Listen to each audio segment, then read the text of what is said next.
Okay, I'm back. Hopefully this is working. I sure hope so.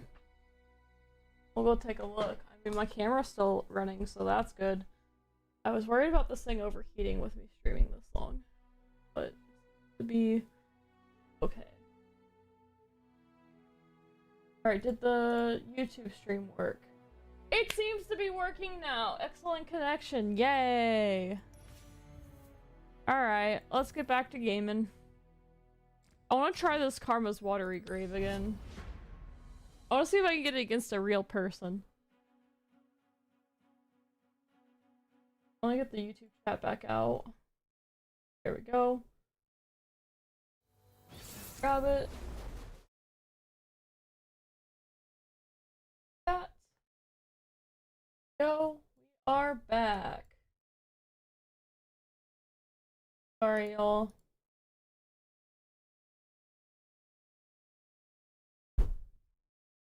Alright, glad to be back. Let's see.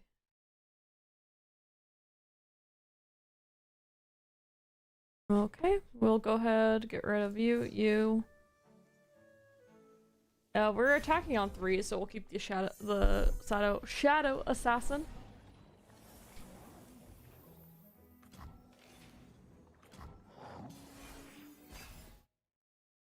There we go.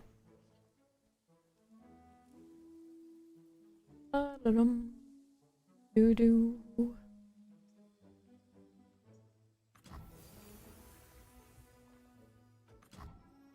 I don't want the Watery Grave in my opening hand. Fine though. For the River Shaper. Oh, against Hecarim Zed. If I see a death mark. Oh, I'm going to laugh so hard since we just talked about that for a while. In the tier list that we made. The beginning of the tier list that we made. I think they might be playing it. I mean, we just don't attack here. I'd rather than lose the card than draw a card. Be even. So is Shadow Assassin to draw a card? Perfect. I think they're playing it. I think they're playing the Deathmark Hecarim. They are.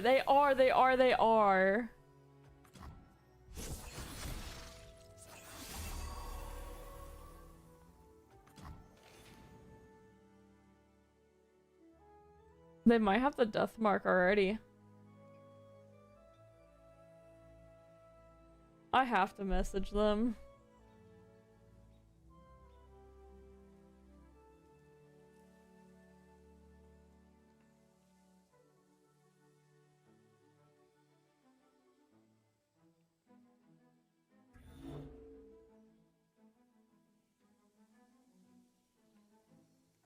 Well, we shall see. They have enough for the death mark, it's just not very good cards.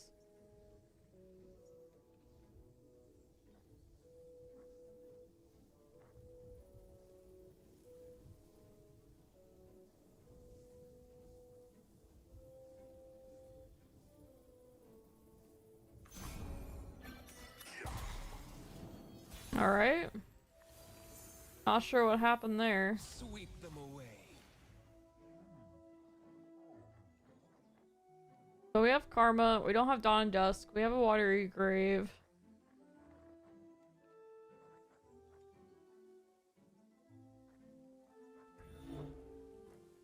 They really AFK?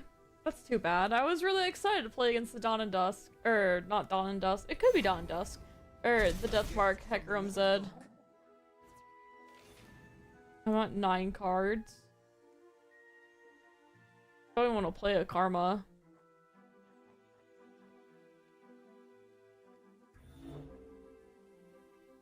Oh, that sucks. Next game it is, we shall get the Watery Grave Karma here soon.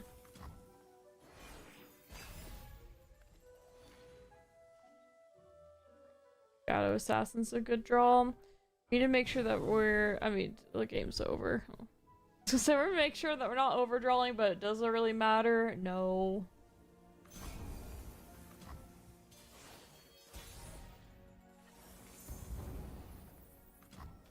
Just pass, and I think it's after 3 turns it's an automatic concede. Or no, is it not? I think it is.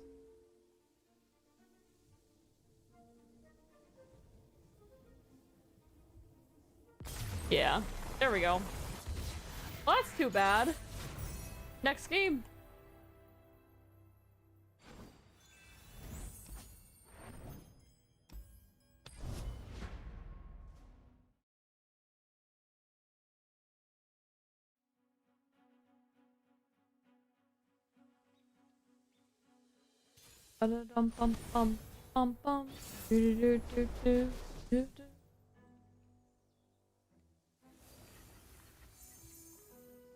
So we have Attentive Accountant.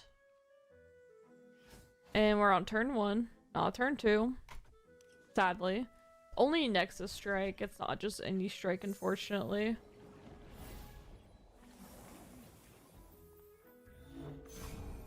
This is a good opening hand, though. Against the Elder Dragon.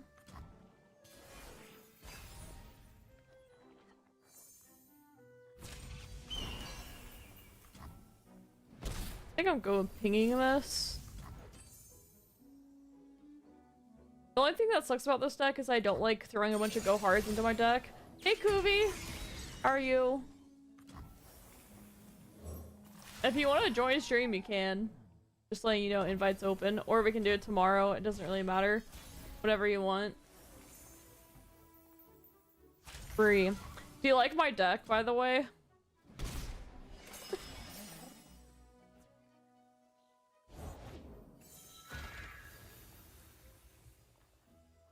It has a small twist to it, though. I'm running Dawn and Dusk and Watery Grave.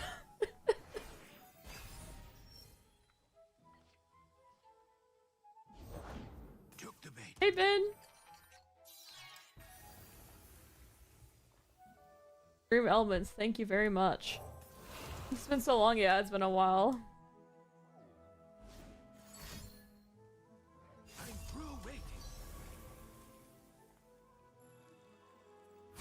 Was the first deck I ever played in a tournament is Spooky Karma. I even had the Rekindler in here earlier, but I took it out just because it just wasn't... IRL tournament, by the way? Wait, IRL tournament? Are you talking about... And I won cups? Are you playing Riftbound competitively? I think you are, right? I will play my part.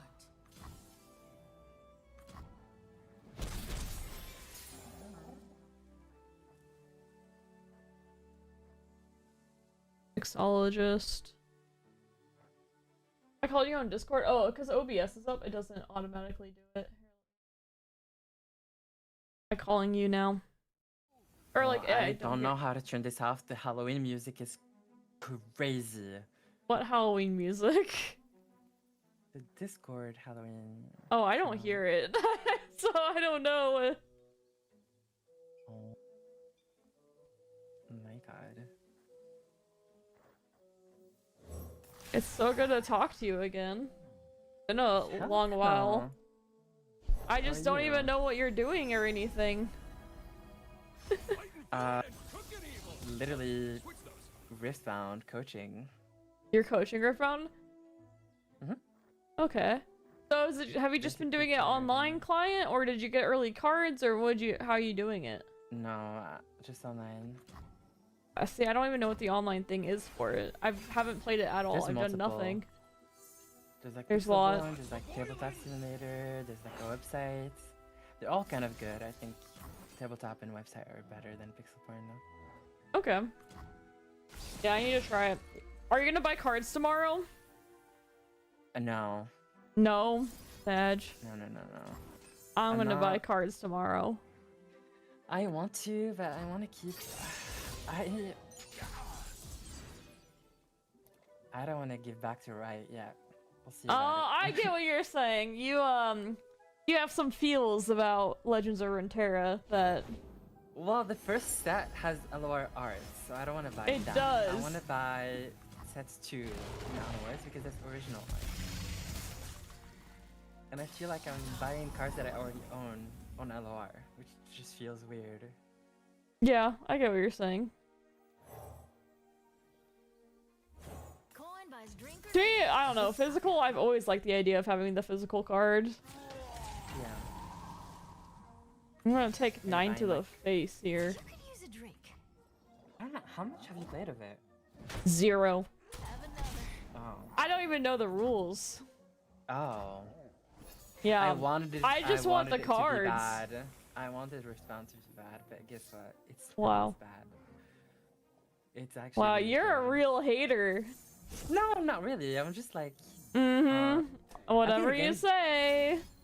No, I think the game is absolutely amazing. I think it's possibly the best TCG I've ever played. I think.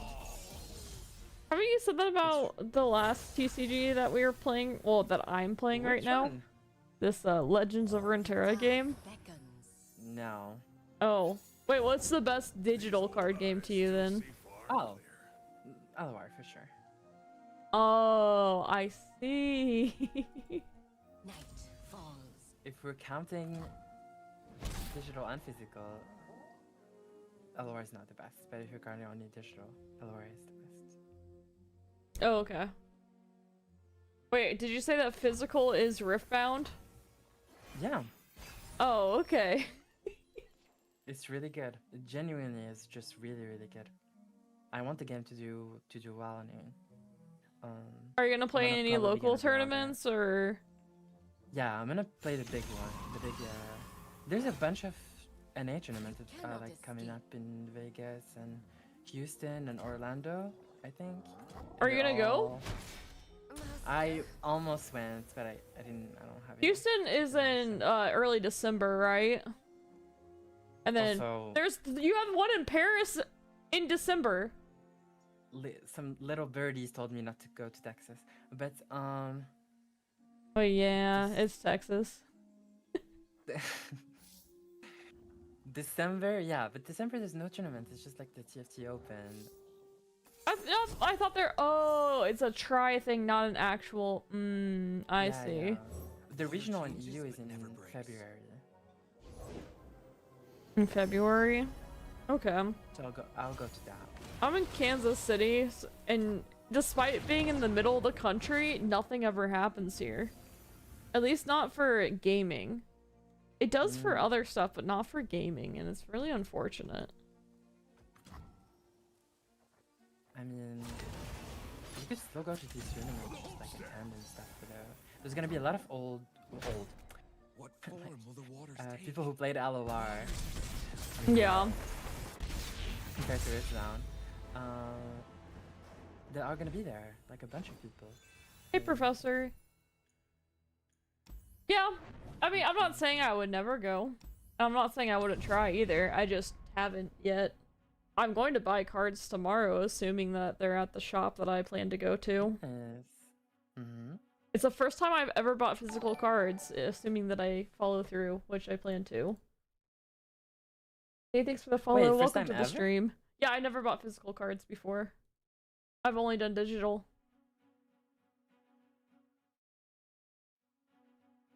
It's crazy because people in this game are flocking me, like, "Oh, are you cooking?" I'm like, "Okay," or like, I guess it makes sense. It's the same. It's LOR 2.0. Do you like Kansas? You're planning to leave? I've lived on the Missouri and the Kansas side. I like Kansas City, so I don't plan to leave. Sorry, I was answering chat. But yeah, I don't plan to leave. It's stable and it's not too expensive here. That's the big thing. If I were to go to a coast, then I wouldn't be able to live in a house anymore. And I really like living in a house. That's the big thing for me. And my family's here, so that's the big reasons. What were you saying, Kubi?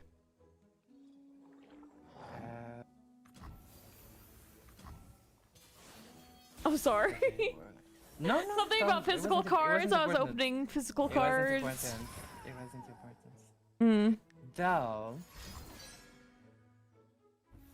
you need to know that Riftbound is, and you know how many different TCGs I've played. Like literally almost everyone, well, not a lot of TCGs. I think it's the hardest TCG I've ever played. LOR? No, Riftbound. Oh, Riftbound. Oh. How much Magic do you play? Oh, I play a lot. Okay, because No, I've a lot. heard I used different to play a things lot. from different Magic players, so like that's why I'm asking. No, so, every time I boot up a YouTube video or like some content or post about Riftbound, I see devs and the staff say, the right staff just say stuff like, oh, this game is very super casual, super easy to Yeah, get they do always into." say that. And not very complex. You can just pick it up in 5 minutes. That's what I hear them say. And it's okay.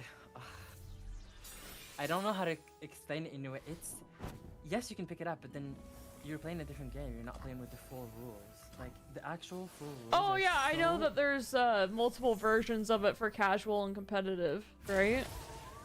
No, it's the same No? one, but I think they just allow casual players to just play with the actual just wrong rules, kind of. I mean, that sounds like tabletop gaming. It makes sense.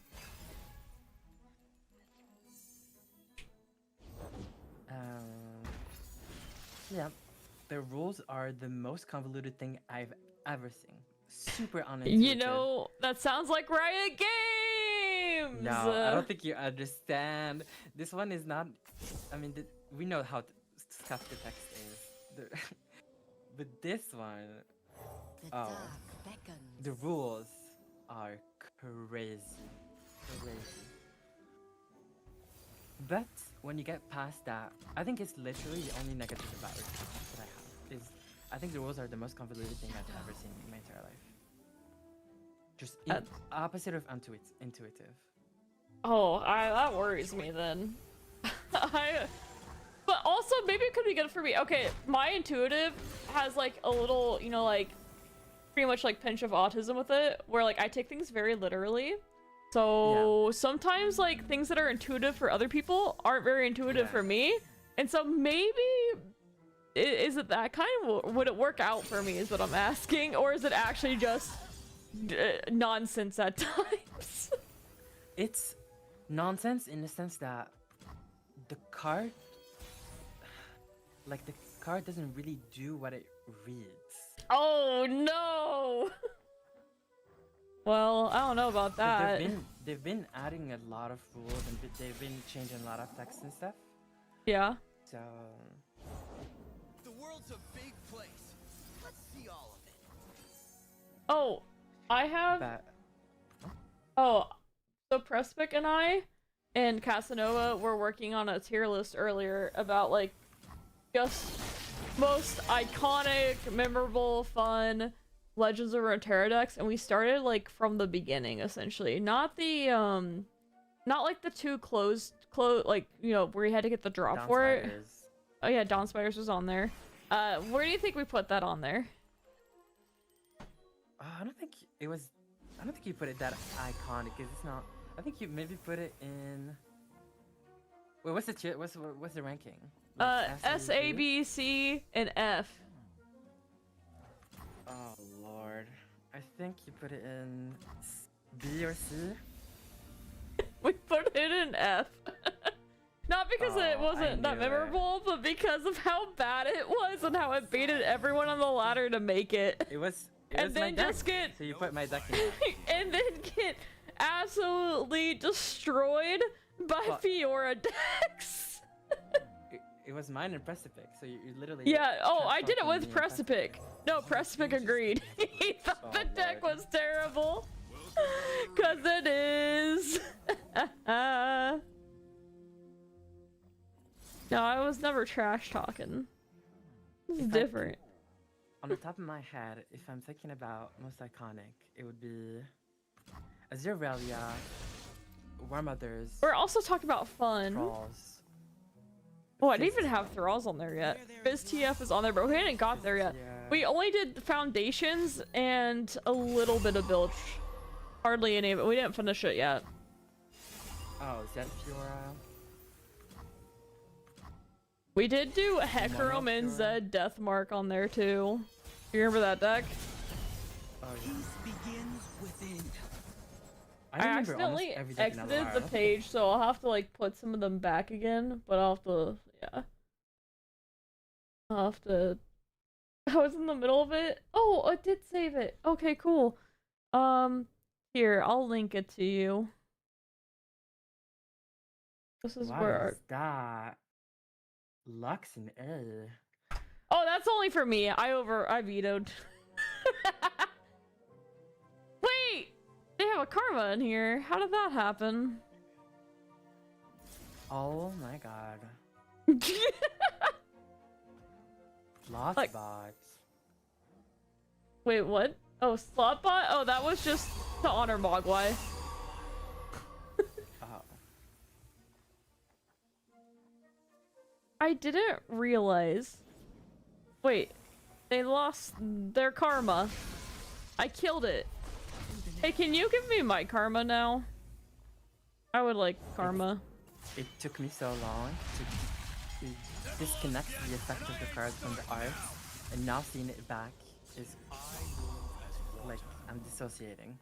Oh, do you want me to? Here, I can give you the Google Doc too. That it actually lines the card or lines up of what they represent. There, that probably helps. Like the Elnuck is the Ezreal Elnuck version, for example. Oh, the good times. Engulf. Oh, I remember it very vividly.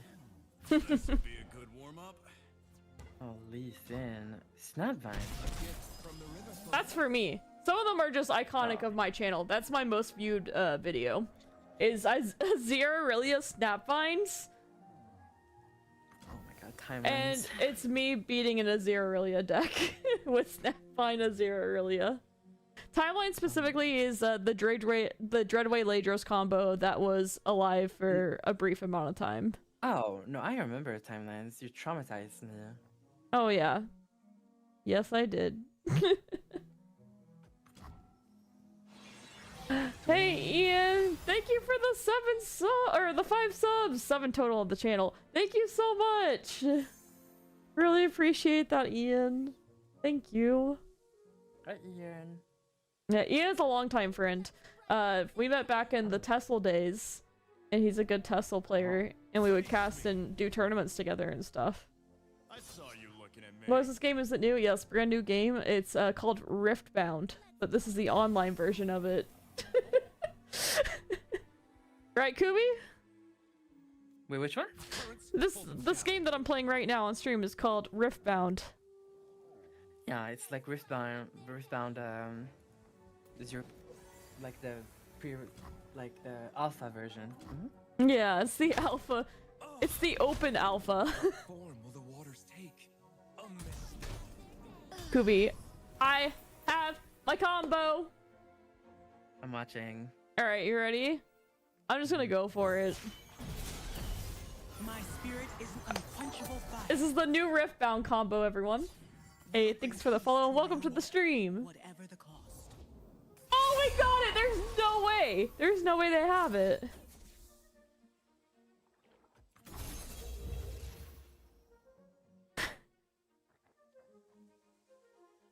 We've already got it. They're dead. Unless they have a bunch of sets to shuffle in. What's this? Oh, wait. Oh, no. They're not dead. I needed to play this before! It's fine, we'll do this. That's so crazy. sad. That's so sad. I was thinking about it during it that I should have played that to reset my mana, and I didn't. Wait, I you still got- got it. Oh no, you don't. No, got it. I don't. No, I don't. Yeah, I made these karmas with 0 mana. Alright, so I have 12, 24. They have 24. I still have it. I just play 2 of them next turn. And they're updrafting? Sure. They're still dead. Oh. How could this happen to me? There's no way they have something that kills my karma. Alright, here, can I top deck a Dawn and Dusk for fun? Ooh. Recall an ally. Mark of the Isles. No, I'm gonna fill up my hand! Alright. Whimsy. Whimsies. Not a Dawn and Dusk. It'll make me feel bad if it's a Dawn and Dusk. I miss this game. Oh, me, it's a watery grave. Okay, so the thing is that it's bugged and it's not gonna show the right number of cards in their deck after I play these. So maybe it's an advantage because I know they're out of the cards. Maybe they won't know that they're out of cards. Isn't that quite funny? Oh, because it only looks like it activates once. Yes. I wonder if they know now. Speaks through me.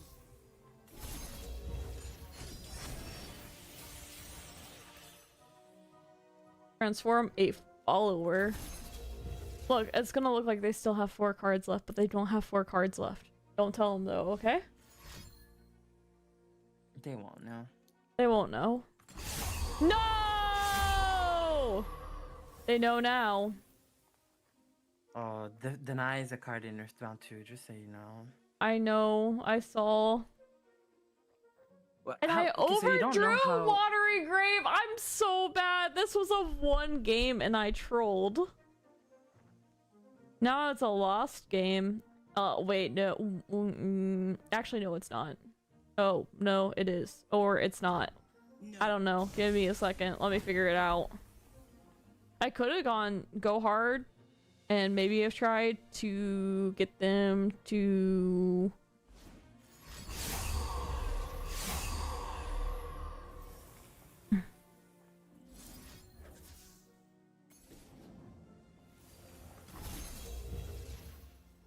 Nah, we won't let them do that.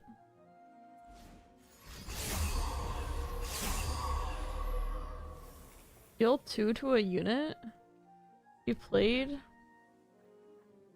Isn't that just bad for them? Kills both of you. Kind of. I'm pretty sure I'm We should dead do a, still. I should show you cards from Riftbound and you have to guess how good they are. Okay, that's fun. I'm down. Give out. Wait, when do you want to do that? Anytime. Literally even after this if you want. Or do you need time to prep? I'm good with anything. No, I think I have a pretty good idea, probably. Wait, they killed my karma? I thought they were clicking on something else. How did that happen? Hey, Fish, thanks for the sub. Oh, it's over. Alright, I'm ready.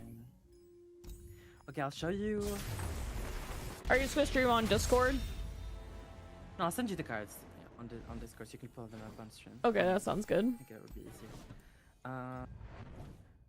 And then chat can also play where you guess how strong the cards are. We can do like, I'll pick 1 from each region, so it's 6 total. And let's see how many you get Okay. correct. I don't even know the basic rules of the game, so don't expect much. That's even better. That's even better. Like, I don't know the mana system, the turn system. I don't even know how many players play at the same time. Is it more than two? I have no idea. Okay, that makes it slightly harder if you don't know the rules. But I don't know any of the rules. It's a shot in the dark. That's okay. It can be How do fun I still. TLDR the rules in 1 second?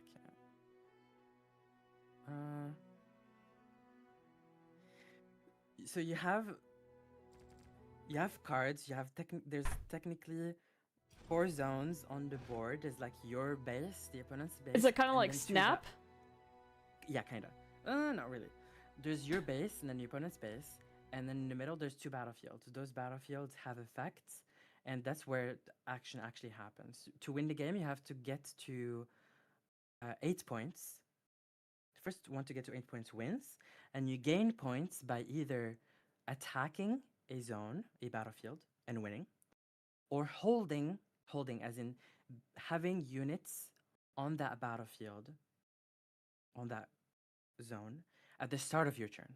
That's the way to generate points. Okay. You can go, so you can go on the opponent's battlefields, and the opponent can go on your battlefield. Those are like terrain that anyone can go to. But your Okay. base is yours, and the opponent's base is theirs. First one to Okay. 8 points wins. What? How do you get points? By conquering, which is fighting on a battlefield and winning. If a battlefield is empty and you send a unit on it, you win that zone, which is called conquering, and you gain a point. If you send a unit on there and the opponent controls a unit in that battlefield, then a combat happens and then the fight happens, basically. And then if you win Okay. that fight, you gain the points. Okay. That's the first way to gain points. The second way to gain points is by having controlling units at the start of your round on battlefields. Literally, you draw a card and you look at your battlefields, and if there's 1 unit that you control or more at a battlefield, you get a point from it. Okay. You can only get 2 points per turn maximum generally. Oh, that's good to know. So, meaning that if you get a point from a battlefield, that turn you can never get another point from that battlefield again. How many but I thought there's only 2 battlefields. Yeah, there's 2. Okay. I drew a picture. What do you think of it? That was your explanation. Oh, that's good. That's good. It wasn't that, honestly, it's not that bad.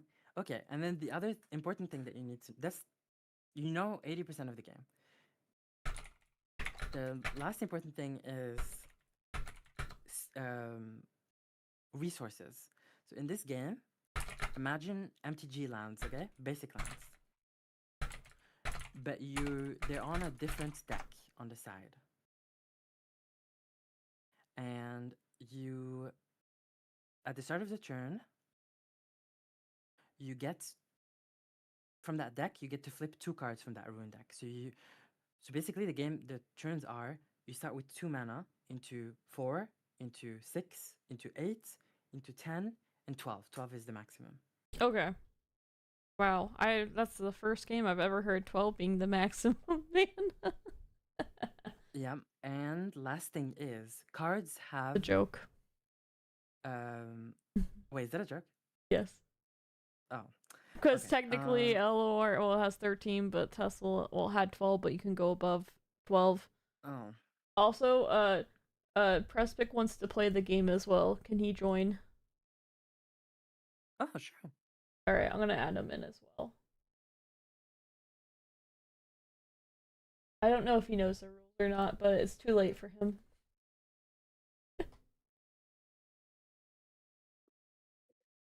Hello? I think I added him. He's coming, I assume. Oh. Look at... Wait, is my volume low, by the way? Hello. No, it seems good. At least I think so. Hey, Prespic. On stream. Hello. Oh, is it low on stream? I can turn you up. Kuvi, Oh, I'm hi. dressing as a goth tomorrow for Halloween. So yourself. No, I never dress that way. I have black nail polish, I have black lipstick, I have like white foundation all over my face. You can go wider? That's crazy. I can.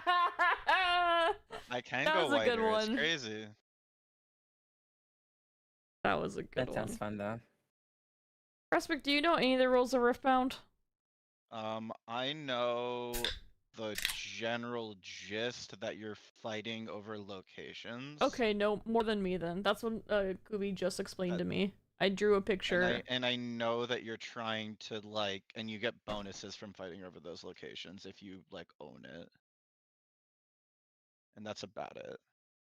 He said it's 8 points to win, and that you can get 2 points at a time, and that the mana is by twos, and essentially it's two Okay. battlefields and then 2 bases, which I have drawn on my beautiful paint drawing. I mean, that makes sense to me. I can wait, do you hold on. Are you gonna just scribble out? Alright, no, you don't have to scribble out because it's not guessing what it says. It's guessing if it's any good or not. He's gonna send us the cards and then we will see. Yeah, if you want some more explanation on how the game works, I can try to like No, explain no, it I with think it's actual fun. I images. think it's kind of fun with us not knowing that much about it. As long as we know anything at all, I think it's good. Okay, but I need to explain it. Okay, sure. Okay.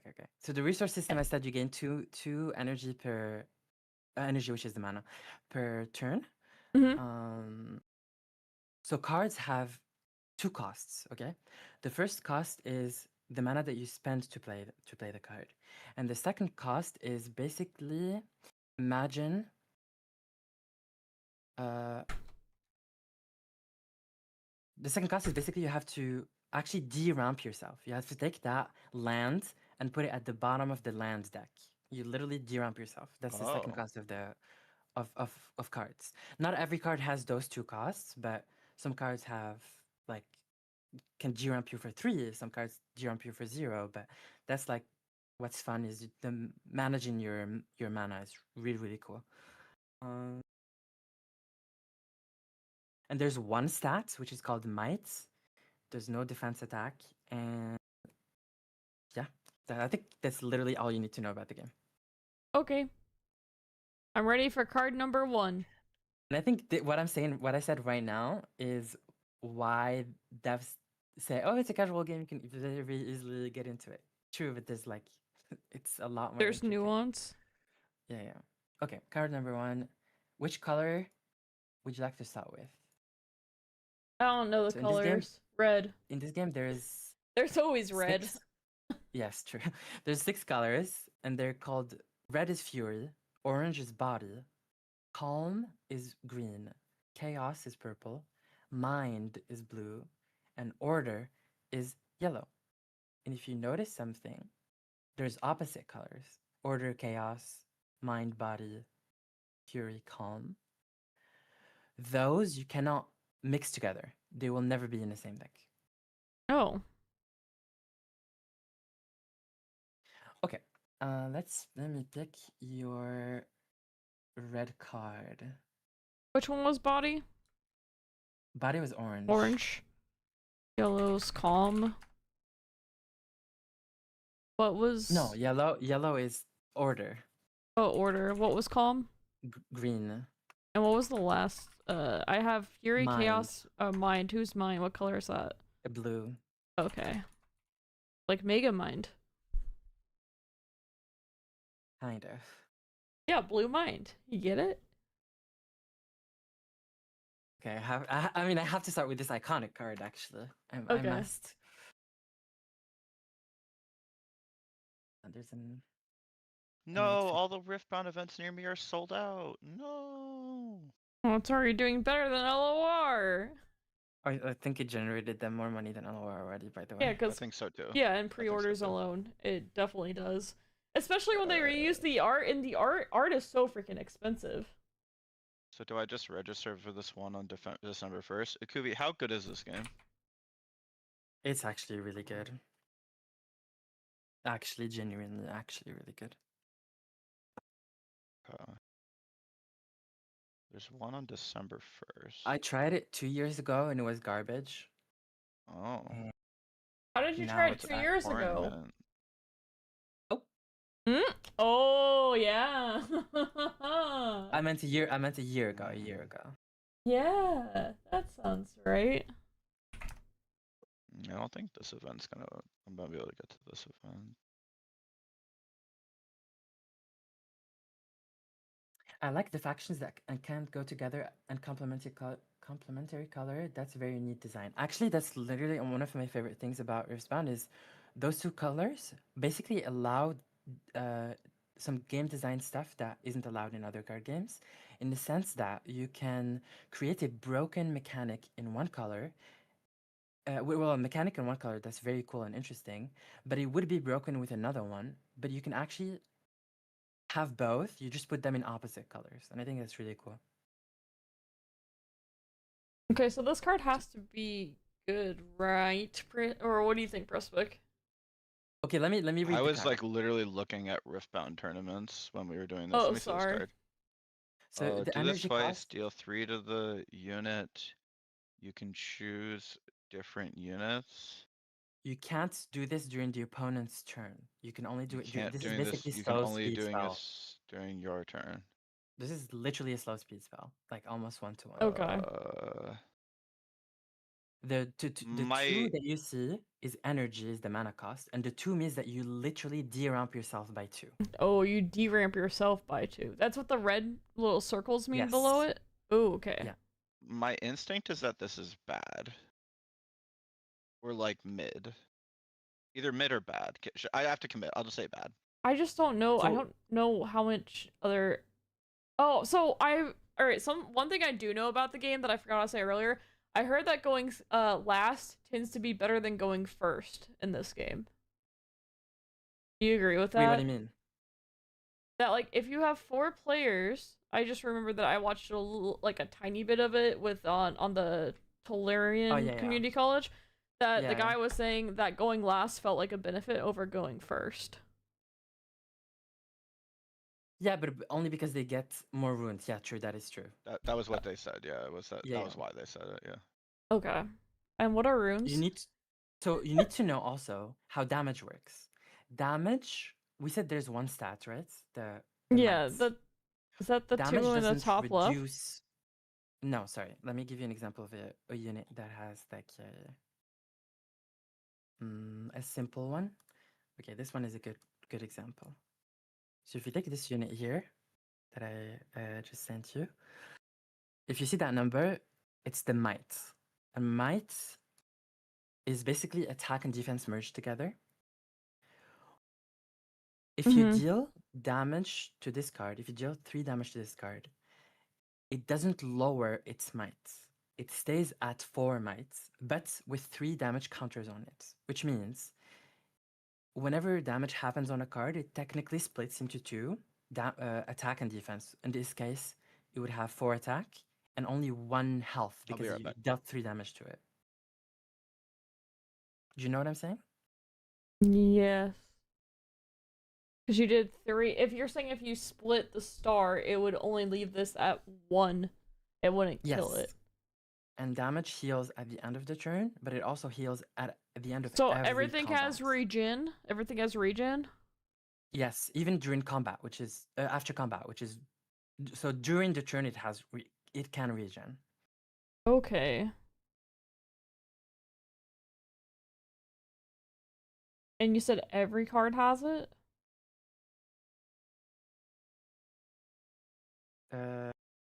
Any units after combat regens to full health. Yes. Okay. Well, that's very important to know. What's the average like stat of like a average card? It's literally 1-to-1. So one mana is like 1 might basically. Oh, this card's 9. broken then. This card's amazing. Which Remember one? that mana system's 2, 4, 6 though.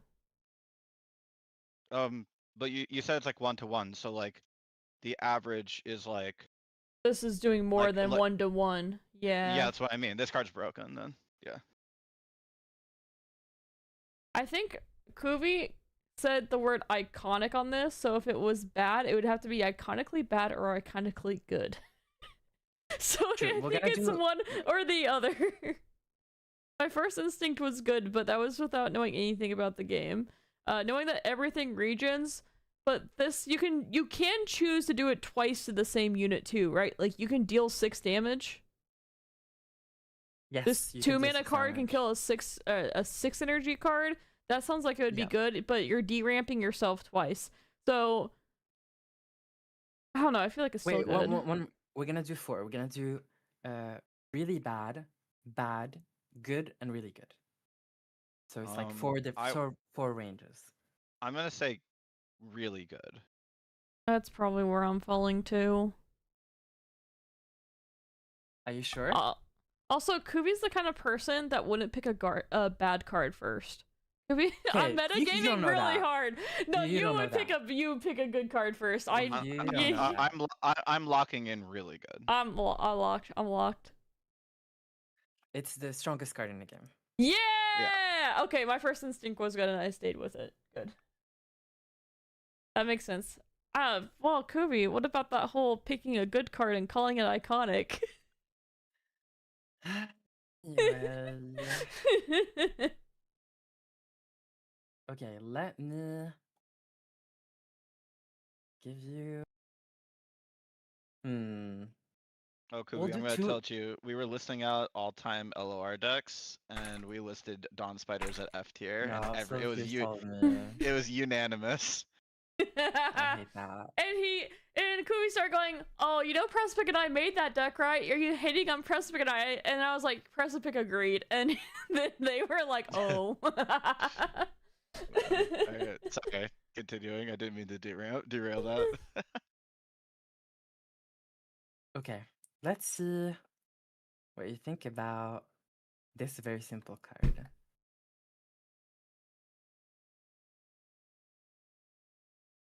Also, the fact that we didn't know the best card in the game tells you how much we don't know about the game.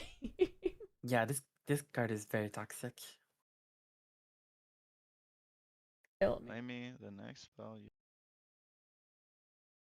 Damn, this is so annoying because this like it depends on if spells are actually good in this game, especially big spells, or if they're just dog shit. Yeah. Oh. if big spell, alright. So I'm actually cheating. Just deramp one time. Yes. Alright, so I'm cheating. I think this card is good, and the reason why is because Casanova said that there's a War Mothers deck.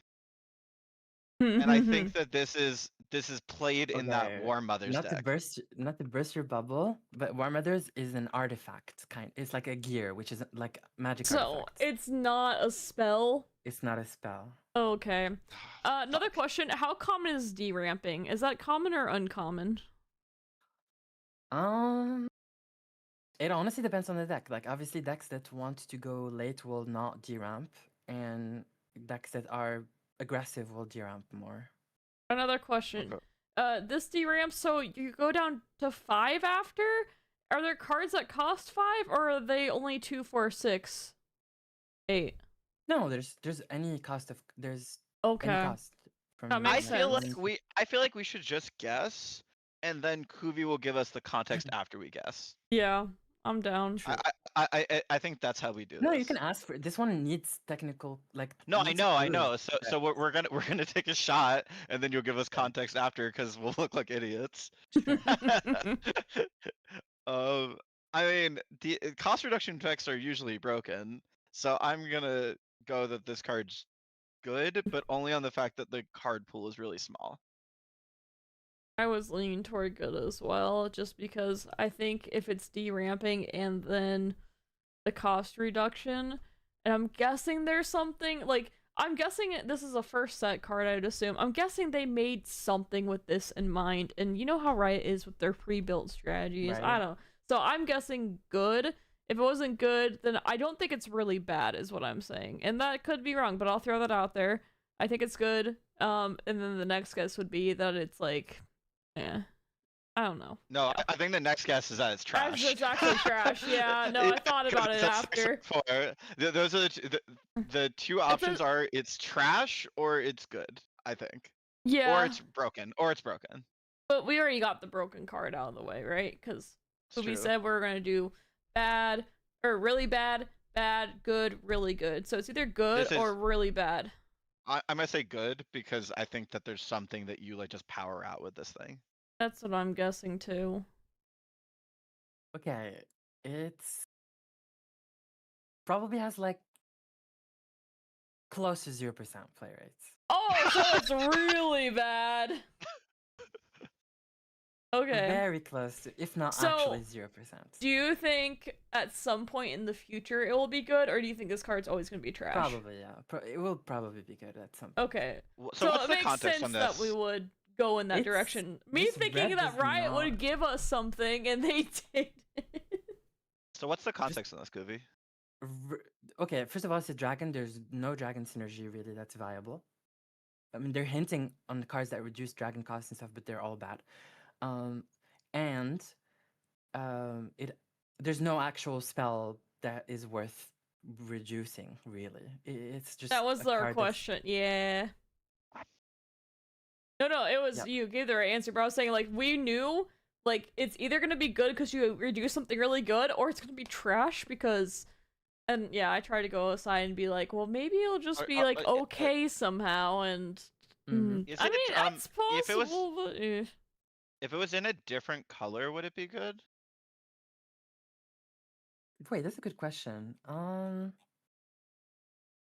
that would Probably help not. me. Probably not. There's just nothing good in any color with big spells. No, I don't think so. I don't think big spells are a thing, no. Okay. okay.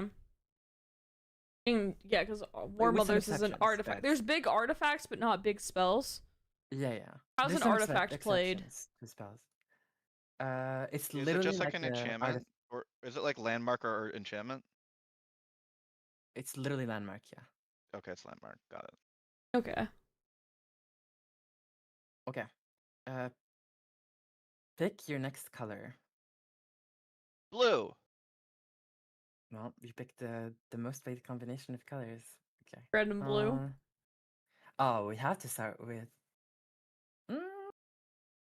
Okay, there's too many iconic blue cards, unfortunately. Okay, pick your favorite. I already know that blue is his favorite color for sure. What? How do you? I mean. You said. I got it. I just hit him on the. On Oh the nose. yeah. Yes. Up there.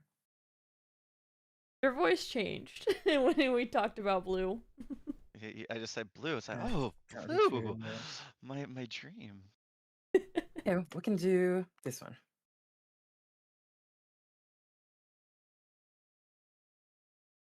This one is okay. This one, I've given you the context clue, so you should actually. Oh, it's Victor. Okay, important thing. It's champions. Okay, there's two things in this game. There's a legend, which is your kind of like passive hero power, right? Like you just have an ability, like in Flesh and Blood, like that's passive. And then you have a champion, and the champion is like your commander. It's outside of the deck, and you can play it whenever you want. But then if it dies like a regular unit.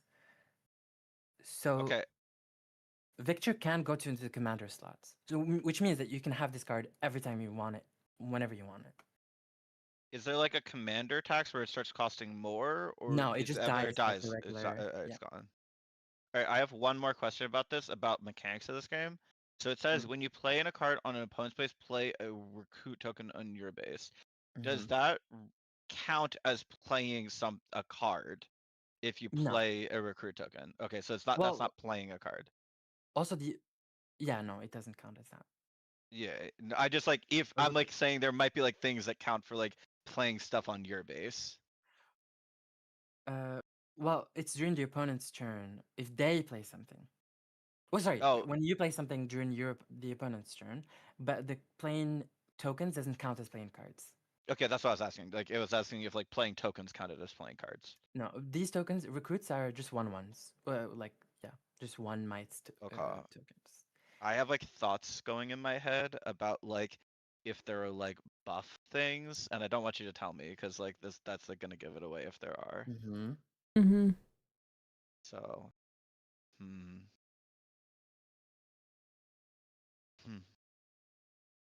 Also D ramps. Does D-ramp? feel like blue wants to draw cards, most likely. Oh That's yeah, at we least my also don't know guess. how often you play cards on the opponent's turn either. Yeah, I know. That's the other thing. Which he shouldn't tell us either, Don't because tell that us, makes don't it tell us. funnier. Alright, I'm gonna go out here and say that this card is. I'm gonna say that this card is very good. And my thought about why this card is very good is that it seems like a card that is like a game plan where like you are just trying to play cards on opponents' turns. And so maybe that's just like a thing that you're just trying to do a bunch of. And like playing stuff on opponents' turns seems really good when like 3 of the turns aren't yours. So I'm gonna go it's very good. Okay. So, just so I'm not always agreeing with Prespik, I'm just gonna say it's good, even though I know Kuvi picked a very good card. Because I had to decide which ones to do. I'm gonna go with good, and just for the reasoning that maybe just the cards that help you utilize this aren't there quite yet. But I do think that being able to, whenever you play a card on the opponent's turn and be able to essentially defend your base sounds really, really strong.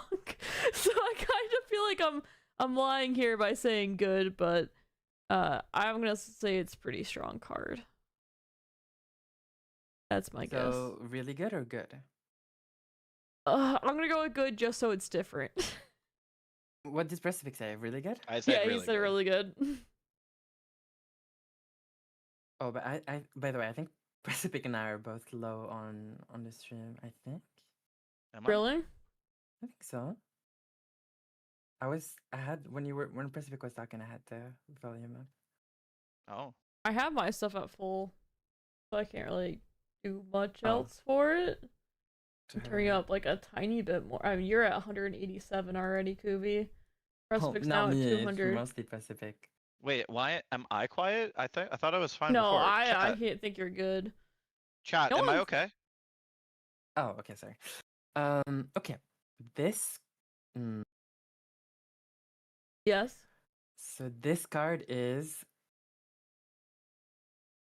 between bad and really bad. Oh! Yes. So I'm slightly closer. So is it what's the iconically context? bad? Is it iconically bad? Not iconically bad. It's just But it's sadly Victor. Sadly bad. Okay. Yeah, the So ideas why- make why is it sense. bad? Why Yes. is bad. it I gave you bad? the context literally 2 cards ago. Oh, Victor just gets absolutely shit on by Noxus Hopeful. No, that's the By strongest the- card in the game deals 3. 3, and it does 3. Yeah, no, it's because of the falling star. Obliterated by It's that. red and blue is really common, and falling stars are strongest. So if this thing had 4 HP or 4 might or whatever it is, it would be probably a lot better. But everyone's falling Yes. starring it. That makes sense. Okay, Also, that makes sense. yeah, removal or interaction in this game can either interact on battlefields or in base, right? In base, sadly, in the first set, there's very few cards that interact with base, but they're very strong. Like, very, very strong. Which means that backline engines are not very good. Okay. Okay. That makes sense. And I picked a bad card just because I know Silverfuse will predict me picking a really good card. Yeah, that's something you would do, was to pull a really good card first, so I called you out on it early so I wouldn't just be metagaming the entire time. So, yeah. Okay. Victor sucks, noted. Okay. This one is gonna be fun. I have two. I'm hesitating. Okay. I do remember in that shuffle of play, the red deck just like completely shit on the other decks. Oh yeah. Oh, I didn't even watch all of red that. deck is I only watched the Kai'San. beginning. Kaisa is the dominating. Man. What is? Okay, It's a what does it? spell. All right, what does it mean to take a turn in this game? It literally is like. Is it you like really- that so you- mage thing in Hearthstone where No, you no, literally I took 2 know. turns? Yeah. So you draw basically. So you draw. If you play this card, you will. Okay, this needs actual context. You will draw a card again and get 2 more runes again. So this Okay. technically only costs 2 because you get back 2 from. I mean, costs Okay. 2. Sorry. Okay, And so you it's get the back ener- 2 runes, so it costs Yes. 2 runes effectively. Or sorry, Okay. are runes To energy G-ramp. or what was runes again? So it does cost 10, but you G-ramp yourself by 4. But since you get an extra turn, You're at and you 8. get 2 additional runes per turn. Yeah, you basically have exactly at 8. Yes. Wait, but okay, I'm gonna say this card is very bad. And my reason why is very, very simple, which is that Raging Firebrand was bad. So if Okay, Raging hold- Firebrand is Yeah, bad, this must be yes, bad. yes. This- Hold on. You need context. You need context. In this game, as I said, the way to gain points and the way to win is to hold. And holding means that you have a unit on a battlefield at the start of your turn. So, the way this card is used, can be used, is to go in with a unit and then conquer a battlefield, get the points. Like you fought that battlefield and then you've claimed it. And then you play this, you get the extra turn, and you get another point because you're controlling a battlefield. But Prespec, That's if you look that's all below, need to know. it's a legendary card. Oh, this is also a legendary card too. So you only get to play one. This thing sucks. This is 5. This is awful. This is the trash. This is trash. I'm guessing because still of what Prespec said earlier too, reminding us that there was nothing good to ramp into. Yeah, you would have said like except one card. And then This not is told us trash. the card. It has This to is be trash bad, for yeah. sure. This has to be trash. Like unplayable bad. Okay, this card is between really good and good. No! Raging Fire. Why would you go Raging Firebrand into this? What are you? But Raging Firebrand doesn't really do anything. It just reduces by 5, so it gives you. It's effectively a one mana 4 stats for my unit, right? It doesn't get you to the card faster. It just gives you a body on top, which you don't really care about. Like these two cards don't really synergize. But you'd be able to play this like 1 turn early with the Firebrand, no? No, wait, look, but you paid 6 to generate 5, technically. So you've lost 1 in the process. By Oh. So what, is there like a deck that like goes like way over the top with runes and then you just like and then you just win with those? yes, Okay. most blue decks actually have this card in main. Okay. Because you yeah. So is you this just like don't... I assume this is like a green blue deck, right? Green blue, and Kaisa also uses this, yeah, red blue. Because she plays tempo by removing the units and then getting points very quickly without spending the runes, because her ability, the legend ability, is she basically, you can use her to not de-ramp on spells once per turn. That's broken with Falling Star. Oh, yeah, she pays for 1 basically, not 2, by the way. So instead of paying 2 for Falling Star, you only pay 1 de-ramp. Oh, that's still broken because Falling Star is Yes, that's why it's crazy. absolutely broken. Yeah, that's still broken. I have Because a if Falling question. Star's effect is crazy, then yeah, that's crazy. Yeah. I have a question, and feel if it's going to ruin stuff, don't answer it. Are there crappy legendaries in the game? If it's going to ruin stuff, don't say anything. Just, yeah. Are there, like, do they Bad Like, legendaries. Yeah, are there do they bad exist? Are there bad legendaries? legendaries? Legendary as in, like, the highest rarity thingy?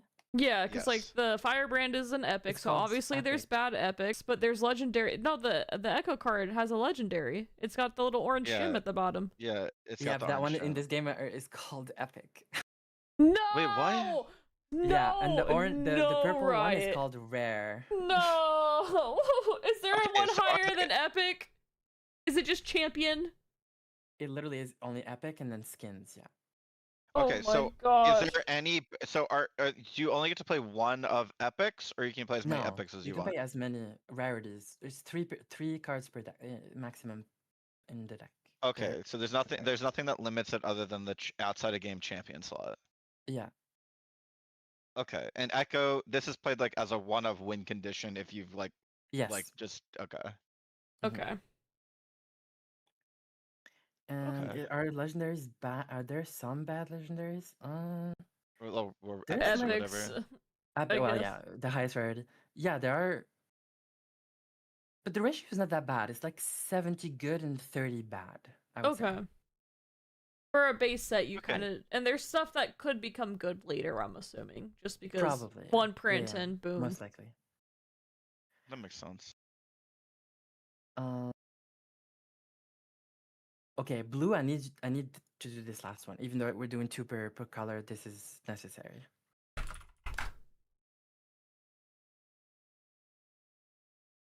Okay. My might increased by the number of cards in your trash at the Trash is graveyard. start beginning phase. Recycle 3 cards from your trash. Okay. You said trash is what? Is the graveyard. Oh, okay. It's actually just called trash. Wait, so it's okay. I think to make this more fun, I'm gonna lock in my answer ahead, and then I'll hear and then Silverfuse will go. I promise I won't change my answer based on what you say. Okay, I'm still thinking about it. You can go. Well, no, you're still thinking. I'm not gonna say Oh, it until okay. you're done. Yeah, I'm making this more fun. Sure. Let me think about it more. My mind is increased by the number of cards in your trash. At the beginning. So, in your trash, does a spell automatically go to trash after it's used? Or no? Yes. Okay. And this is a blue card at the start of the beginning phase. Recycle. What's recycle 3 from your trash? You're getting it back? No, so you recycle. There's no shuffling in this game. Mm-hmm. So you don't shuffle. Even when you mulligan, you don't shuffle. There's like very minimal shuffling, if not at all. Well, okay. So recycling means that you take the cards and put them at the bottom of your deck.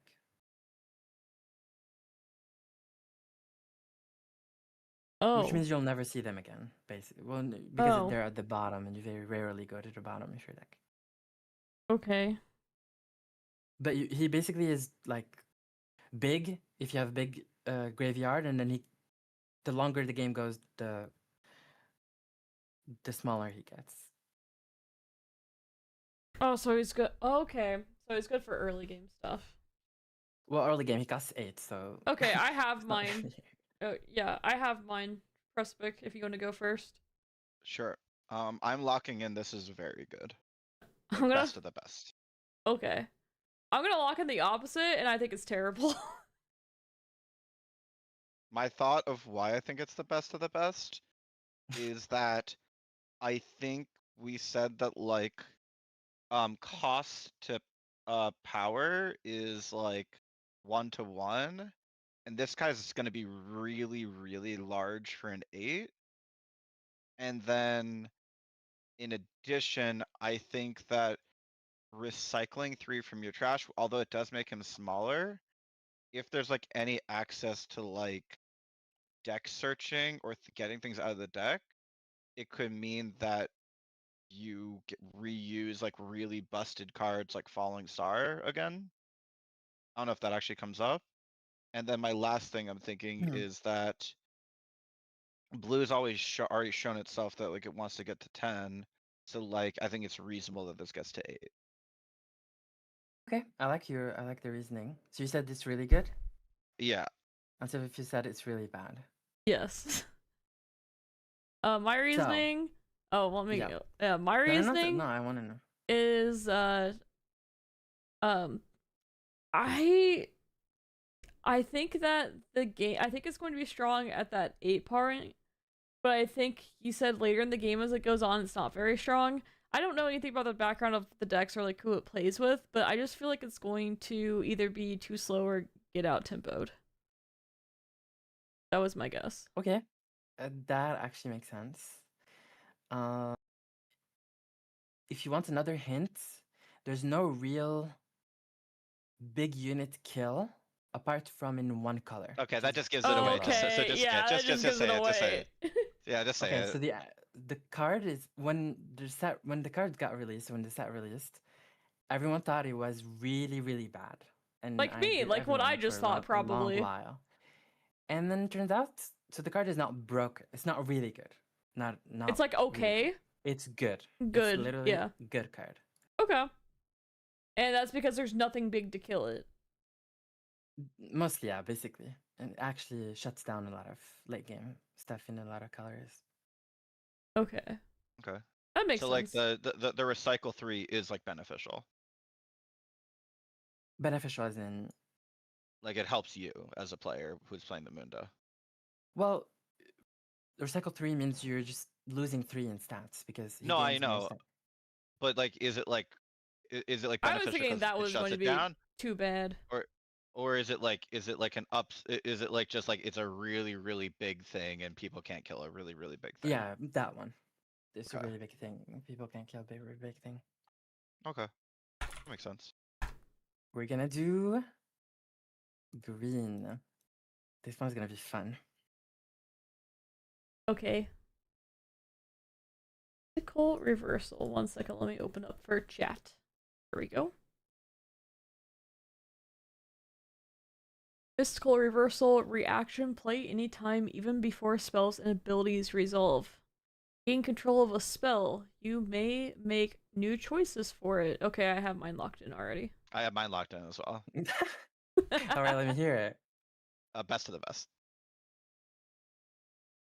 Mine's the opposite. I kid. Mine's bad because I know there's not that many big spells. You have to deramp 3, which sounds like it would really suck. And I mean, there's not good spells. That's why, or not that there's not good spells. There's not big spells, and I feel like if I'm deramping 3, I'm risking a lot for this. So that's how I feel about it. But the fact that it is deramping 3, it might mean that it's broken and it has to really counter with the 3. So my logic about why this is broken is that if someone casts a falling star, they are deramping 2 and I'm deramping 3, but I am getting control of your falling star. So it's effectively like I counter your falling star and I get to play it. So this seems broken. It does say play anytime before spells and abilities resolve. It also says make new choices for it. So I get to make new choices for it. Ooh, yeah. I think this is best of the best. I think that if you someone plays a falling star and you mystic reversal it, I think that you swing the game. That makes sense too. All right, so what is the answer? So it's kind of bad. Yes. Okay. Fuck. It's between bad and really bad. Yes. I think it's only see in play in sideboard specifically because of the card I showed you that costs 10 and gets 1 extra turn. Oh, the Echo card. If you the play time warp. this in response to it, you get the extra turn. That's actually shit. insane. That's insane. It's a very good counter, but specifically almost only to that card. And what's So the reasoning? Because, like, so what Prospect said with the falling star, do you just deramp yourself too much, or like, what? Why is it not good against that? Or is it like really telegraphed or something? Mostly because it actually costs 4, so it's very hard to keep 4 up in the early game, really, and it's very awkward. If you keep 4 up, which is a lot. It's like in Magic when you like don't use the mana, it will stay for the opponent's turn, and you can use it to cast spells. If you keep 4 up and don't use that 4 to be able to play this, and you don't have a window and they just play cheap spells, then you're fucked because you wasted so much mana. And okay, so then I have a question then. Does that mean so by the context, are there not other good things to spend your mana on at like instant speed? Like there's no like concept of like an instant speed creature or something in this game? Or like no good concept of that? No, there is. I mean, you can play a lot of reactions. It's very green, especially, is very reactive. So you can use other stuff, but then the opponent will force you to use the other stuff first, kind of, and you're forked. It's just very awkward, and you can never play it early because deramping 3 early is literally game losing. That makes sense. That was part of my reasoning for it as well. It's just like deramping 3, like they either had to make this thing really broken to deramp 3, or that's just way too much, but deramp 2 is OP. You know, Okay. something like that. Yeah. Mm-hmm. All right. Okay. No, this is fun. I feel like this is the good pacing. I feel like this is This fun. is a good game. Yeah, I like this a lot. Oh my gosh, it's the same art. All right. This one is a mouthful. Caitlyn Right. patrolling. I must be assigned there's no- combat damage last. I don't even know how combat damage resolves, so Wait, question. So I have a question about this. yeah. If you get assigned combat damage last and you kill something, do you get dealt damage? That's a good question. Wait, what do you mean? Do they So, get like, a strike in back Magic- at you, essentially? Does like if like let's say Caitlyn kills something, like just like noms it, right? And then if she kills it, does it mean that she gets hit back? Is it like she has quick attack? Oh, yeah, I see what you mean. No. It's very different. So in this game, I've talked about battlefields and stuff, right? And there's the might. So in this game, when you how combat works is the sum of all the might of all units on your side of the battlefield is dealt as damage to the units of the units in the opponent's side of the battlefield, and they do the same to you. So that's how combat works. So they can, Okay. for So example, funny. That's so Mhm. funny. you're basically imagine if you sent Caitlyn with the hopeful that I showed that has 4 mites, right? Which doesn't happen because they're opposite colors. But I'm just as an example. So you have 7 mites total in that battlefield. If the opponent has 6, 6 as in they have 2 units that have 3 mites, they Mhm. can assign that 6 wherever they want. Something And you really can- funny about this, Kuvi, is Mhm. this was a mechanic in Magic in like the first like 2 sets, and it was considered like so convoluted in the Magic system that they never printed it again. Well, It's this just because game- how Magic system is. That's just kind of how Magic's game system is. It's not because of like this idea is bad. It's Yeah. just like it's really funny to me that like that's like how it works when like if anyone plays Magic, I'm thinking of like banding. This sounds a lot like banding. Yeah, there's a lot of magic stuff is here Yeah. in Riftbound. It's a mix between magic, flesh and blood, and LoR. I would say, kind of. So this how combat sounds like. I mean, Yes. that's how combat is like. So the sum of your mites, you're dealing that number to the opponent's units, and the opponent is also dealing that number to your units. And So it's like the peop- Risk. Kind of, yeah. But if you decide to deal damage to one unit, you have to finish it off before going to the other one. Because, and also too, the region on top of that. They regen anyway, so like, they why wouldn't regen you at the finish end. it? Okay. I You think the have- regen's there so we don't have to put dice on literally everything. Yes, exactly. Mostly, yeah. No chips, yeah. Yeah. So what this means, in theory, is if you send 4 and 3 with Caitlyn, and the opponent, so you're at 7 total, the opponent has 2 3 might units, so they're at 6. They will not be able to kill Caitlyn because all the damage has to be directed first at the 4 might, so that deals 4, and then they deal 2 to Caitlyn, which is not enough to kill her, and then she heals back instantly after the calculations are done. That's awesome. So, I mean, alright, I'm just gonna say it because I already kind of gave it away. Mm-hmm. I think that this card is either good or very good. That's where I'm at too. I'm gonna go with very Wait. So, do you see that? Okay, when units move to a battlefield, they have to tap. Every movement has to tap the card. And then the effect on Caitlyn says, when you tap her, so she needs to be untapped. And she's on a battlefield, you can tap her and snipe something, deal damage equal to her might on something on the other battlefield. Yeah, this is this is very good. That has to be very good. It has no no. I'm gonna say it's bad. I'm saying it's bad. I'm saying Because it's of bad. falling star. I'm saying it's bad. I think it's bad. Why? Because of falling star? Yeah, I think this is like good. I think this is like kind of mediocre slash bad because of falling star. Yeah. It's Okay. all. Mm, Silverfuse? Hmm. I'm thinking about it still. Hmm. I still don't quite understand the mechanic, so I Mhm. would have to see it in action. I'm Yeah, going to it's very hard. guess that it is kind of like I'm gonna say good but not great. But leaning like I'm kind of in between good and bad, like okay. But if Falling Star, yeah, I do think Falling Star probably screws it pretty hard.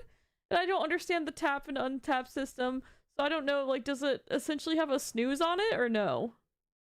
When you play a card from your hand, it enters tapped, so you cannot move and it cannot really do So you anything have to because wait it's for the tapped. next turn to untap it Yes, then? you have to wait for the Caitlyn to Oh. untap, and then when you move her to a battlefield, she taps again to move. So you need to wait Oh. for the other turn for her to And untap. you're de-ramping to do no- Okay, it's bad. It's very bad then. Screw that. It's very bad. Yeah, she's incredibly horrible. Okay. After that, Yeah. like once you told me the tap system and you have to de-ramp to do nothing essentially for 2 turns is what it sounds like. Yeah, she's got to be really bad. She's only good in Yasuo because Yasuo can accelerate, can send, he can move stuff to battlefields without them tapping.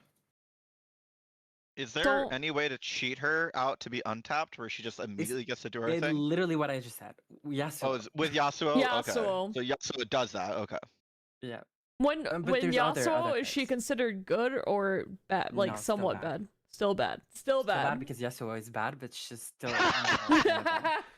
Alright, so we don't know Yasuo will not be one of the cards in the guessing game. No, I mean Yasuo like Yes. the legend ability, the because you're playing as Yasuo with his ability. Okay. Do you know what I'm saying? It's like Yeah, I Flesh know and what you're Yeah. saying. I don't play Flesh and Blood, But so no, I don't know alright. like Flesh and Blood. It's like altered. It's like it's just the passive effect that you have by playing the unit, the legends. All right, this one Alright, is so gonna be Freeze, you interesting. you guess first. I have my idea. Oh, I haven't read it yet. I gotta read it for chat for the listeners. Last Stand action. All right, I don't know what an action is. Is that a spell, or is that different? It's, Oh, a in the spell is a type it's of in the action. parentheses. Play It's in on the your turn parentheses. or in showdowns. I don't know what a So showdown Shonan is. is a combat basically. Okay.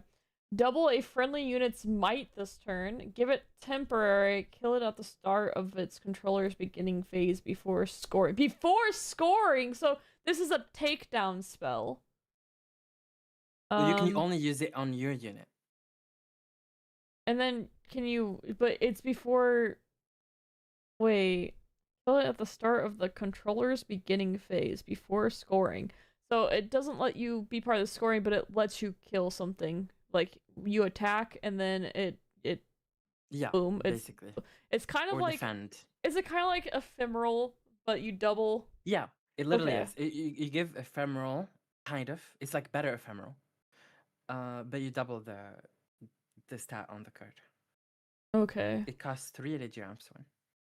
And It's an if action, so your you cards, you like, can't let's play say it. I have a 6 or a 3 card at might, and I double it to 6, and it battles a 4, and they don't kill it, then it regens back to 6. No, it's ephemeral instead, no matter what. Mm-hmm. Okay. At the start of your next turn, though. At the start of your next turn, but before the scoring. So if you use this to What's the attack, benefit of the next turn after? because if you have a unit, you're either attacking a battlefield or defending a battlefield, and having a unit at a battlefield allows you to defend that battlefield. Meaning that So if you have can a this thing big get body- attacked twice, or like does it allow you to get 2 attacks in, or is it always 1 attack? I don't know what that means. Like you can attack with it. I see what you mean. No, you can generally only attack with it once, and Okay. then that big unit is there for during the opponent's turn, and then it will die during the start of your turn. Something important to note is action, speed. you cannot use it to protect the unit from damage or any effect that would kill it. So Okay, if they so fall in like this star, you thing cannot is this last thing round. clobbers it. Oh, they fall in. Oh, it can't be a defensive spell. It's only an offensive spell. No, not in that sense. Oh. In the sense that because there's three speeds in this game technically. There's regular speed, which is only during your turn, which is literally slow speed spell. Action speed and reaction speed. Action speed opens the stack and cannot be played inside of a stack. And reaction speed can be played inside of the stack. So if they use Falling Star on a unit, they've already opened the stack, so you cannot play action speed or regular speed anymore. You can only play reaction speed. Okay, so I you tried have to to make be it as active. clear. It has to be an active thing. It can't be a reply to something, is what you're saying. Yes, Okay. basically. Ooh. And big thing is we don't know much about like what I'll call the reply spells of like the counters to this. Mm-hmm. I'll go first on this one. I'm stuck between bad and good on it, but Okay. I think not being able to react is not a good thing, and I feel like if you're being aggressive on something like this, there's a good chance that you're gonna get screwed by it. I Okay. think that the price doesn't seem that bad though. I'm gonna go with bad just because of the history of not being able to do something reactively. If I'm understanding this, sounds like it's not going to be a good thing overall, and it seems like it can be countered pretty easily. That's gonna be my guess. I don't even know if there's that many counter spells, but I'm gonna just guess that's gonna be what it is. What about you, Prespec? I'm gonna go very good. And my Mhm. thought about why I'm gonna go very good is twofold. Okay. The first reason why is because you said that there was no really good way of dealing with a big guy. And I think that like this kind of like cheats you into a guy being like a big guy. Like you can like put this on like a Noxus Mm. Hopeful, and that's already like as big as Mundo, and that could just like swing a location. So that's one thought I have. And like maybe that can like sneak in other like smaller guys, like because you like swung a location you weren't supposed to be able to. And then my Mm-hmm. other thought is if you do this twice, it can kind of get like fucked up where you just like literally can beat anything at like a location no matter what. And like it's like a trump card if you play like two of these on like the same thing. So like that's like my Okay. thought is like that. Okay. I think okay. This card is right now really bad. Yes. It's basically not played in any shape or form in any deck whatsoever.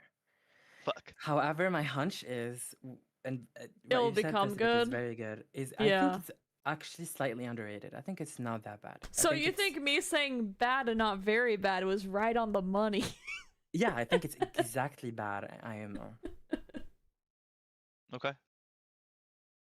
But your reasonings all your reasonings are correct. Pacific is just not in this set. I think it's gonna get better. If Way there's better like something later. that says like remove it, like make it so it just like this becomes permanent, I think this Yeah. goes to like a crazy combo card probably. Yeah. Yeah. It's just not there yet.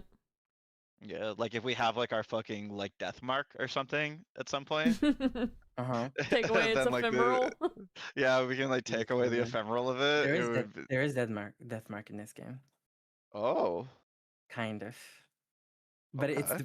it has the art of fading memories, so that's a bummer. It's a fading memory, alright. Okay. Okay, so like you actually have to sustain a battlefield. You can't just conquer it. Okay. That was my also Yeah. thought on it too, is when it said before scoring, I was like, that Yeah. seems not, yeah. Holding is, if you're able to hold, you're very happy. But it's not Okay. easy to do. But yeah, so like it's yeah. So you want to sustain the location. You can't just conquer it. Okay, got it. Yes, usually. Those two will always happen during the game, at least once both. Okay, next color is gonna be orange. Okay. We're gonna start with Thoughtseize. Sabotage. Sabotage. Choose an opponent. They reveal their hand. Choose a non-unit card from it and recycle that card. So it's putting it in their discard or your discard? I have Or my no, it answer. puts it at the At bottom of their deck. of their deck, yes. I have my answer locked in for this already. I do too. All right, you go first. Very bad. I think it's going to be a waste of your mana to do this, and like even though their hands revealed, I don't think there's like we haven't seen like a ton of reactive spells. Like if you're gonna play a card, you're gonna play a card. In the history of card games, like revealing a hand usually isn't as big of a deal as people say it is. I know Kuvira highly disagrees with that take. Yes, But heavily. yes, heavily disagrees with that take, but like a good card player already has an idea of what's in someone's hand already. And I think recycling wait, but reading the second part, choose a non-unit card, recycle the card. Recycling someone's freaking falling star does sound pretty good. I think discarding a hand, ooh. I need to think In about this game, that. recycle and discard is the same. So this basically just removes the card from. This is better. This Oh, is better wait, than you get- discard you because they get don't a- go to the. You get Yes, a yes, true, true. okay. It's better than discard. It is. Never mind. I think it's probably close. Reading There's the no second tutors part. in this game, by the way. There's no tutors at all. Okay, then never mind. It's gonna be That's- pretty good then, Alright, because so recycling. Wait, how much draw is there in this deck or card game? Like how many cards? Wait, first off, how many cards do you start off with, and how often is draw? It's a good Because I don't question. know the answer to either of those Good questions. Like, question. honestly, those are both fair questions. I think. Yeah, you start with 4, and then you draw every turn 1.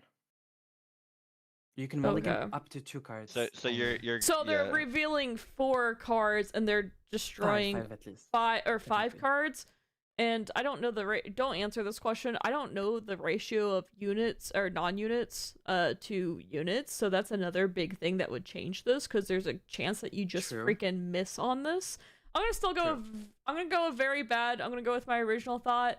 It could be incredibly wrong. I'm gonna go with the idea that you revealing the hand of 5 cards, you're probably have an idea already. It's randomized, there's no tutor, so it's not like you tutor and you're looking at their tutor.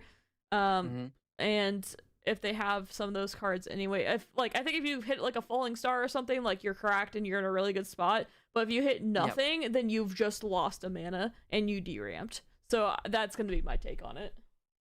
I think so. You Okay. only play. Do you only play Riftbound and like 4-player most of the time, or is it like No. 1v1 a lot? I almost exclusively play 1v1, and most people Okay. do. That's a good question too. All right. So True. in 4-player, this is hot trash. That's I'm what just I gonna was. put that I out was there. thinking. I was thinking 4-player for me. That's Yeah. In 4-player, this is hot trash. In 1v1, I think that this is between I would just say this is only bad, but I think it's a good to very good sideboard card, and I think it's specifically if you Mhm. play against blue, I think I would say it's a good to very good sideboard card because you can like preempt their time warp turn with it. So it's like your answer to like their time warp turn. And then like Yep. you can just hit like a value thing. But like I think as like a main deck card, just like versus a random opponent, I think you queue into like a red player and then that you have like this in your hand, and then they Noxus Hopeful you and you lose the game. Okay. So you would say it's what? I'd say it's good side deck, bad main deck. That's pretty. Okay. Silver. I already told you. I think very bad, especially in 4s. I think the side deck would also be a potential of like you do this in against specific Yeah, decks. but because yes. it's not Thoughtseize, it's Duress. But I don't think it's something that you just like slam into all of your orange decks, for instance. Yeah. So it's based on the strong cards that I've shown you so far in terms of spells and stuff, this is a really good card. Dang it! Dang it. Because it doesn't. It's a, no. Wait, Prismic, you said good. You are correct. It is. So it is a good main deck card. This Okay, is so for it's main deck. Really good yeah. sideboard card. Okay, so I was like off by like 1. Okay. By So one. I agree with the sideboard, and I will say I was thinking of a 4-person game too. I should have. I don't know 1v1, exactly what I said for 1v1. I probably would have put it higher. I would have said very good. I would have said like okay is probably what I would have gone to instead. I was saying you would have gotten the point for that one. But you said it's very good, right? Like Yes, I said, it's inside very deck, good. yeah. So I would be below And it. I'm not I being would've- biased by me hating hand stuff. Yeah, I know. I knew exactly how you would feel about that when I said that. Yeah, I saw it. I was disgusted. With only, or you Um, said 5 cards, not 4. That was the other thing too. Wait, You're at what is- minimum yeah. revealing 5. Alright, so what does this deflect text mean? Does your stream get to see the card? If like, I guess we should really read it for people that are podcasting. Where is the deflect that you're talking about? Oh, are you talking about the It's- new card? Yeah, the Yeah, next yeah. card. Oh, I hadn't opened that yet, so let me go get that. But yes, I will read it for the people that Next are card. podcasting. Okay, so we have. Oh wait, let me just open it first. We have an 8-cost D-Ramp 2 Dead Bloom Predator 8 might deflect. Opponents must pay. Is that a energy symbol? That's a G ramp of any land, any color. Okay, to choose me with a spell or ability. Must pay to choose me with. Oh yeah, you'll have to explain that. So You this may is, so this is be. ward. So this is ward. Ward, basically, yeah. Okay, it Yeah, has it's you ward. have to pay. You have to pay extra to target Well, no, it, basically. it's not actually paying. It's literally de-ramping. Yes, you have to de-ramping. de-ramp to target this. Okay. Okay. You may play me to an occupied enemy battlefield. Oh, is it tapped or untapped? How does that work in this? It comes down from your hand directly into a battlefield without needing to go in untapped, and it basically has haste in a way. It only has haste if someone is on a battlefield and you send it directly into that battlefield. Okay, I have my opinion on this one. Prospect, I do you do have yours? too. Yeah, we can just say at the same time, very good. Very good. Yeah, very good. Yeah, like yeah, this feels like the like Mundo effect, but it's even faster than Mundo. It's less conditional than like the Mundo thing. It's like if like we're on stats, it's like 8/8. They have to deramp to kill this. Like this feels like what you want to top end your deck with. It feels like you don't want to have to mess with this thing. And on top of that, the only thing and we know that there isn't a lot of great ways to kill big stuff. So I don't know if the deflect is actually getting as much value as we're thinking of. Because as we said, there aren't really that great of abilities to do it. But I still see 8 mana, 8 might, so that's 1/1. And if someone does want to try and deal with it, it's a pain. And the fact that you this can go into flip an locations. occupied enemy battlefield, that's the biggest thing. I think the fact that you can deploy it into an enemy battlefield sounds kind of insane. Yeah, if this can flip locations, it's like has to be nuts. Yeah, everything you said, both of you, is spot on. Awesome. Everything.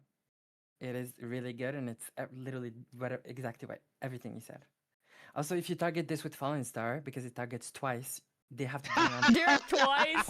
Yeah, Yeah, like I see this, I'm like, that's gotta oh be man, funny. I don't want to have to mess with this. Is how I think of. Yeah, like it gave Yeah. me dread, and I was like, this is gonna be good. Yeah, this looks like when like people like plop down like an arsenal or like a fucking like ruin raider or whatever. Like that's what it looks like. It feels like. All right, I'm gonna ask Prospect this question since Kuvi already answered it in chat. This person asks, will Riot IRL card game be the next big collectible card game? I'm hesitant to say yes because I think that things are getting pretty saturated right now. I think Riot's going to make a lot of money off of this, but I think that with like One Piece being big and Lorcana being big and also Flesh and Blood being a thing and also like you have like events moving over to like really focusing on like Dungeons and Dragons and like Dungeons and Dragons style stuff and like all these other like factors, I think that like it's really tough because like you're needed to Really? convince like card game stores to like commit to something when like they've already like committed to so much already. And I think that Riot will do really well with this, and I think that this will be really fun to play with friends. But like it's hard for me to imagine this going beyond the board game territory unless Riot really starts like investing in some tournament support for this. So I'm gonna give I think what will be a cold take after. I think it's going to be really big in Asia, and it's going to be kind of small to medium in like the Western world. I think I can see that. Yeah, I think it's going that's to a be good really argument. big in Yeah. China, think it's really always big gonna in be East big. Asia, Yeah. like That South is always Korea, true. It and will I always think be in bigger the Asia. U.S. like I think it'll do okay. I think the economy being where it is going to make it do worse than what it would have been other time periods. But I think card games overall have been seeing a bit of a resurgence just because people want that, over the table. But I think it's become too saturated. It's kind of going. It wasn't a resurgence, and I think it's kind of going down again. But that's only for the Western world. But I think in Asia, it's continuing to just shoot Yeah, up. I think in Korea this game will do incredible. Yes, that's what I think too. Yeah. I think this will be in the West the like third most played card game. I think after Yu-Gi-Oh, MTG and Pokemon. Pokemon. No, I think it will do better TCG. than Yu-Gi-Oh. I think it will do better than One Piece. I and don't- it will I do don't better think than Tab, so. for sure. I don't think so. I don't I think think it's we're gonna do better. underestimating the Riot IP a little bit. Okay, but Little bit. I LOR, think LOR, Arcane is LOR. crazy. LOR, No, no, LOR. but it's different because this game you can literally just pick up 4 boxes and then Oh, is it play not? because it's multiplayer. You can just play. Oh, wait. with your- It's not. They haven't even translated into Korean. They haven't Oh, translated shit. into Korean yet? Okay, no, I think No, it does it's only well in... Chinese. Oh yeah, it does great in China too, of course, but Oh yeah, I it's think popping in off in China. Korea it has to do heavily. well. But that would be my opinion on it still. I still stick to that opinion that We'll- it's going to do we'll really see. good in Asia. All I know is that like in Philadelphia, like one card game store, like 1 or 2 card game stores have picked it up. And like most of the other ones are kind of just been like, yeah, we're gonna stick to like the stuff we know. That's what it seemed like. It's like it was hard for me to find an event for like the opening in like Philly. I'm in Kansas City, there's nothing here, Yeah, which is So, like- not good. How do you know?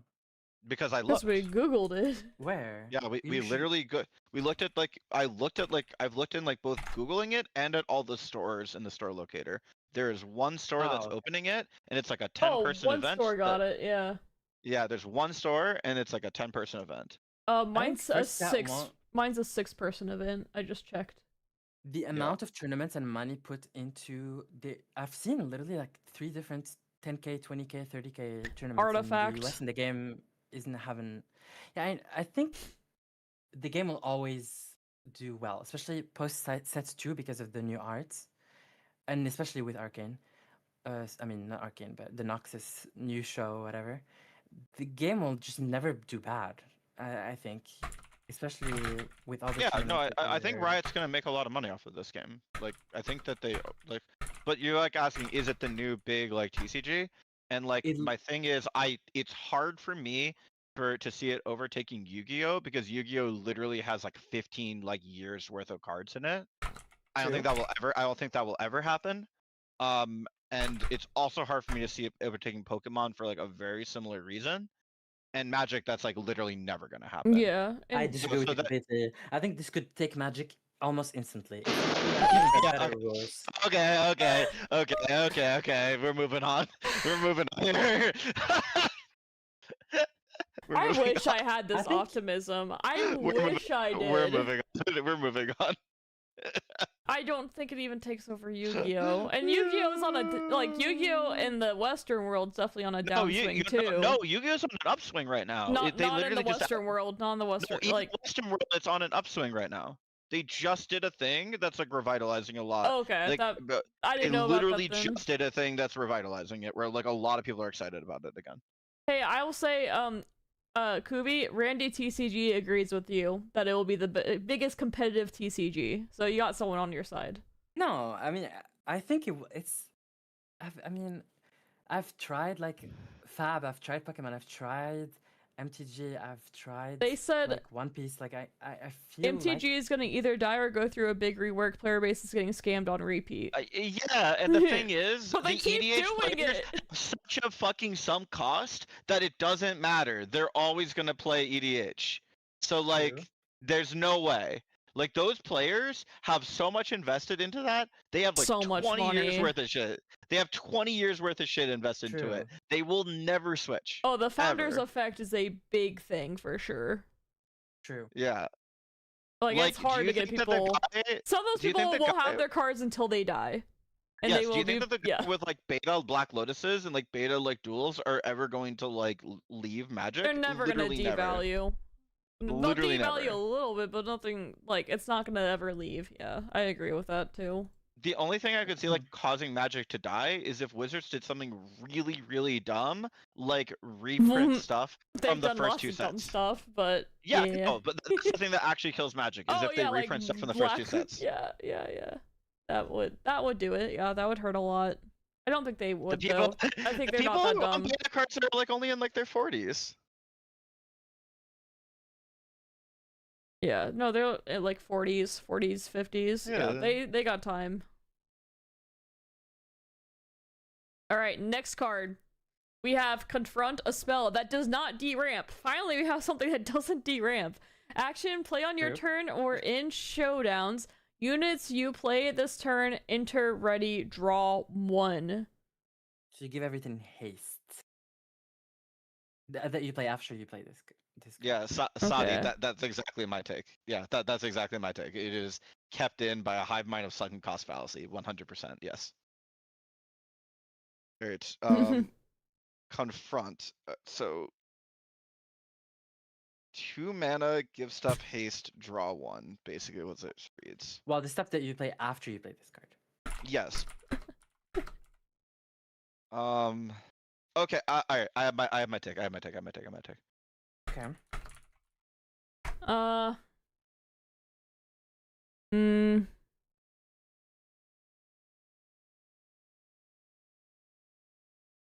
I don't know mine. I'm thinking. Yeah, take your time. I know for sure. I know mine for sure.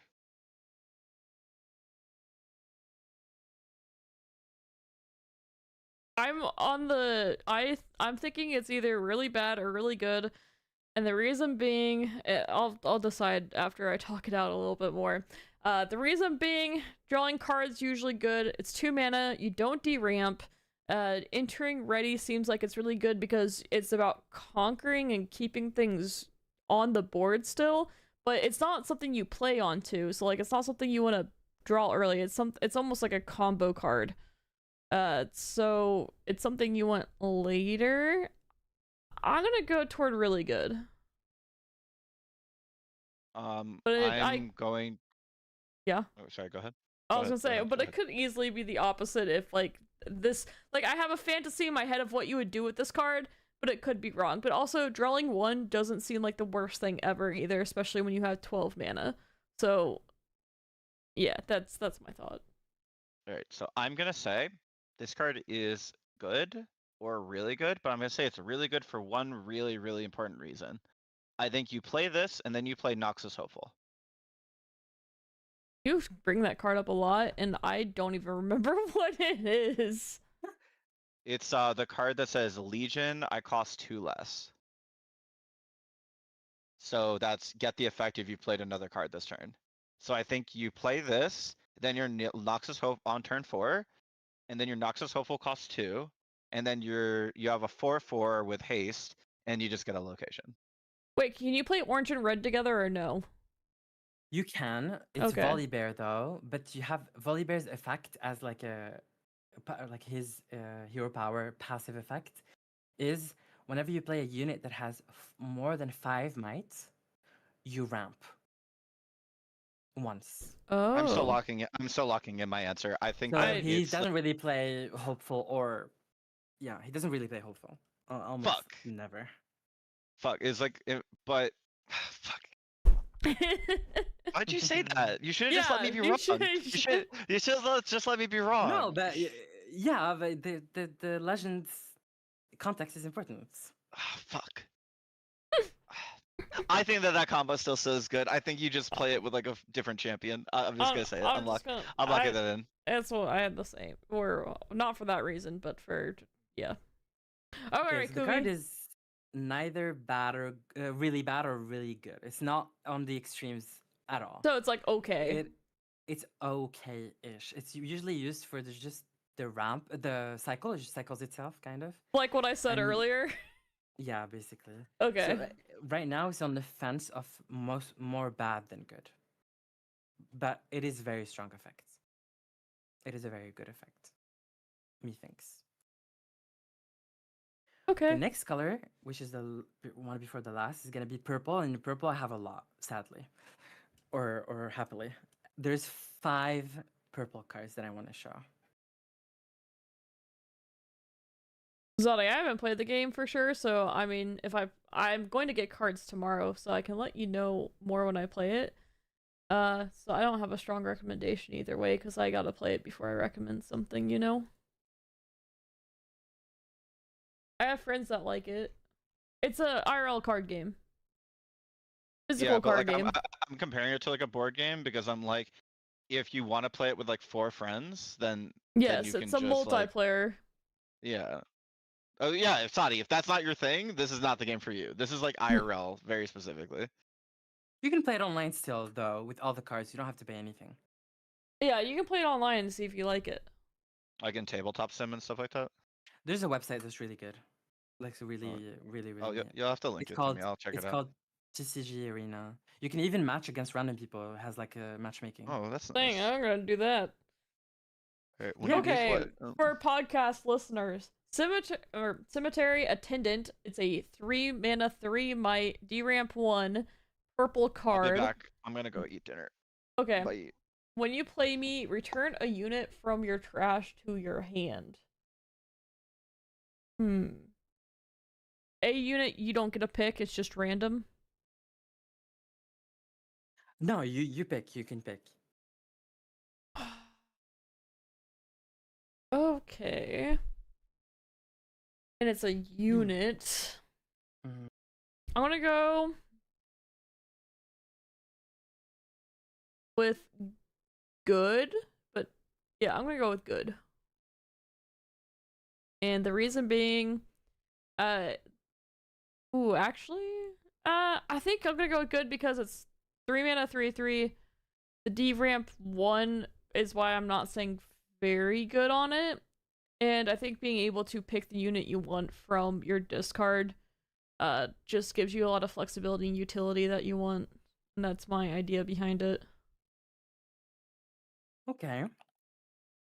So I'm gonna note down what you said so that when Perspec comes back. This card is really bad. Dang it! The recycle cost on it is absolutely crippling. What do you mean the recycle cost? Like the fact The that you recycle, D-ramp sorry. one?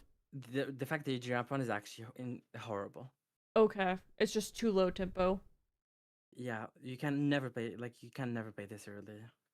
Is it It's something late-game that card you that's just think not- in the future it could be good with a combo With or some combos, yeah, for Yeah. sure. It's That's a combo what I card. was It's kind not of like thinking. a- Is that's a combo card, but I should have thought, oh, set one. They probably, they didn't even have that for the freaking, dragon spider thingy. So yeah, because like I see this kind of card and like I think of Tessel, and Tessel had a lot of like getting things out of the graveyard, like a 6 mana 3/3 necromancer where you would summon a card from the graveyard that was less power than 3, for instance, was a really good card. And this doesn't seem to be like a crazy high tempo game at the time, especially you shouldn't have a crazy high tempo game as a new one. So I thought maybe this would be okay for that reason. But when you don't have the combo to capitalize off of it, it makes sense why it wouldn't be that good. Literally everything you said is what I thought when I saw the card first. It's like even fully knowing the rules and everything. Mm-hmm. That makes sense. So I agree. Ready for your next? Do you want to do like actual 5 cards in this color, or would you want to just skip and do like 2 and? It doesn't That's it. really. It's I'm good with whatever you want to do, whatever you want to show me. Okay. Oh, this one is super interesting. Okay, this one's super interesting. It's very cool. Okay, this one. Alright, I'm back. Oh, Oh my I go god! over. I How didn't do you eat realize. so fast? Oh, because my family already ate without me. Oh, Oh, Nope, Dad. that's fine. okay. So Not let's. big deal. You only missed one card, which is this card, the doggo on the screen right now. It's. Okay. Uh, It's bad, right? did you hear? Yeah. Yeah, it's bad. It's really bad. It's not played at all. Now pull up that Kog'Maw. Augers. Alright, I have my lock in for this one. I'm locked Yeah. in. I'm locked in. Okay. Alright, Let you're me locked in. hear So, a thing. alright, Let me. I'm gonna say very good. And my reason why it's very good is that it deals 4 damage, which is enough to kill Noxus Hopeful. It says on at my battlefield. Does that include your allies? It says all, Yes. so it's probably yours as well. I think it's really Yours as well. bad. For what reason? 3 mana, 1, deal 4 to all. When I die, get this effect. It's oh, and you know what it kind of reminds me of? It kind of reminds me of like a Doomsayer type thing. And it feels like Yeah. it's good early. Wait, can you self-ping this? Is there any like good self-ping for this? Yeah, you can just cast like the red spell on it and kill it. That's Yeah, but if expensive. it goes into a I think battlefield, it's you will really. usually die. It will Uh-huh. usually die in a battlefield. That might be a good thing. Yeah, no, it could be. I don't know. I'm gonna go really bad. I'm just gonna say it's too slow and that you don't get to continue. Like, the difference is you conquer, but you don't get to keep something on the board, and we've kind of established that that wasn't a very good thing. So that's my reasoning for it. Yeah, I think you're right. It's a very bad. Oh, it's very bad. Okay. Yeah! It has basically. I think it's probably the least played card in the game. Okay. Probably. But I thought it was broken when I saw it. So that's that. Right that's away, what I thought it is. was really bad. That makes sense.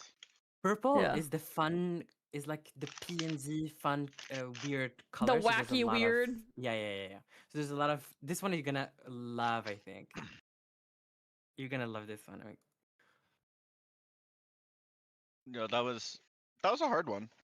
Because like Yeah. it does kill stuff, but I guess like killing things doesn't really matter in this game if you're not taking So- control of the That's location. exactly The why I got it. Yeah. That part. Yeah. But the reason why it's bad mainly is that people are not overcommitting on battlefields. They usually have like one unit there just to Oh. potentially get the point from holding, but they don't overcommit, which means that cog doesn't really get that much value because it only hits one Yeah, unit. it doesn't get the whole, like, when you think of it, you think like, oh, this thing's gonna kill like 6 or 7 units, but it's always those It literally Doomsayer only S kills cards that it's one. always 1 or 2. Is Yeah, maximum two. yeah, if you're and then really- you're not taking either. You're not holding. Yeah, that makes sense. All right, Nocturne, 4 mana, 4 might, D-ramp 1, Nocturne horrifying, ganking. I can move from battlefield to battlefield. Oh, I've heard those things before. When you look at cards from the top of your deck and don't draw them and see me, you may play me for a single D-ramp. Is that what that means? Yes. By the way, So D-ramp does he means- D-ramp twice then? When in that No. case? No, only once. Only once. Oh, I'm cheating. I'm gonna abstain from this one. I already know how good this is. okay. Really? Yeah, I saw it was in the shuffle up and play video. It was one of the guys that they played. Okay. Mm, So, if you're attacking or defending, no, sorry, if you are defending and you somehow see it, you play a spell that like lets you see there's a spell that lets you see the top 3 cards, for example, and you see it, you can play it directly on that battlefield, defending in that combat. For I'm example. going to go with very good because moving to battlefield allows you to hold. Being able to get essentially an extra card by looking at the top of your deck and then planning your turns is a nice bonus. It's not like tipping it over for me, but I think it's very good because of the stat line seems decent. You have an upside, and then being able to deploy it battlefield to battlefield seems like holding would be really strong. Okay. I personally would say this is a very high rolly card, obviously. So Mhm. it has very bad spots and very good spots. If you have it in Okay. your hand, it's really bad card. Oh yeah, 'Cause yeah. 4 I for was 4 thinking with the one- best case scenario, and obviously, Yeah. yeah. You can absolutely high roll the opponent with this card, but it happens very rarely. Mm. It is a bad card. I think it's neutral to bad. It is not good. But it can be very good if you have That was the what- dream that was what I was scenario. And that's what I was thinking, the dream scenario. But I also didn't even ask you, like, how often can you look at the top cards of your deck and stuff Not like very that? often, sadly. So it could become better later, but very bad right now, or bad makes sense. Yeah, Yeah. it's a bad neutral that goes to good. Okay. Very quickly, can easily go to good, if not really good. Yeah. It's just That it makes doesn't have sense. the right tools right now. That makes Oh, sense. My God. Yeah, that this Nocturne deck card- lost. I don't remember it doing super hot at that shuffle up and play game. I only This watched like the card- first 2 minutes of it, so I didn't actually see how the decks performed. Cookie funny card. Invert time played. Each player discards their hands and then draws 4, and it's purple. So you discard. Are you discarding 4 usually? Because you usually have 5 in your hand. You don't usually have 5, no. A draw is quite easy in this game, usually. Most decks can very easily draw. Oh, okay. Oh, so it's not like LoR where So- I'm literally like just like No, no. unable to. No, there's usually in this game the struggle is the mana, not the hand size. And each That makes player, so sense. it means either the 2 or the 4. So, I mean, there's not a lot of combo decks, so you're not making people lose their combos, and you're also losing your tempo. So I'm gonna go very bad. That it's too this- slow. This one, I'm going to say that I'm gonna take a wild swing out here and say Okay. that there is something that says either when a player discards or when a player draws, something happens, and it's played in that deck specifically. And in that deck, it's good. Okay. That's a wild. So, okay. The answer is that doesn't exist really. So Okay. it's not the case. Okay, I was just card- taking a swing there. Yeah. Yeah, the card is not very bad. It is just it doesn't really see much play, but So it's very bad. you can see it from time to time. So it's bad. It's pretty It's bad. yeah. It is bad. Not very bad. It's bad. Okay. The decks that play this card are Annie and MF play this card. Annie Okay. really Annie's ability gives you +2 mana every turn, kind of. So she can empty her hand very quickly, and she likes this uses this to refill basically. And MF likes to send stuff into the graveyard to bring them back with her with some other units. So those are the only niche spots where this card is played. Otherwise, it's horrible.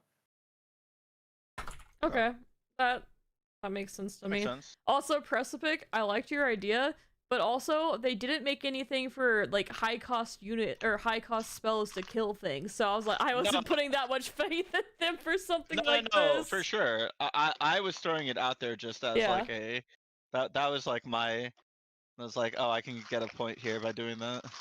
One chatter said that they've seen this card played 1 time in 12 games. So that sounds about what Kuvi was saying. Yep. By the way, I'm hyped. I got like up 2 big bags of dice from my D&D, and I'm sorting through them now. That is actually awesome. Love that. Ooh. Okay, this Oh, next the card art is gonna so be. cute. Yeah. I don't. Which art is this in LOR? It's not from the League of Legends not? team, is what it says. It's there's like a minion guy, maybe it's like No, a there's minion a. thing. You're thinking about the Senna one. It's different. They put the purple I think outside. Isn't this Syndra's spell art?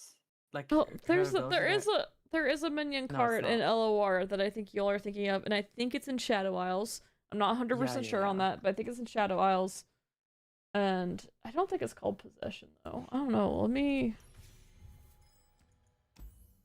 Like, I'm thinking there is No. a card that has Yeah, a it's called minion. minion, literally, but it is just a Oh minion. yeah, it is that Just keeps minion. dying.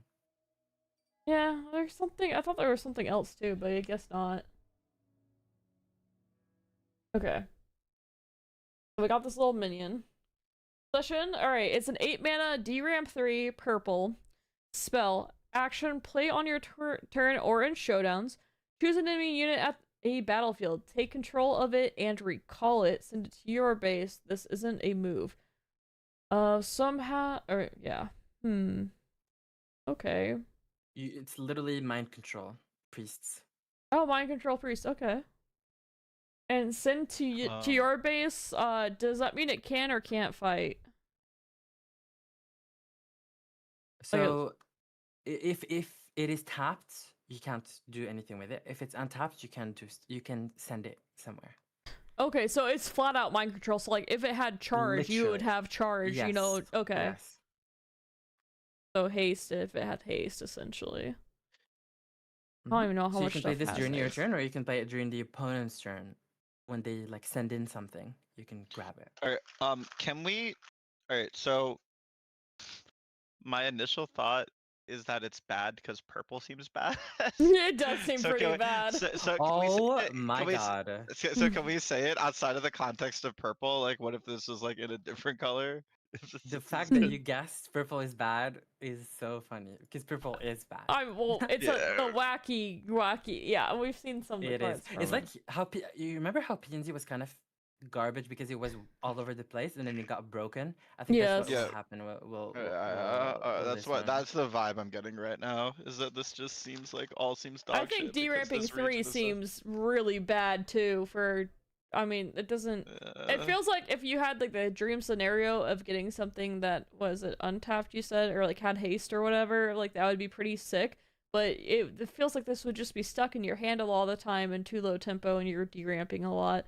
So Yeah. I would guess, yeah, that it has to be pretty freaking bad. And even the dream scenario doesn't even sound that good. Yeah, this Sound seems bad. bad or really bad? Really bad. I- Maybe bad with the dream scenario still there. I'd say it's bad, but like if purple was played, you probably played in the sideboard because it could like answer like a big guy. Maybe. If I were to guess that... That's my guess. Yeah, I'm gonna go with really bad just because I'm gonna guess it's too slow. And we've established there isn't a great way to deal with higher cost stuff, and this is just, yeah, it's just too slow. The most common consensus is that this is really bad. Okay. I believe in my heart that this card is slightly better than what people think. That sounds like you. By the way, Okay. someone says, "Oh my gosh, is that Precipic? You coached me on Discord for like 10 minutes several years ago from Yellow Magi." Pogo. Yes. Pogo. And also said this game seems too fast for that card. Agreed. So yeah, yep. We all on the same spot. There's literally like Chat a all card that's said like a 2-mana trash. 4/4. Everyone said trash for this one. Yeah, I mean, it's. I think the number one reason this looks trash is because it's in the purple region. Yeah, I think even without it, I think the game was still. It's just too slow. Yeah. Like maybe you could get away of a one of and like this cracked blue red deck Yeah. or something, but definitely not in purple. That's what I'm saying. All right, we ready for the next one? The next one is another one of my favorite Oh, cards. Mind Splitter! Oh, I do like Mind Splitter. Okay, it's 7 mana, deramp 2, and it has 7 might. When you play me, choose an opponent. They reveal their hand, choose a card from it, and they discard that card. It can be any card, though, not just a non-unit card like the previous one. So, potential win cons. You can just, like, discard someone's Mundo, for instance. Yes, anything. Oh, okay. That seems... And it's a This seems- 7/7? Like, this has to be really good. This seems really good to me. Yeah. I think this is like an easy, really good. But maybe I'm wrong. Yeah, I'm gonna go with really it's good. either really good or good on the upside. But it's really it's pretty good. Okay. I think that like if this makes sense in Mhm. purple as a region, then this is good. But my vibe is that this doesn't fit with anything else you've shown me from purple stuff that is purple's trying to do. So if it's bad, it's because purple is disjointed. It doesn't make sense. Yeah. Like, this and anything seems like it would be really good. Unless purple is that broken bad. But yeah, this makes sense. Chat room, we are sorting dice. This is so relaxing. Cards and dice. Let's see. So the last color is gonna be yellow. Yellow is kind of it's like Shadow Isles with tokens. I thought you were gonna Yeah, say shit. me too. I thought you were gonna say. No, Shadow Isles I was with- like, spoiler with alert. tokens. No. No. Okay. Let's start with this card.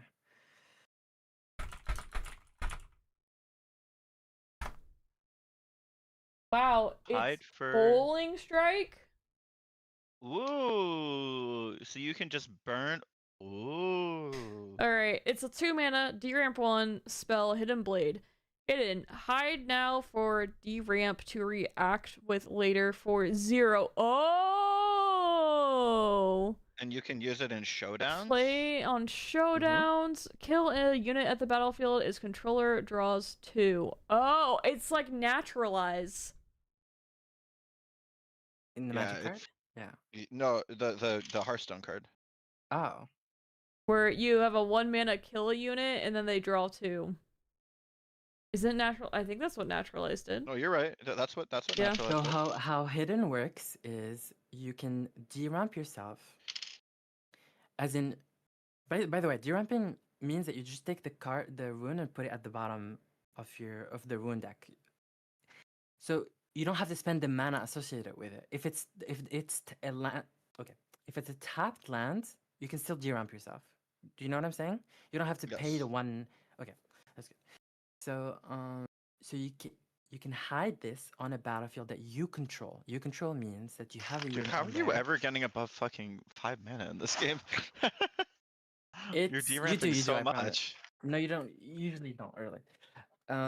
So you can hide it. You can pay deramp yourself by 1 and hide this card on a battlefield that you control, meaning that you have a unit there and the opponent doesn't have a unit there. You cannot flip it right away the turn that you hide it. You can only flip it the turns after. If It's a there are true no more trap units, card. yeah, if there are no more units on your battlefield, and you don't use this, it will go away. You Yeah, can Chris, only Oh, it's hide that one. it's D&D dice. It's Chris. It will it does wait, what was I gonna say? Oh, you can only hide one card at a battlefield, and once you hide a card at that battlefield, you can only target things within that battlefield, even if the text says otherwise. okay. Those are the rules for the hidden cards. And by the way, Timo uses this mechanic a lot. Timo hides a bunch of shit. All right. I have my answer for this card. Me too. What is it? Alright. I think this card is really very good. And the reason being is I think it's very low cost for what it does. And what you said earlier is that drawing was really easy in that card and that people drew cards kind of all the time. So I think the downside of the controller drawing 2 isn't as big of a deal as it wants you to think it is. I think my reasoning, in addition, is this gives you control of a location, so you don't really get that hurt by giving them an extra 2 cards, because like you're actually getting value from having control of that location by winning like in combat. And Mhm. then it also says the word kill like a unit at a battlefield. That's like anything, and you've already told me that like removal is like pretty like big removal is like pretty like rare in this game. So Mhm. like this feels like a pretty unique effect if like big removal is rare. It's rare in other colors other than yellow. Very common in yellow. Mm-hmm. Okay. Okay. I mean, it still looks pretty good for me. Like 2 mana, like plus like a Mhm. burning. Like if the red card is like one of the best, then like this at like a downside still gonna be like good. Yeah, Especially with it's a really good card. It's probably yeah, yellow's best card. Makes yeah, sense. Someone that makes said, sense. can you kill your own unit to draw 2? Yes, absolutely. Okay, they said you can. Yeah. Oh, Yeah. then this is insane. Yes. This is like It's I really didn't good. even think you could do that. That's insane. Yeah, then. I didn't think about Yeah. that until the person in chat pointed it out. And I was like, oh, that. I said very good before they pointed that out. Dude, bro, so this is a glimpse beyond that also can be like a vengeance. This card's Basically. so good. Talking about vengeance, Yeah. baby. That's the next card. Oh, they literally just called it vengeance. Goddamn. Literally. Based. You pay Oh. 2? That's a lot. This seems really. I'm gonna go with kind of bad, but it's just too expensive. And you said that yellow has a lot of ways to remove, and deramping 2 seems really bad, and you're not taking with anything. Yeah, I think I'm gonna go kind of bad. What are you first? I think this is a good sideboard card, but it's kind of bad otherwise.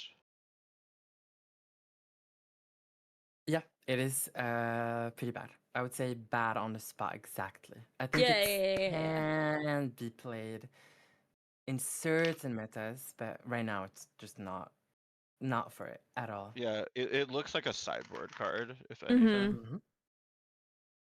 Okay. Another spell. By the way, there's a typo in this card and they left it in. It's funny. Make sure you get that card. Look at how it's spelled. The name of the Red card. oh, they have a gem. Okay. Yeah. That's great. Alright, so it's a 6-mana, 3-mana D-ramp spell. And the action is play on your turn or in the showdowns. Give friendly units +5 might this turn. I'm gonna go with really bad. And the reason being is that the D ramp is really big, and then friendly units, we've established that there aren't that many friendly units in, like, it's usually 1 or 2. But that's still what? No. Victor has an army of like. But we know 17. Victor's Victor bad. sucks. But we know Victor sucks. Well, I'm talking not Victor the champion, Victor the legends. The legend do you mean? is the one that you're embodying. So when you pick a deck, you're picking a legend and a champion. I said the champion is the commander kind of, but the legend is what gives you the ability. Victor's he's like passive. Oh, he has like a skill. He basically literally has a skill that's free. Well, not free. You actually pay 1 to spawn a token. That's his ability. You tap That's him. Wait, you did tap him and spend 1. the friendly units, does this might count toward their scoring at the end? Yes. Okay. Still very slow, but it sounds like it wins you points. I think that this card is a good card in the decks it's good in, and unplayable trash in the decks it's not played Yeah. I mean, that's definitely. Wait, what was the first line? First sentence? Thank you for the follow. It's good in the decks that it's good in, and unplayable Like the trash token in the decks. but yeah. Like in a token deck where you're doing this, like it's got to be pretty good. But in anything else, it's just unplayable. You never want this card. Yeah. Exactly. In the token deck, it's like best card in the game, and in a bad in a non-token deck, it's unplayable. Yeah, Which makes sense. Yeah. That makes sense to me. Okay, this one is funny. You talked about flash units. There you Mhm. go. Open it. Whoa, this got a lot of text. Yeah, but it's also got 3 health. And D-Ramp It's 1. actually so funny. I don't think you understand how funny that is, actually. Everyone in the literally every single person is traumatized by Fallen Star. So like, Alright, that's so we funny. have the 3 mana Shin with the D-Ramp of 1 and the Might of 3. Reaction, play anytime, even before spells and abilities resolve, including to a battlefield you control. Shield 2, +2 Might when I'm a defender. I don't know what or when he's defender. Okay, tank. I must be assigned combat damage first. I know we kind of talked about that some with Caitlyn being combat damage last. I Yeah, don't I There's still, know. opposite I still, Oh, thinking. yeah. I still don't know why that's good Yes. or bad. Yes. Well, the tank doesn't like. Oh, I get it. Wait, I can explain. I can explain it. All right. Okay. So basically, the way it works is you can be like, I'm dealing damage to this, and this, and Mhm. Caitlyn gets to survive more often if their damage is lower. Shen doesn't. Shen doesn't. He dies more often. Is he Well, a he defender protects in the this other stuff. case? Like, But, he's like- kind of. It's like he has guard, kind of. Like a. Yeah, but, like, he's a thing that you want to hit. A not shield want, +2, that so will want to be hit.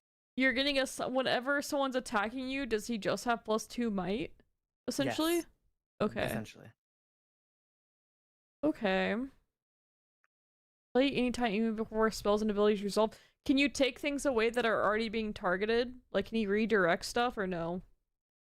No. So you're attacking. If the opponent is you're defending with 1 unit. You have 1 unit at a battlefield. The opponent goes in with their units. That means you're defending. If you have 3 mana up, you can flash him inside of that battlefield directly, and he will go up to 5 and have tank, which means the opponent will have to go through 5 and then deal the mites that they need to deal to kill the other unit. My question is, does this sort of effect get shit on by Falling Star? That might give the answer. Not not the turn that he's played, because he would be at 5, and in that combat he's be at 5. So Fallen Star cannot. Okay. Fallen Star is a slow speed spell, so it doesn't interact with the combat. But after Oh, combat, okay. if he survives, then he will get blasted. Okay. He seems like he's in the realm of like not really good or not really bad, but just like an okay card. So I'm gonna go with good rather than bad. I think that he seems pretty good, because at least you get value out of him in the one combat. Yeah. Yeah, exactly. He's spot on good. I think that if Falling Star didn't exist, this card would probably be very good. Yeah. Probably. Yes. Yeah. Well, if the Fallen Star didn't exist, like If it was a banned card, 80% then this of the card pool becomes would a be lot good, better. would be Yeah. better. Yes. Caitlyn would be a lot better. Yes. Okay. I want to show a funny card. So every single color has a card called a seal. Seals are basically Oh, I recognize this. so you deramp yourself. It costs 0, but you have to deramp yourself once to play this, and for the rest of the game, every single time you need to deramp, you can actually tap this and generate that color thing. So if the card says, for example, it's like a vengeance that deramps you 2, and you can actually tap this card and only deramp once and play vengeance. So it helps. It's like a mana rock, but it doesn't give you mana. It prevents you from It just deramping. prevents deramping. Yeah, that makes sense. Each color has one of this that does the exact same. Seems like a staple. Seems like you really want to have this is my guess. Because like if you're trying to like cast like these like really big things, then like it seems like if you want to cast these really big things while still casting your falling stars and casting your like other like random like stuff, like you need this to be able to like get to that point. Mm-hmm. I'm at bad right now, but will be good in the future. Yeah, exactly that, I think. It's not bad right now. I just think what happens is everyone was obsessed with these seals. Everyone was put in 3 of them in almost every deck. But then what we realized slowly is instead of doing that and losing that slot of the card from your hand, because the card doesn't actually do anything in terms of effect, like it's card quality, right? It actually is better to just play cards with no power that the cards that don't force you to deramp early, and then you play expensive cards that are deramping you a lot later on. And that strategy is the strongest, I think, right now in Riftbound. That's pretty hype. Okay. Okay. Now, okay, there's one last mission if you're down. Yeah. Sure. I want you to go through the legends of this game. There's only 12 of them with very, very simple effects. And tell me which one I main. Oh, do you have a link? Yes. Which one you mean? Which one Kuvi mains? Okay. Can do. Let me just find it so I can give you the right thing. Here, this is a really good like deck builder site.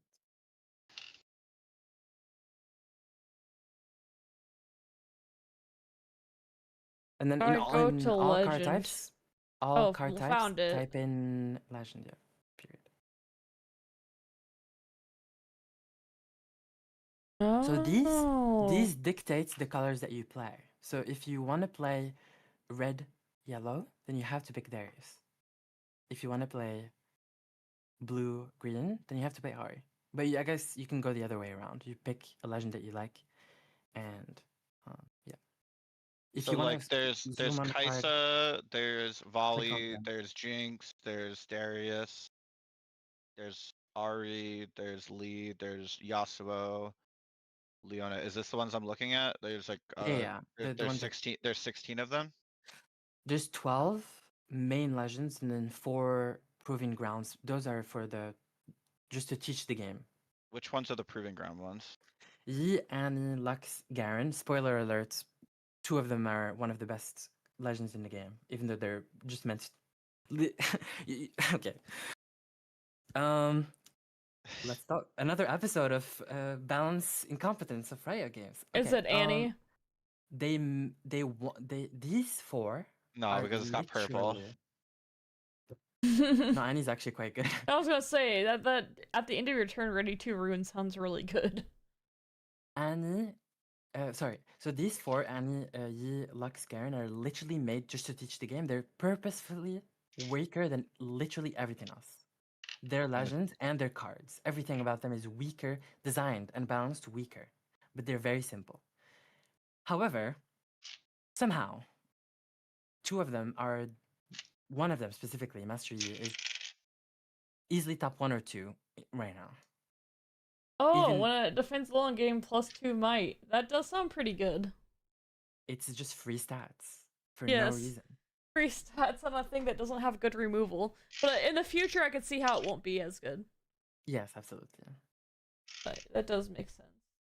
Okay, if you want to zoom in on the cards, you just right click on think or left click on them, so you can like I believe. Let me see. It's left click. Sorry. Yeah. Oh. All right, so we're guessing which one you main. Yes. Mm-mm. Let me pick my. I have 3 that I really like, but I'll pick one. Oh no! If we get one No, of the but- 3, that counts. Yeah, sure. Okay, that counts. That counts. That counts. Sure. All right, I have my guess. Oh, I don't. Okay, so quick. So Kaisa lets you pay for not deramp with spells once a turn. Not like she gives you the one colorless thing, so you can use it to on any spell that costs a ramp. Volibear is big dudes. If you play 5 might or more, he ramps you. Ari is a kind of defensive. She basically gives -1 to everything that attacks her. Jinx is a very aggressive, empty your hands type of deck. Darius is tokens and yeah, tokens very aggressive. Lee is bad. Yasuo is You bad. skipped Ari. Oh, Ari is she just gives -1 to everything that's attacking her. Okay. Lee gives a buff. Buffs in this game are literally like a card, like a token card, like that you put on a unit, and it gives it +1 might, but you can't stack them. It's literally only +1 Okay. permanent. That's it. Yasuo, you pay 2 to move a unit from or to a battlefield. It was expensive. That's why he's bad. True. That's why he's bad. Leona has quite a good effect. Unfortunately, her package is the worst thing I've ever seen. So bad. All right, you're giving. Yeah, You you're are giving away a giving little too bit. much. You're way too much. Yeah, we should be Okay. judging it based on like the text of these cards a little bit more. Teemo is so to play hidden cards, as we said earlier, you have to deramp yourself by 1 to hide the card, and you essentially play it for free. But you have to deramp yourself. Teemo, instead of deramping, you can raw play 1 mana. So you don't deramp, but you pay the 1 mana, which is long term a lot better. And he's a lot about hiding stuff and trickery. Victor is just tokens. And he spawns a token for 1. MF gives ganking for free to something once a turn. So you can. Ganking allows you to move from battlefield to battlefield, which is not allowed. You can only move from base to battlefield. And if you want to go from battlefield to battlefield, you need to move back, which taps the unit, wait a turn, and then go to that battlefield. Set is the most complicated, so leave it last. Annie just untaps 2. Yi just gives +2 to defending. Lux is big spells. She draws when you play a big spell, and Garen is just attacking with a bunch of units and drawing. She's bad. I have my Kuvi 3 can't help- guesses. Kuvi can't help himself. Yeah. Sorry. I do have my Set 3 guesses is- though. Okay, nice. Set I is. have my guesses, by the way. I would suggest y'all rely on colors more than, but yeah. Okay, set.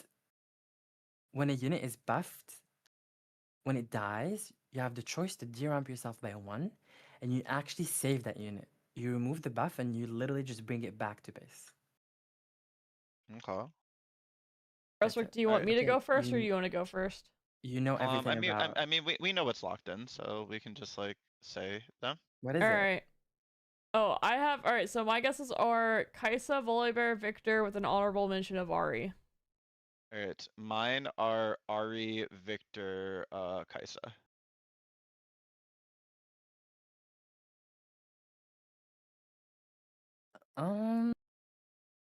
Did you not have Okay, yours so my- locked in? No, I don't. Mine are Kaisa, Ari, and Teemo. Okay. Oh, Timo was my other one, so I got 2. Nice. Yeah. I got the Kaisa. Volibear, I thought that it was maybe just because it's a little bit more greedy. I thought maybe you would play that. Kuvi I doesn't would get never. appeal. I would never. No, that's not Kuvi. Yeah, Kuvi doesn't like Never. get drawn to playing big dudes. That's not his thing. His thing is how do I make my opponent's stuff as small as possible. Miserable. Yeah. Really. And Yeah. that's why all my 3 mains are blue, and blue is the only color that reduces mites. Yep. Oh, I didn't know that either. Yeah. No, I looked at Ari and I was just like, so Ari's your favorite, right? Between Ari and Teemo is very close, but yeah, Ari Okay. probably. That makes sense. Is it Timo just because like I the love. purple stuff is more interesting? Yeah, my 3 favorite colors are in order: green, blue, purple. Yeah. So anything with these colors, I'll like. I just don't like red. I don't really like a yellow So that what? much. So now that we're done with the game, show us some cards that are like your favorite cards from the game. My favorite cards. Yeah. We're like, you're like, Mm. and then also show us who is like, what is your I least think. favorite cards in the game? Oh, I sure, know I can you've do shown us that. a couple. I Oh, want to show battlefields. I think battlefields are super cool to show. Yeah, battlefields are cards as well. Oh, okay. So if you go to instead of legend, you pick battlefield. You'll see all the battlefields. and So this the was way without me knowing what any of these were. so the way these work is when you build your deck, you pick 3 battlefields. Oh. Competitively, Okay, this you're sitting seems at the table. complex already for picking 3 battlefields.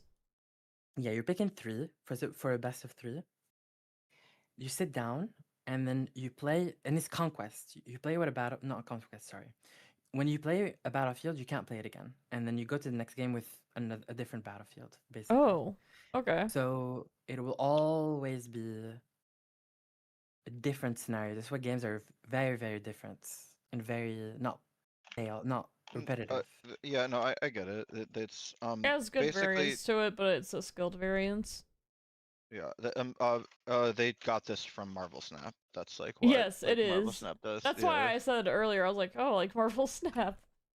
No, this Although is literally from Marvel Snap. Mythgard did something very similar too, but you only had 1 instead of 3.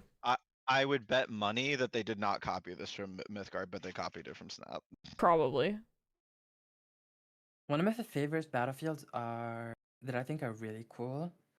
I would say the Dreaming Tree is really cool. Alright, let me look at what the Dreaming Tree is. How do I Before you find? move Oh, on, it's in order. Uh, No, it's not in alphabetical order. It's ID, but you can choose alphabetical at the top right. There's a filter thing. But also you can just type it in search bar and you'll yeah.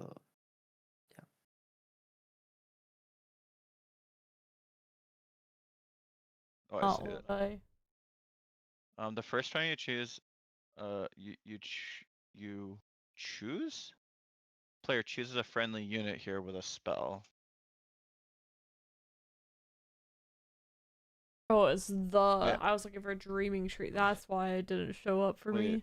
When a Oh. player chooses a friendly unit here with a spell, for the first time each turn, they draw 1.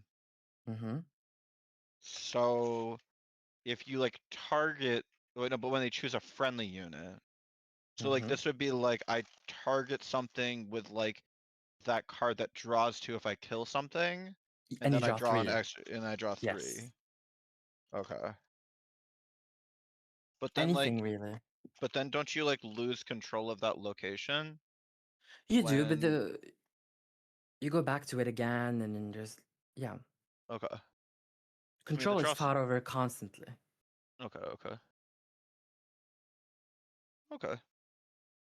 Over Yeah. both, like usually. Yeah, I mean, like it's like draw that's outside of your deck, so this seems like really cool. 2 other very cool battlefields are Reaver's Row and Windswept Hillock. Reaver's Row is really cool. Wow, I recognize that one. Yeah. When you defend here, you may move a friendly unit here to base. Move a friendly unit here to base. Why would you want to move something to base? If you wanna, well, if you have a 3-might unit and you're tapped out, and the opponent is sending in a 4-might unit into your 3-might unit, usually if you can't bring it back, which means in any other battlefield, your unit will die. Oh, And so your it just unit like will lets you It's be a a recall. coward. Okay. It's recall. Yeah, Yes. yeah. Yes. It just like says like, oh, I'm gonna lose this fight. Well, I'm out of here. Literally. What was the last But one? the ping pong is really fun. And the last one is Windswept Hillock. I think it's pretty fun. Wow, I recognize that one too. Units here have Oh. ganking. They move from battlefield to battlefield. Oh, Yeah. this just seems like it makes the game a mess. It's actually pretty fun. It's pretty good. No, I It's very know, skill but based. it seems I know, but it does seem like this would make things like you'd be like if I'm not fully locked in, I am gonna get shit on. Okay. This one, I need. Okay, it's called the Grand Plaza. You have to look at it now and tell me if it's strong or not. The Grand Plaza. This is strong for sure. It's Oh, I need to look. the It only. reads it reads strong. But I guess like it's a best of 3, so like your deck like sucks. Like you win one It's game and only- then you lose the other 2. It's probably only Yeah, good with tokens and it feels like you win like one game with like your Victor deck and then you lose the other 2. yeah. I don't think I've seen anyone win with this ever. It's very hard to overcommit into battlefields without getting heavily punished. Yeah, 7 As a units is a general rule. lot. And we were talking about, yeah. Which thank God, because side wind conditions are horrible. This will probably be good eventually. Maybe. Yeah, it reads like it'll be good eventually. And the rest are pretty fun. The rest are either buff or and there's Zon. Zon is really cool. Zon warrants, especially if you're playing Jinx, obviously. But the rest are pretty basic. Okay. So what are your favorite like just like non like battlefield cards in the entire game? Or One of my like favorites design-wise and stuff. I really like Brynir. How do you spell it? How do I spell how do I spell it? Brynhir. BRY? Yeah. NHIR. Thunder See Song. it. Okay. I think the card, what it reads. Oh, is really cool. That's you. that- That's you. That's Lotheb right there. And you don't even have to deramp. Yeah. And if you play it with Volley Bear, you actually ramp once because Volley ramps when you play a 5 or more might unit. Yeah, this is a very Kuvi card. This just like is telling the opponent, no, stop playing the game. Stop. I hate it when my opponents play cards. I'll make sure they can't. Yeah, it's like so annoying. They keep playing like scary things. I just want to be comfortable. Like, stop. Okay, Someone who look played a lot of at- volley in chat said that this card bangs. Yeah, it's Lotheb. Wait. It reads like Lotheb. It's Lotheb. Yeah. As Magic players, what do you guys think about Shake Well, Down? Kuvira is not a. Sorry, Silverfuse is not a Magic player. I'm not. Shakedown. Shake. It looks like an LoR card to me. It is an LoR. I know. It's a joke. This Feels- seems.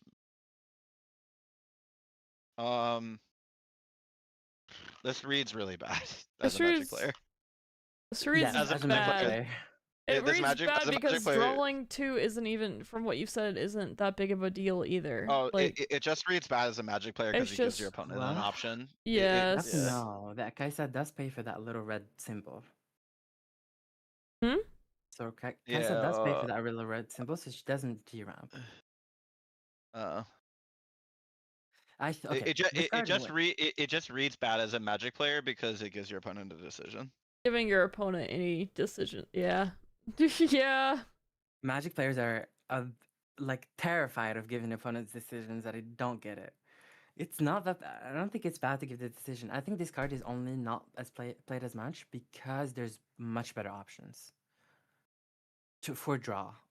And Yeah, the Magic players hate giving opponents decisions. It's like the worst shit in the world in Magic. It's so bad in Magic to give your opponent a decision. Okay, you both are League players though, so that one Yeah. is uncontested. Blitzcrank's flavor is really cool. It's literally what he does in League, and it's really, really cool. Wait, does he like force something to gank or something? Tank. He literally just grabs something. Yeah. When you play on the battlefield, you may move an enemy unit to here. When I hold, return me to my owner's hand. What does when I hold mean? Like hold the like we were talking about earlier for the battlefield. Yeah. Yeah. When you start the turn with a unit at a battlefield, you hold, meaning you get 1 point, Mm-hmm. and then that's what holding is. Yes, that's what we talked about. Yeah. Okay. That is cool, flavor-wise. And then Aura, I don't know if you know what Aura does. That's the last like pretty wacky card that actually is sadly meta. Sadly meta. I mean, I hate it. Hate it from Dazzling the bottom of Aurora, my heart. yes, I have heard This that is we have the been gear. previewed. Yes. Yeah, we have been previewed on this one. This is War Mothers, right? Yeah, I don't know why they made War Mothers like, well, first set of LOR had War Mothers meta, so this one has to have LOR meta. I mean, Aura meta as well. So When it says Well, reveal the top cards of your deck, do you have to shuffle them back in? no, you put them at the bottom. Hey, Oh, it says Kubi, recycle the rest. I just finished reading it. Whoops. Kobe, I can tell you the reason why is because there is a class of players that really enjoys shitting on your style of players. Hey. Yeah, like that is why they make it meta. There is a class of players that's like, man, this guy's playing this really obnoxious like deck that's like making all my stuff tiny and shitty. I'm just gonna play like a War Mothers against them. Yeah, That is why. very true. He's like fuck little Kubi's just like, man, this Timmy player, these Timmy players making it so I can't do my thing. Literally. War Mothers PTSD. Yep.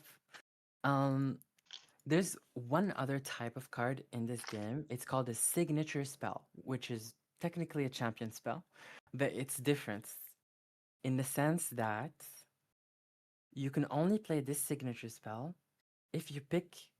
So, for example, Jinx is the only legend that can play Rocket, which is her signature spell. So, if you go to Okay. card type and choose signature spell, you'll see all the signature spells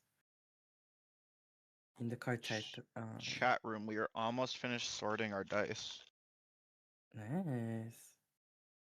No, Sure. just remove Rocket so you can see all the signature I spells. just wanted to see what Rocket did. Oh, In Conqueror, you may It's a discard very cool- one to return this from your trash to your hand. Yeah, this signature. What's your favorite So, like- signature spell? What I think is the coolest is MF spell by far. What is it called? Bullet time. It's Bullet time very is a 1 wacky. mana action. Pay any amount of D-ramp to deal that much damage to all enemy units on the battlefield. That's pretty cool. You At can no, literally- at a battlefield. It's not on the battlefield. It's at a battlefield. At a battlefield. so you at can a battlefield. Obviously, it's horrible early game because you G-ramp, but late game, you can literally just pay 1 and then G-ramp 9, and you're saying fuck you. I'm dealing 9 to everything that you're sending in, and it's very very funny. It's literally using your cards as bullets, and I find that pretty funny. Oh, do you like literally discard like the signets that you draw from that deck or whatever? Or like the What do you mean? sigils? Like to D-ramp, you like literally just like discard those like mana cards? No, you just D-ramp naturally, but you can use the mana cards, yeah.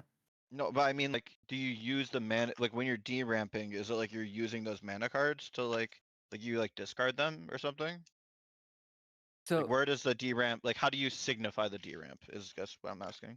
well, D-ramp, the card literally just goes back to your land deck. That's what I was at. So it literally goes back to the land deck. Yeah, It doesn't yeah. like you don't discard it, it just goes back to the land No, deck. no, it Got goes back to the land deck. Got it. That one's pretty funny. Dragon's Rage is really cool. Lee Sin spell. You can move a unit and choose 2 units at that location, and they hit each other. Yep, They fight just each like other? it's the willpower card from from Literally. LoR. Yeah. The strongest signature spell is by far Kaisa. Why do they make Kaisa broken? Her signature spell is broken. Her champion is broken. Her ability is broken. Her color combination is broken. So Kai'Sa's the best deck. By far, yeah. Okay. Well, I think Follow- Yi is very close. I think Yi and Kaisa are on their own universe. So is Yi like the like beginner like drool on yourself deck? Yes. But The Well, that's rule it Aurora. yourself. That's War Mothers. But Oh, that's you know, we know why you're saying that. no, it is. It's just subjectively is. But yeah. No, Kuvi is a Johnny player. He's like he wants to What? set up like Absolutely not. no, you are. You love like making like cool combos that like then like True. make it so that but he likes the combo that he's setting up to make it so the opponent can't play the game.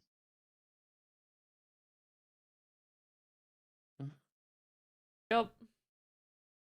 Like Kuvi's always enjoys setting up cool combos that then make it so the opponent is locked out from playing the game. Mm-hmm. So he is a Johnny player. It's just the Johnny combo that you like is very different from the Johnny combo that Kuvi likes.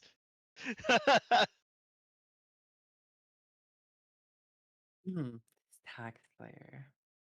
Yeah. If you play Magic the Gathering, yeah, he's a stacks player. Yes. He is a stacks player. Kuvi, if you played Magic, you would love stacks. It's a resource denial like combo deck. Oh. Mm-hmm. That's what I want. Yeah.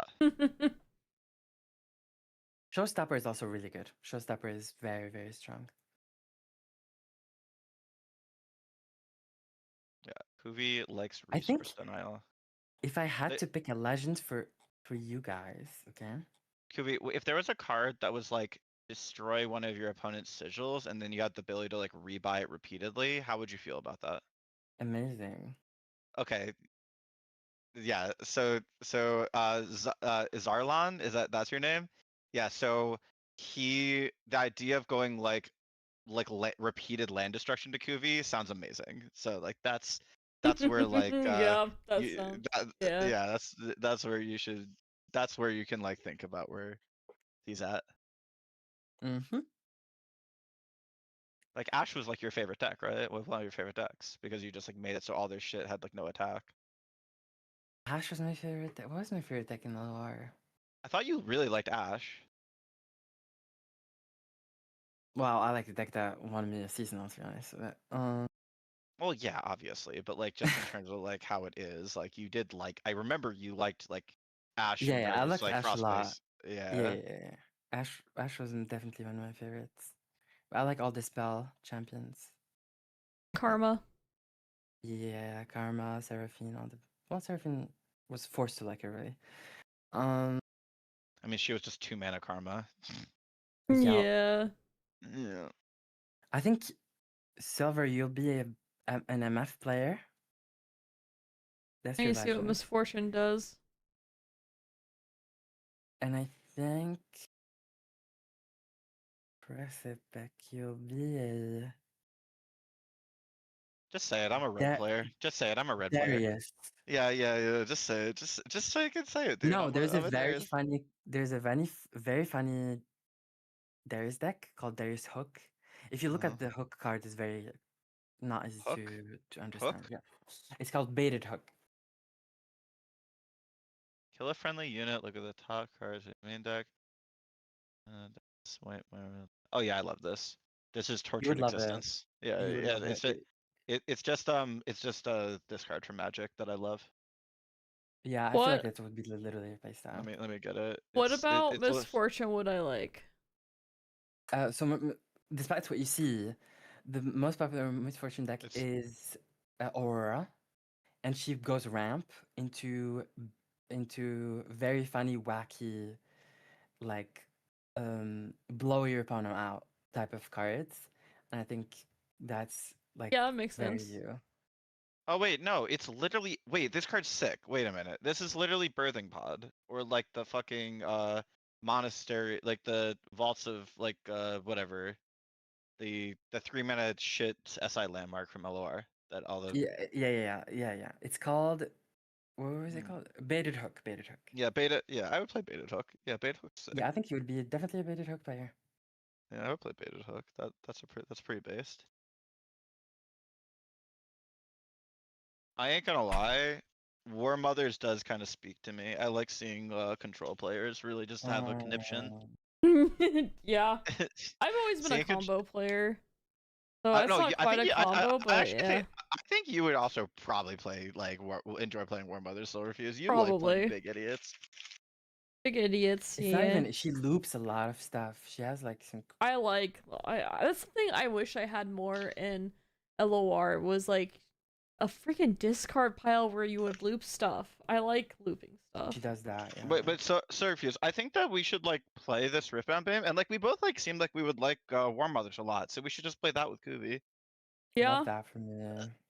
that sounds like fun. Wait, that sounds so Love fun. that. Love that. Y'all should do a 1v1 and I should. We should do a War Mothers 1v1. It'll be so No. skillful. Well, not that. Wait, that's a bad idea? Wait a minute. Mm-hmm. Oh, you Let's do sure? anything but that. Anything but that. No, we should do. I'll be down to watch your first 1v1. Your first game. I'm down for tomorrow for it because I'm starting to get pretty freaking tired. I've been live for like Oh. 13 hours. I'm gonna Wait, but sleep. Silverfuse, we do need to do a little more progress of the Tier list? Yeah, we can do some of that. I mean, Let's I do some will. tier listing. I'm not going to bed quite yet, but I am getting. I am starting to falter. Drift. Yes. Alright, let us. We can get through Bilgewater. How about that? That'll keep you going, right? Yeah. Yes. I'll do a bit and go sleep. That sounds good. Alright, we are back to tier list. Like 1 second, I'm going to push the stop recording button because I don't want. I'm trying to make my VOD not just be, 16 hours long and crash my computer when I go to open it later. Hell yeah, that's base. So it's doing the Remux recording right now. It's at 41%, so it'll be done soon. Make a tournament where you have to play War Mothers. Hope we just wouldn't enter if that was ever the case. Yeah, don't hate my mother's. Well, I think it's horrible that it's playable competitively, but It was like that for LOR at the start too. yeah, just why? There's no why. Yeah, like where's our 3-mana deny? Yeah. Well, deny in this game is called defy, and it's 10 times broken than deny. Actually, though. Does Kaisa have access to it? Oh no, it's green. Okay, that's good at least. Yeah. At Well, least it's good Kaisa. against Kaisa. Yeah, I was like, at least Kaisa doesn't just like have access to that for like free. Yeah, no, green is Iron War. You know, like how like Shen Fiora had access to it. Oh yeah, Fiora is coming out in the next set, which is, by the way, crazy because they have 12 new whole legends in the next set. The next set is gonna be as big as this first one. Yeah, but we listed like we listed Fiora Shen F tier, by the way, in terms of like fun for the game and like what we like impact on the game. And the reason we listed it like that, Casanova gave a really good argument, which is that like after like the 6th fight night in a row of like Fiora Shen players passing till turn 7, he started reading poetry. Oh my god. Okay. Okay. All right, I'm recording again. Yay! Okay. Okay, that misfortune needs to go in F. please. Scouts. Scouts needs to disappear from my memory. What do you think, Precipic? 1 second. Scout was so, Alright, so good for different. Scouts, I think, should. I think Please. that it was not as bad as other stuff that we have in F tier. Well, bad in terms of power level, or like No, like bad as in like this was like unplayable to play against. So the way Like, that I feel about it is I feel like when I think of Scouts, I feel a mild to moderate annoyance, but I don't feel like a flame of hate either. Yeah, like I feel a flame of Okay. hate for Fiora Shen from like having to deal with 3 mana deny and like the worst mirrors I've ever seen in my life. Mm. Like, I don't know why Jinx is up there in S tier, but It's we had memorable. Jinx. It's like a if we're gonna have an aggro deck, this is like what the aggro deck should be. And it's like core part of the game of just like I do think the idea of discarding for the aggro was good, and It was I think also- Jinx is it a was- cool champion. It fit her, like the chaos and the theme and stuff like that. I think her flavor was good, and really when I saw discard aggro, or specifically discard aggro, I was not like, wow, I hate my life, I don't want to play the game anymore. It's also like you have we to gotta like give make decisions. a aggro deck. Yeah, we have to give Yeah, an aggro deck an S. It was also like the only aggro deck in the game where you actually like had to make real decisions, like because like you had to decide what you were discarding. Every other one was just fucking drill on yourself, curve out, and then like hold up burn. true. So like like sometimes you would like get excited like your champion and stuff like that, and like that's like actually like a hard decision to make about like a short-term resource, like giving up like a long-term like game plan for like your ability to like end the game next turn. Mm-hmm. So I I'm think if we're thinking. listening, Oh, Yeah. yeah. Oh, I was gonna say, I think Misfortune, I would put low C. Yeah. Oh, you yeah, think B?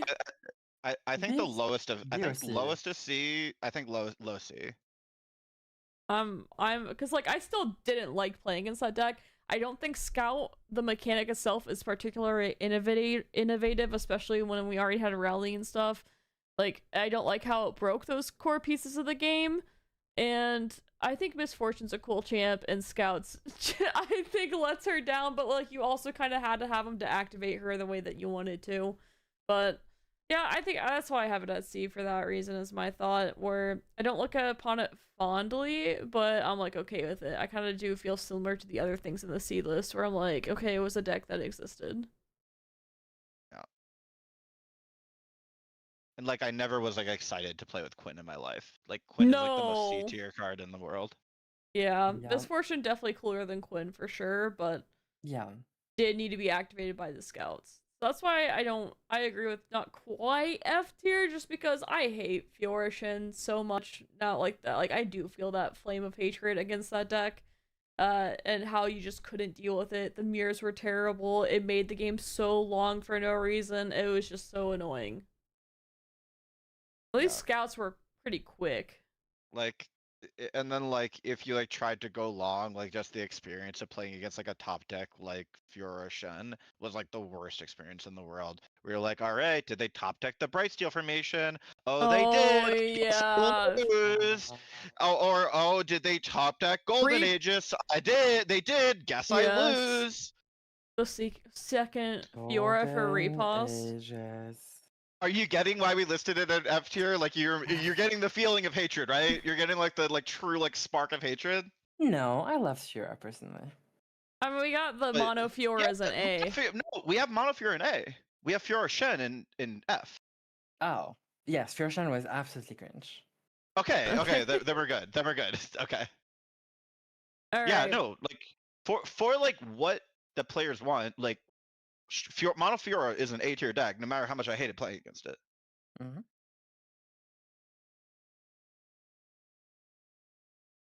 All right, we can start talking about. Let's start talking about the fire, okay? Let's start talking about the gas. Let's just like gas up Deep about why Deep was fire. Oh my god. Mhm. Wait, actually, Deep is way cooler than Deep is actually is, like, fire. than Deep Lure. is fire. Deep is fire. Deep is actually pretty cool. Low key. It's not even It low was- key, Kuvira. Not What do you even low key. It's high No, key. it's high key. It's good. It's really good. It's fun Like- to play. Kind of okay to play against. It's really good. It's like It's like Yeah. it like had like this like big turn. I remember like how long like you guys were like, man, this Nautilus card sucks, and then like eventually it just was like, nah, this guy's just like the best. Like this guy's What like you- you just like Yeah. if you Once we were like, wait, Yeah. you can just level 7 combo with this guy if you hit the right deep cards, like the right toss cards at the start. Like Jettison was like actually a pretty good card Oh just my because God. you could play Nautilus plus Elusive Fish plus Elusive Fish plus Devour Fish on one turn. Like that's crazy. And then like once this card got like the like card that healed you and like was like Mega Tusk. the Mega Tusk, like this deck was just like, and like it It was got like the never good 2-3. though, up until like 1 point, I think. It was there was tournament lineups that played him. Oh, Wait, Deep got played early on and in the middle and at the end. It was like It wasn't always it was always popular on ladder, but in tournaments it was always kind of like, I wouldn't yeah. quite call it a mainstay, but I wouldn't say it was it was disappeared. it was a lineup target deck. I remember this. Like this was a target. The deck was like about targeting lineups. Yeah, I do Hmm. remember people doing that. Yeah. I think just Deep like- is the ultimate fantasy deck of just like, I'm doing this thing, I'm tossing my own cards, which haha funny because I'm tossing my own cards to make my units really strong. Malachi gets to mill my opponent if I'm playing that version. These giant sea monsters are attacking them. Then you even get it capped off with having Treasure Hoarder that gives you additional treasure for even more fantasy of it, while still having a pretty good deck. And you have a lot of flexibility in it. It's not like you're playing Lurk and you put only Lurk cards. You didn't ever just only put deep or toss cards. Like, you had choices. You had choices for if you wanted to run removal, if you wanted to run more anti-aggro, like I've seen, Whale or Vengeance or whatever. Like, there's so much flexibility in it while still having that overall theme in fantasy. That's And why I also, think it's like, so good. Also, like the cards from Deep had like a lot of like really funny like meme things that you could do with them.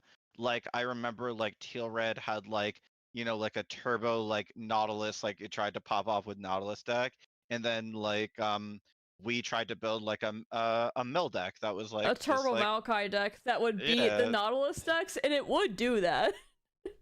yeah, like it was really cool. I think this is like easy S tier. Me too. Yeah. Also, the animation of also like your deck going deep is just like S tier. True. That sound effect was cool. We were talking about how that was probably one of the most like, oh yeah, this That's is what- I great. thi- I think Sounds that's, like, of the be- LOR. I think that's the best like just sound in LOR. Like I think that's the best. Maybe Yeah, Kavir would say the probably. frostbite sound effect was better, but like Fuck me. I agree with that. Well, actually, my favorite sound effect is burst passing, but okay. Yeah. Burblefish? Let's we're gonna talk about that after we talk about some of the Targon stuff coming out. I think it was after that. It was like that was a Yes, later it's thing. after. Yes. We're specifically talking about exactly like Bilgewater, which like this is like Twisted Fate, like Rising Gangplank, like Tides. Swain, like Rising Tide specifically. We're Oh. going in order of history. Yeah. Oh. So I think the next one we can talk about probably is GP Sedge, Plunder. Yeah. Oh I think my that's god. what we have there. Yep. I love Plunder. I mean, it was before it would take cards from the top of your deck, right? Not the bottom. It was like that for a bit, but Oh my god. I did Very- not like Plunder. Yeah. I hate y- people y- taking my cards over, first of all. And this was just You hate them oh my taking your God. cards. You hate them looking at your cards. Just don't literally, touch do the not, cards. don't touch my don't. All right. But did you enjoy playing Plunder? Yeah, of course. Okay. It's up there on one of my favorites as well. It was I broken. I think it generated some of the best moment. Like me and Silverfuse were playing like some friendlies this morning, and it literally generated like a Oh my super like funny gosh. moment. Silverfuse was playing like Spooky Karma, and I was like completely dead, and then I nabbed her Pack Your Bags and killed her. Oh For the perfect amount of mana too. With the literal perfect amount of mana. Like I had him dead. I was playing Watery Grave and he was going to be dead, and he was like, oh, plunder never fails. And then he stole my pack your bags for a reduced cost with his merchant. So it was 4 mana. 4. Yeah. And I had 4 health. And he had did you have like a Dreadway, or you had? Yeah, I had a Dreadway in play, so it dealt 10 damage. Yeah. It did, and then he had a keg too, so it actually did 12 to me. It overkilled me by 8. So like, here's the thing. If you want the game to be perfectly competitive and like you really value that, then it was probably not the best mechanic. But if you are like valuing like really like cool highlight moments and like stream clips and like things that are memorable, like Silverfuse in her like best moments of like LOR period, she like nabbed like the one of Here, I Ledros can just from like play Alan. the clip for the stream. Yeah. Let me find it. I have it in this document. So like that's like kind of where you're at, and like I think me and Silverfuse, because of like what we value, we like solidly put it in S tier, and I super understand you putting it in like B or C tier, because like it just was not like what it like turned tournaments into. Also, on top of that, the other thing about it is, I love Riptide Rex. Riptide Rex was one of my favorite cards in the game. It was a good mix of randomness, but also like being able to throw down damage that when it made sense as well. And I liked how it worked with the plunder mechanic as well as it did. Okay, chat. Here is the nav. So this, for context, this is Beyond the Bandlewood, which is a tournament. It was an invitational tournament between content creators where we were allowed to have 36 of one. Like mine was Bilgewater, for example. I think Alan's was Shadow Isles. So you had 36 of those cards, and then you're able to use it was something like 34 and 6. And so almost all of my cards were Bilgewater with a couple exceptions. And so we were in this tournament playing against each other, and his goal was to mill me and then kill me off with Ladros. And well, what did I steal? I stole his Ladros here, and it lost him the game. I technically could have done a Dreadway Ladros combo, but I was playing around all the removal that he had in his hand because he's Shadow Isles, and he just had a ton of removal and pranks and stuff. So that's how I head beat. shake is hilarious. Yeah. Oh, he goes, oh, Korwa. So like so that's like kind of like where I'm at with it. Is just like, I'm like pretty strong on it being an S tier. I can see the argument that like it basically made like tournaments like clusterfucks, and like that like dings it a little bit. So I'm willing to say that, but I also think that like part of the reason that like LOR died was that it over-indexed on tournaments. I think it also, the pre-built stuff was very frustrating, but I don't think that was the issue. I think a lot of people needed that. Yeah. Unfortunately, but it definitely hurt it for me, personally. We can put it in A tier. I don't think that it's like quite at the level of other stuff, I guess. I think it's the highest in A tier, though. I agree. I think it's nowhere near there. For me, it's F. We are compromising. We are compromising, Kavira. F. It's definitely not F. And also, you liked Plunder and you liked Sejuani. I like Sejuani. She's one of my favorite, if not my favorite champion. But I think her effect is cool. But I think the plunder of yoinking cards was just horrible. Horrible. Hated it. It's funny because in that specific, the deck list I have, actually, I don't think even has the plunder cards in it. I think it is the Gangplank and Sejuani with Riptide Rex and stuff. I don't even think I had the Black Market Merchant in there. I mean, that's what that deck was in that time. Yeah, I think this might have been post-nerf. Powder Keg is not the TF deck, Scarlon. We can go to that one right now if you want to. Silverfuse, what's Powder Keg? What is Powder Keg? So, Powder Keg is, this is Unkillable Keg, where you play a gosh, what was that card called? Why can't I think of Unyielding it? Spirit. Oh Unyielding yes, Spirit. Unyielding Spirit. Here, let me just show you a quick. Let me just show you the video of what it does real quick. This was the thing that made Silverfuse have a channel. It actually is. It's like what made my channel be anything. Like it was my first like it's not I wouldn't quite say viral. 63K views is what it has at the time, which I think it was in the 50,000s at some point, and it was one of my favorite decks, and I'm guessing at the end here is when the actual combo happens. And so you stack a bunch of kegs and you put unyielding, and so whenever you use something, the keg doesn't die anymore. So you're able to just be like, all right, I'm gonna warding shot you to death because it does 14 damage. In this case, like this, so the cake doesn't pop because it's an unkillable cake from the Unyielding Spirit, and boom. So it's a Demacia Bilgewater deck. Yep, this is my deck, and it was really hard. I have done it again, even though Hush came out. That made it really tough, and really, I might have to try it again. Oh, you should try it again. I should try it again. I can't really this say is like your deck. I can't really say goodbye to LoR without doing this. Even though this isn't an official goodbye stream, just for clarification. But it is a little bit of a celebration. Who knows when I will stream LoR again after this thing as well, though. But yeah, I'll have to do it. But yeah, for this one, I just have to say it's a Giga S tier. No, this is fun. This is S tier. This is S tier for sure.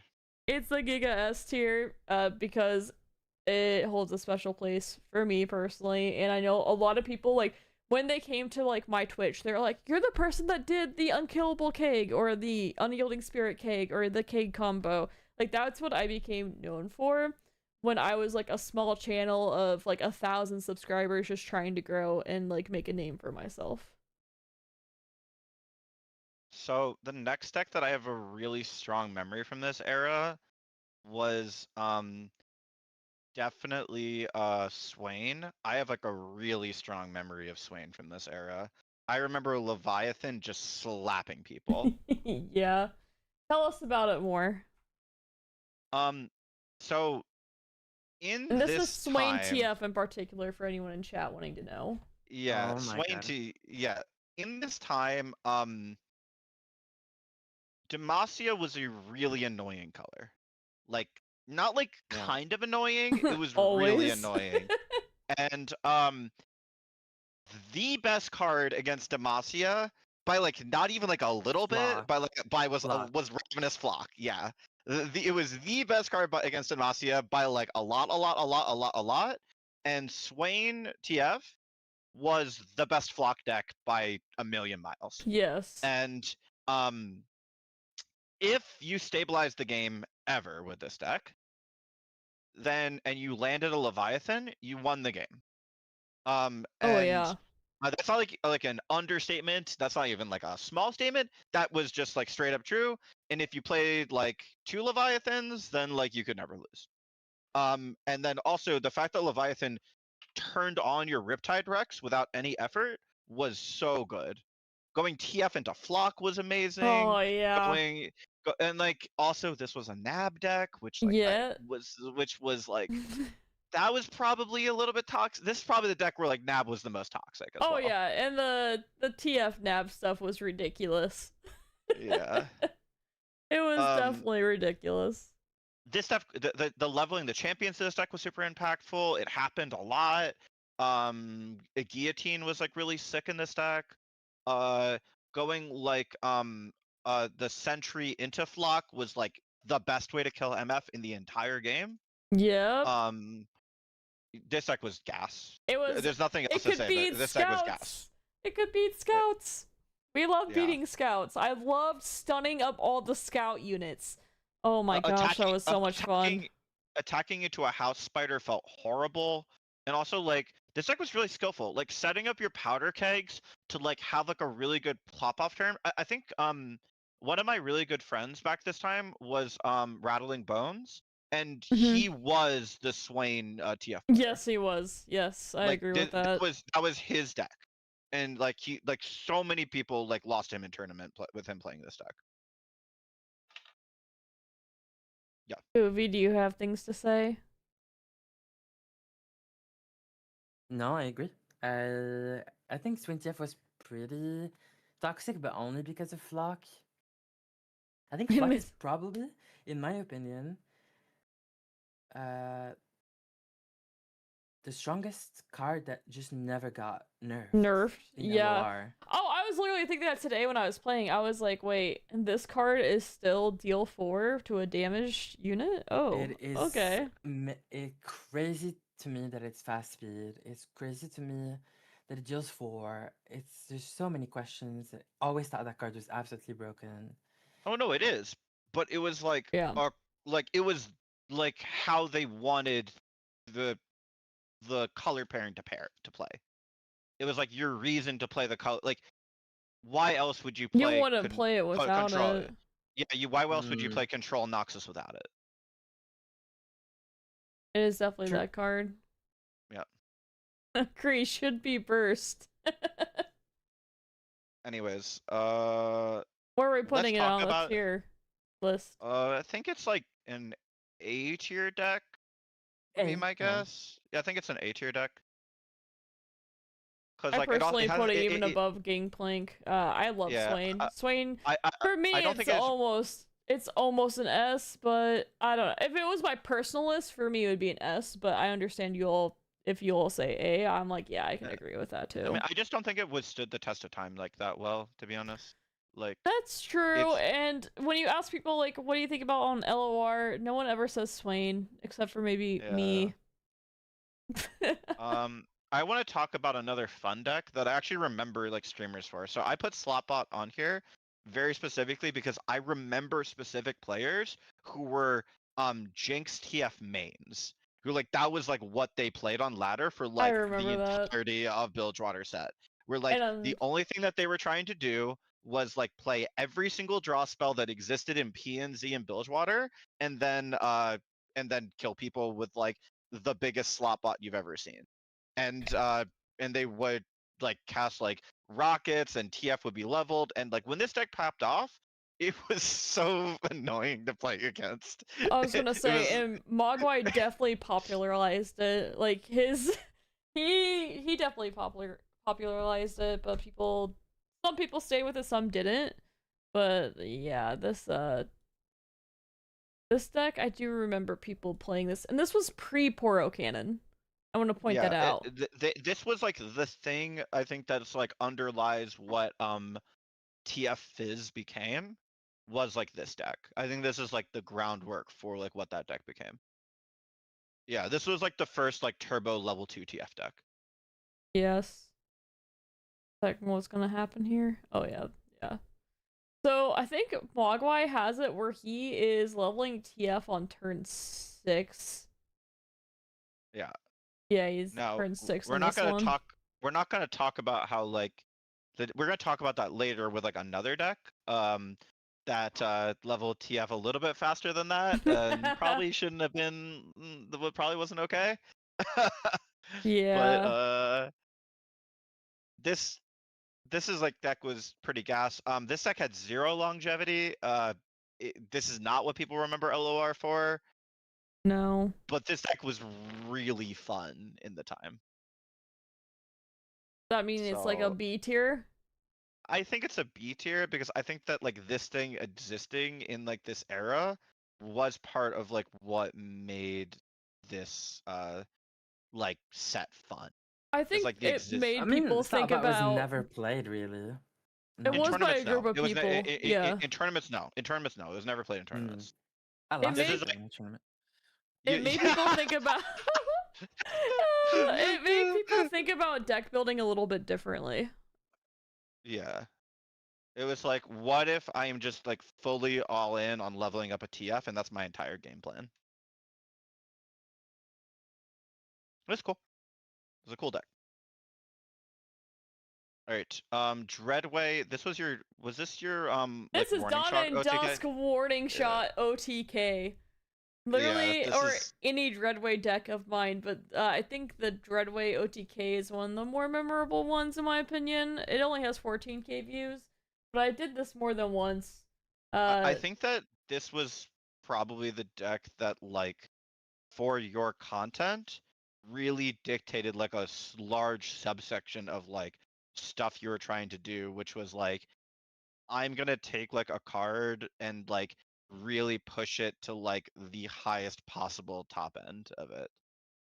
And I think that Yeah. this was like one of like the highest like levels of that was like, what if I just like made it so my I could just only kill the opponent with warning shot? Yes, and it was something that I was able to do successfully pretty often. I wouldn't say it was like a staple of mine by any means. I always thought it was a lot cooler than I think most people probably found it. So I love Dreadway decks, but for the warning shot one in particular, I think it's closer to like a C. Yeah, I think Or, it's a C. I agree.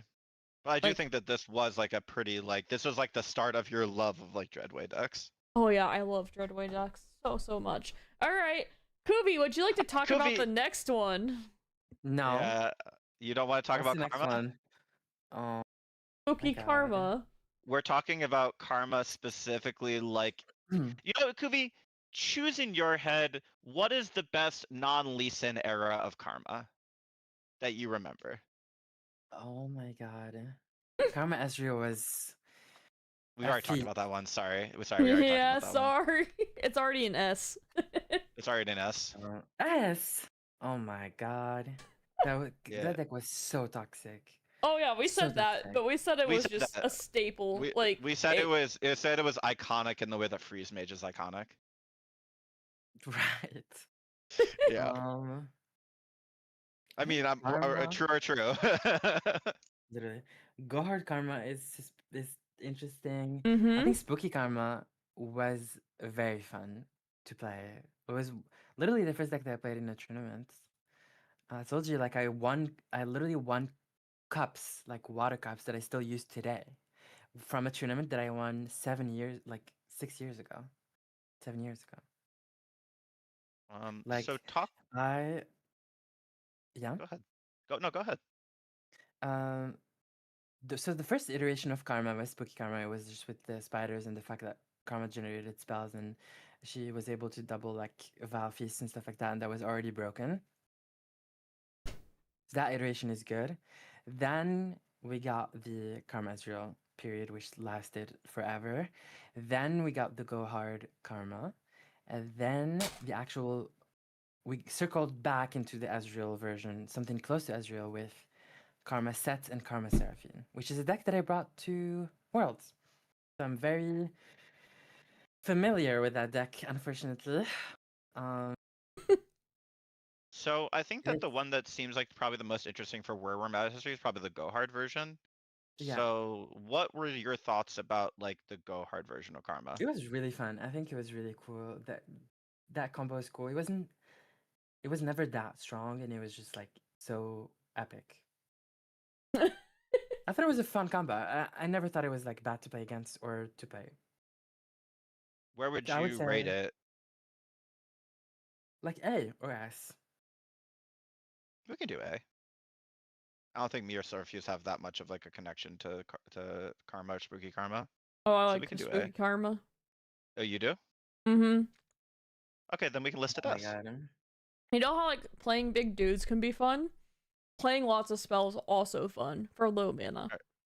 Alright, then let's list it as. Sounds good to me. Wait, I don't know if I'm S though.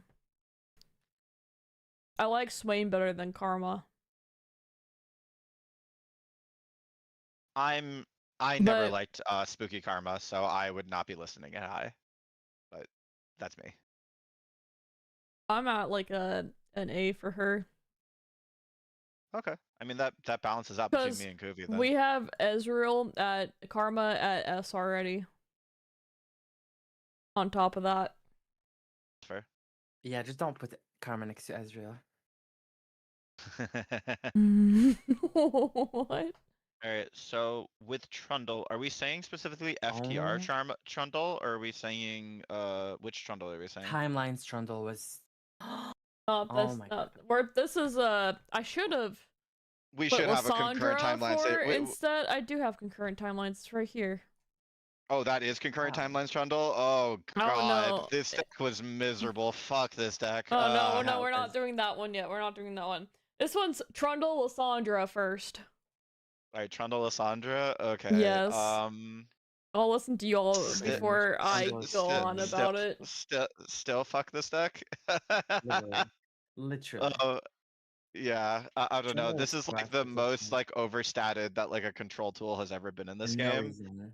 Yeah, like it was like literally like you kept it in your open hand every single game. Like if like you played a pillar, you like passed with full mana, and if you passed back, you lost. It completely swung everything. Like when this deck got like Field of Rush, it was like you take like War Mothers and it put it over to the top. This Like it was also includes yeah. Return Watcher version as well. Yeah, this was also Return Watcher. There's so many like terrible like decks that were just carried by. Hey, I played a Trundle on turn 4. So like there's so many like just and like I know that's why you're gonna list it high, Silverfuse, is because it carried like so many of like your like decks. But I hated playing against this deck. Yeah. Oh my god. 25k. No, Oh, yeah. and that's Yeah, just before they yeah. had the system out completely. Yeah, no, it's Okay. yeah. So for me, alright, Trundle Lysandra doesn't beat Unkillable Keg, but it beats like Karma Lux and stuff for me as well. This is one of my most played decks in the entire game. In the entire game, I have Gangplank, Trundle, Sejuani. I don't know why Shyvana's so high, to be honest. And then Lysandra's up there too. But like, these are my bread and butter, some of my favorite decks to play. Lysandra, less so for Lysandra, just more so for the Watcher, of course. You have to, the Watcher's the only thing that matters. Trundle, the pillar being OP was amazing. I could do the most stupid stuff with it all the time because Trundle's overstated body made it where I could play the most crappy decks and just throw in Trundle. So I made so many stupid videos. Like I made a full troll deck where I would heal up the troll that heals, so I would infinitely heal each turn. And like that was the kind of stuff that I could do because Trundle as a card existed. And then Return Watcher Lysandra. This one is one of my few like actual ladder competitive play staples. Let me pull up a video of it real quick because, or so I can have it in the background. You're talking about the Ionia Yes, one, yes. right?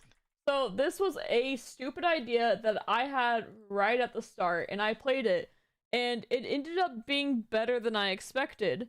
And then our guy Glopna, realized what I was doing and was like, wait, that's genius, is what he told me. And he was like, let me make a couple changes. And he did, and he hit rank 1 on the ladder with it. Straight up went to rank 1 with Return Watcher. For anyone that's wondering like why Return Watcher, we'll get it right here, is it used to obliterate the entire deck, and with the return they wouldn't be able to counter it at all. So here it is, like I'm getting the return, it's 0 cost and return is 3 or less. So I return it out of my hand and I attack with them instantly. They can't do anything outside of like, you know, if they had like a single combat or something like that. There's or sorry, they nothing can't you do can it. This Sorry, is never mind. You uninteractive. can't even do that. Yeah. They can kill the Watcher, Yeah, but no. it's super uninteractive, so Kuvi should love it because look, their deck is Love that. gone. Their deck is gone and they just instantly surrender. And that is how Glop hit rank 1 from my stupid idea of just oh yeah, I used Revitalizing Roar too, so I didn't actually have to play any of the 8 cost. Yeah, you he just revitalizing Roar. you just Revitalizing Roar, you get a heal up in case they did do damage, and you can with the Trundle pillars, like you leveled up Lysandra instantly. Oh yeah, this deck is fire. I don't care what anyone says, like it's an S tier deck for me. The deck also like returned the like pillars to help you like get the level up condition as well. Oh yeah, Like, you could it do was that as really well. good. It is a genius deck concept that I came up with. It's like one of the few things where I'm like, yes, this was like really smart of me. This was super good. Someone used it to get rank 1. I even the Mina tech in it too was ridiculously good as well. because it did actually let me behold stuff. And Trundle is just a Giga Chad, alright? Trundle and Lysandra are just two of the best cards they ever printed, and the fact that it made everyone else said miserable. No one ever? Oh no, it says me, and says my mastery points as well, and the fact that I played both of them today. Alright, so can we balance this out and put it in A tier? Cause I would list Trundle pretty low. Oh my gosh. Okay, it's definitely higher than Karma Lux. Alright, We agree? can we say I can agree with that. Can we say at least that timelines of this deck was cringe? Oh no, we're not counting timelines. That's its own group. Okay. That's its own group. Okay. This thing was really cringe. Oh, it's the best. Okay. Okay, but Swain is better. Okay. We can True. I'm fine with listing it right below Swain. I'm down. I'm not willing to go any higher than that. Fuck this deck. The best deck. Alright, Kuvi, you're gonna be receiving a hot take on Targon Speak here. I think it's okay.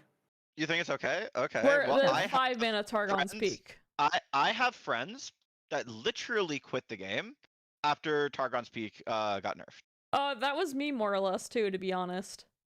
Yeah. I actually I played so much less after they nerfed Targon's Peak.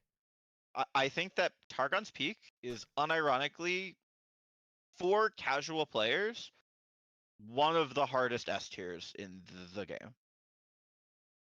And I think them nerfing it showed that they didn't know what their player base wanted. That was part of the reason I stopped playing so True. much, just because I flat out believe that they did not want, like, they weren't looking for players like me anymore. And they This also is weren't not doing competitive PvP. really either, so it didn't really make any sense at all. This is not PvE, Big Efromnik. We are doing a retrospective on Silverfuse's streaming and YouTube career with like the LoR before it became mostly a PvE game. Yes. Right now I have an old video. It's actually of me playing against Glop, who is playing Ezreal, Bilgewater at the time, which was an S tier deck, and I am playing Targon's Peak against him. And Glop is a very good player, so we're probably somewhere in like middle Masters ladder in this game, if I had to guess, or we're in the middle of climbing. So he's like doing all of his Ezreal combos on me, and I'm over here with a Catalyst and a 0-cost Aurelion Soul. Oh wait, what? Or did I just attack him and he dies? Oh, I attacked him and he You just dies. attacked him and he dies. Yeah, but we have all this Mind extra bullshit splittered in our him. hand. Look Yeah. at look at my hand. Like Yeah. our hand is literally just like, if you enjoy playing big stuff and not really thinking too hard, this is like the deck. Like I compare this a lot to like Blue Eyes decks and like Yu-Gi-Oh, where like you just like tried to get out your big like dragons and like that's all the deck did and nothing I mean, else. look at my hand. Yeah. It's amazing. And 5-mana like Targon's Peak, absolutely the best. They should revert it now and fix And, like, Karma. And this Oh, wasn't watery really grave. ever like a competitive deck, right, Kuvi? Like this was never like a tournament deck, or was it a tournament deck ever? No. It was. See, it was, when it I got think it was nerfed, like maybe for like a month, maybe. when it got nerfed, So, like- a certain person told me that it was good that it was nerfed because it was a competitive deck. And this person is a competitive player, by the way. Like, they placed at things, and I was like, you're being ridiculous. Like, this is crazy. No one wanted this. And they're like, I wanted this because of this one time. And I was like, you gotta be kidding me. Yeah. Okay. So I think Targon's Peak, considering that it was like a full RNG like casual deck that people played a lot of that never really messed up competitive, it has to be S tier, right? It has to be S tier. Yeah. So yeah. I mean, I think it's below They Who Endure still, but Yeah, it's up there. I'm biased as fuck, so I'm not gonna say on that one. It's better than Swain for sure. So it has to be S. All right. So Sejuani, what was our Sejuani like stand-in that we were talking about for Sejuani? Let me go look real quick. Sage This run is Wani. designed for me to go to sleep. I'm gonna sleep. Wait, It Good is night. it is Sage Wani? 2 a.m. Oh, it's Timo Sage Wani. Yeah, it was Timo Sedge with Hexcore Foundry. True. Thanks for having me, and that was Yeah. really fun. Yeah, it was a lot and, of fun. Thank you for teaching us bye. so much about Riftbound. Yeah, thanks, Yeah, that Goofy. was really fun. No worries. Yeah. I'll be All watching right. you. Bye. Good while asleep. night. Bye. Good night. So, I can talk about Sejuani. We can talk about Sejuani pre-Hexcore Foundry and then what it became after Hexcore Foundry. Yes, this is pre-Hexcore Foundry for this No, one. we can talk about. Oh, we talk let's about just, both. let's Yes, we can talk we'll about just talk both. about both at the same time. So, pre-Hexcore Foundry, this was purely a meme deck. Like, No, because was of Ballistic Bot. true. Yes, it was Ballistic Bot. This guy that's on You're the screen right. right now carried this deck so hard. The fact that you could just always be leveled right away, pretty much. Also, the combo she has on board was why this was like actually a pretty solid cover. I'm remembering this. So Yes. so the Seer card right there.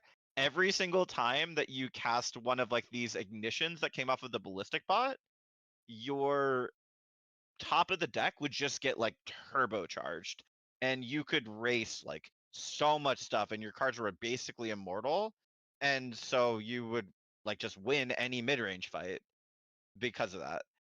This deck like struggled kind of into like combo-y decks, and if they could consistently remove your Sejuani, it was like Karma. kind of hard. Karma Yeah, and destroyed Karma was you. annoying. Karma destroyed you. Oh yeah. But like if you're playing into like Demacia and you got off like all the things you wanted to get off, The like Demacia just won. cried because Yeah, they were like- all about anything that was board based lost to this deck. Anything that was spell based beat this deck. Like you, sometimes you could get Ezreal. You know, if you were able to Sejuani hook them on time, like if people misplayed, you could win. But like a good Ezreal player would beat you, for instance. Yeah, and like you could like go back and forth. But like the other thing that was really funny was that like Lee Sin like was kind of annoyed playing into this deck because you just kept like freezing the Lee Freezing Sin. And, like you had to like Yes. get the attack of Lee Sin over like the the freeze threshold, or you had to like kill the Sejuani, like, and it was so annoying to play against. And then like yeah, and you have like a really nice over the top tool with Feel the Rush on like Teemo plus Sejuani. It was really good. Yeah, because the fact too that Teemo had the elusive and Sejuani had overwhelm. The biggest thing about just not having like this was at the point where the game went from you cannot just have a big meat stick and slam someone with it. Like you now have to have a keyword like elusive or overwhelm as people figured that out, as well as Targon existing also kind of made that be the case as well. So those having Feel the Rush also being out was a big difference. The game changed quite a bit with the KDA for the better, in my opinion. Also, you couldn't hush on round start, so the Sejuani effect could go off without Yep, Targon the at all. Teemo Shroom popping it off. I'm guessing that happens in this game. I'm wanting to see if it happens now.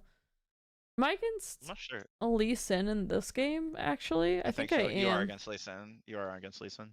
So we'll move a little bit farther down the line. Yeah, there We're was a them. lot of elusive in Targon, so like being able to just like also the freeze from Sejuani got through the spell shields, which was like really impactful. Or they just give up. Yeah, pretty much. Yeah. That was a Lee Sin player. Beating Lee Sin players always good. Always go in the highlight reel. True. So, but now if we're talking about post Hexcore Foundry, this was a toxic deck. This deck was so good. It was like actually meta. People just like brought it to like so many lineups. If you were trying to like beat up on like a mid-range deck or any sort of slow deck, this deck like always did it no matter what. I know people that just brought this deck to every single tournament they played in because Hexcore Foundry would draw an extra card every turn, but you couldn't race this deck because they would always have it was always rigged in your favor because you were drawing all the mushrooms. You were like, this was a burn deck, so you were drawing extra stuff to do with the burn. There was so much to this deck that made it just overcharged by Hexcore Foundry. You had freeze, Yeah. so you could just like throw away a card on a freeze, Cheap. and you were negating it. If you played Magic, this is like very comparable to like a Turbo Fog deck or a Taking Turns deck. Once it had Hexcore Foundry, because you just negated your opponent's turn over and over and over again, so it didn't matter what they did. Yep. So with those two together, where would you rate it? I'm at a lowest B. I think that Or- is totally fair. Yeah, it's either that or it's like one step above Anivia. But to me, I think of it more of the pre-Hexcore Foundry. So that's why I'm at lowest B. Like, I'm still below Slotbot on it, I would say. But I really love Sejuani, and I thought the Field of Rush Teemo Sejuani was a lot of fun. I'm actually above Slotbot on this. I think this is cooler than Slotbot. Yeah. I mean, it's above Burn than 2. Yeah, The high I agree. B. I think it's cooler than Burn as well. Yeah. All right, we're about to talk about the most toxic deck. This is your favorite one, so you can talk about this one. So TF Fizz Burblefish. So remember, you know how like I said that it was really good, like leveling up a Twisted Fate? What if you just did that on turn 4? Like that's what this deck does. Is this is the most consistent burn deck that has ever existed in LoR. And elusive. And elusive. This is the most consistent elusive burn deck that's ever existed in this game. And it had the ability to like so many nut draws that you just never could beat. Like if this deck got like suit up on a Fizz, you were facing like a 4/4 Fizz that was hitting you every single turn with a deck that had a bunch of Get Exciteds, a bunch of Ballistic Bots, Twisted Fate. This deck was really, really good. It was also really hard. This deck was like not even remotely easily, because a lot of the time you were getting exciting or like pick a carding good cards because you had to. You were deciding where your Iter of Repuvement was. Does your Iter of Repuvement go on a Ballistic Bot? Does it go on a Burblefish? Does it go on like a random Poro? And you were having to spend a lot of time thinking about that. For sure. This deck also, you had to think like 2 or 3 or sometimes even like 4 turns in advance, because you're deciding like, okay, is the only way that I'm beating them Mind Meld? And if the only way that you're beating them is Mind Meld, you're keeping Mind Meld in your opening hand, because it's a 1-of in this deck. Yes. Or like maybe they don't have a good answer to Twisted Fate. Well, guess what? My game plan is that like I'm only playing to level up Twisted Fate, and I'm saving Suit Up as like a protection spell so Twisted Fate doesn't die to removal. And like I don't give a shit that I'm spending 4 mana because they can't win if the Twisted Fate has 4 health. It's really, really hard. It's really, really draw heavy. It's like so many decisions. And also the other thing that made this deck insanely hard is Burblefish would give you a ton of random 1-mana spells, and you actually had to like decide how to use those the most efficiently. So you weren't just playing with like the 40 cards in your deck, you were playing with the 40 cards in your deck plus every single card that Burblefish should give you. Also, sorry, Iter of Repuvement can also target opponent's cards as well, so you also had to consider every single card that your opponent was playing too. Oh yeah. Yeah, this deck is it was definitely the king. I think to me it was one of the most hard decks and also one of the more rewarding ones. I mean, Nami's kind of up there too with that. I have a love-hate with them. First off, I freaking love TF, so every time I can level TF, I'm always really excited about it. And because this was a level TF deck, you could outgrind like mid-range and even control decks because you were a combo deck, and you had a way with dealing with their onslaught essentially. And because you could draw so many cards, like I'm playing, I'm showing Alan playing it right now, is his hand is never empty, and Ballistic Bot could just be used as discard fodder a lot of the time, which is disgusting. So yeah, I mean, it was a really fun deck. and I do think it was. I mean, it was a highlight. I think for one of the tournaments or something, it was like 30 out of 36 people brought it. It was something ridiculous like that. And I'm pretty sure the people that didn't bring it either wrong. they were wrong, and also they probably just didn't feel confident piloting it. Would be my guess. But yeah, everyone should have brought it, and everyone should have banned it. That was that was the play. It was a free ban. Even if they didn't know how to pilot it, I would have just taken the risk or learned it. Like, you really had to learn it. The thing about this deck as well is that I think this is like the first deck we had which, like, as like Zarlan was saying, really keyed in on created cards. Like Nab was like that like a decent amount, but like every single game you were playing with a shitload of creative cards. Yeah, Because it was not linear at all. Yeah. And like we're seeing. Oh, the other thing about this deck is it played with so many really, really cheap elusives that you actually had to be like really intentional with like your sequencing, where you had to decide, okay, am I overcommitting? Am I undercommitting? Am I like how can I like bait out like a removal and then just kill them anyways? Like there was a lot. This like was Oh yeah, I remember playing this deck just because the combo and complexity of it and how it wasn't the same. I couldn't really play it.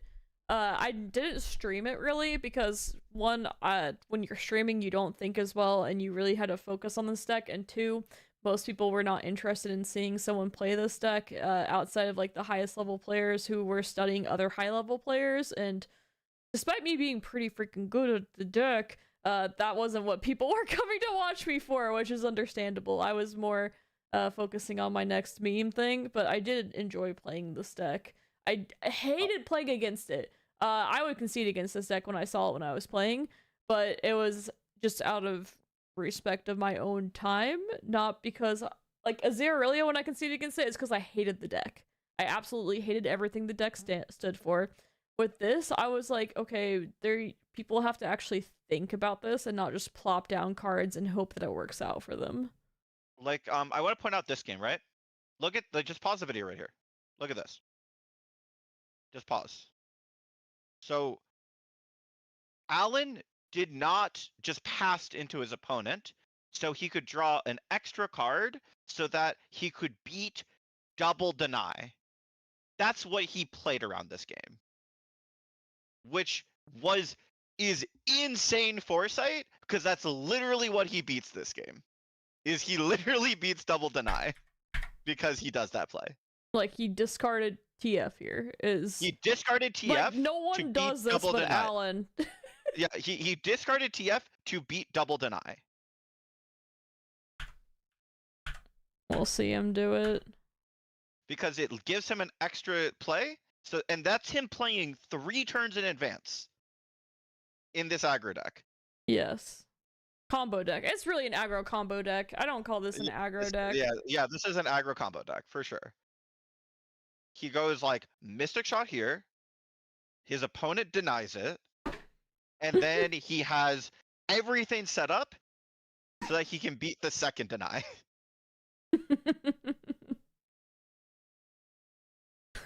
Such a good. It's so good. This is why this deck has to be S tier. Yeah. Is it like there aren't many decks that have that kind of foresight.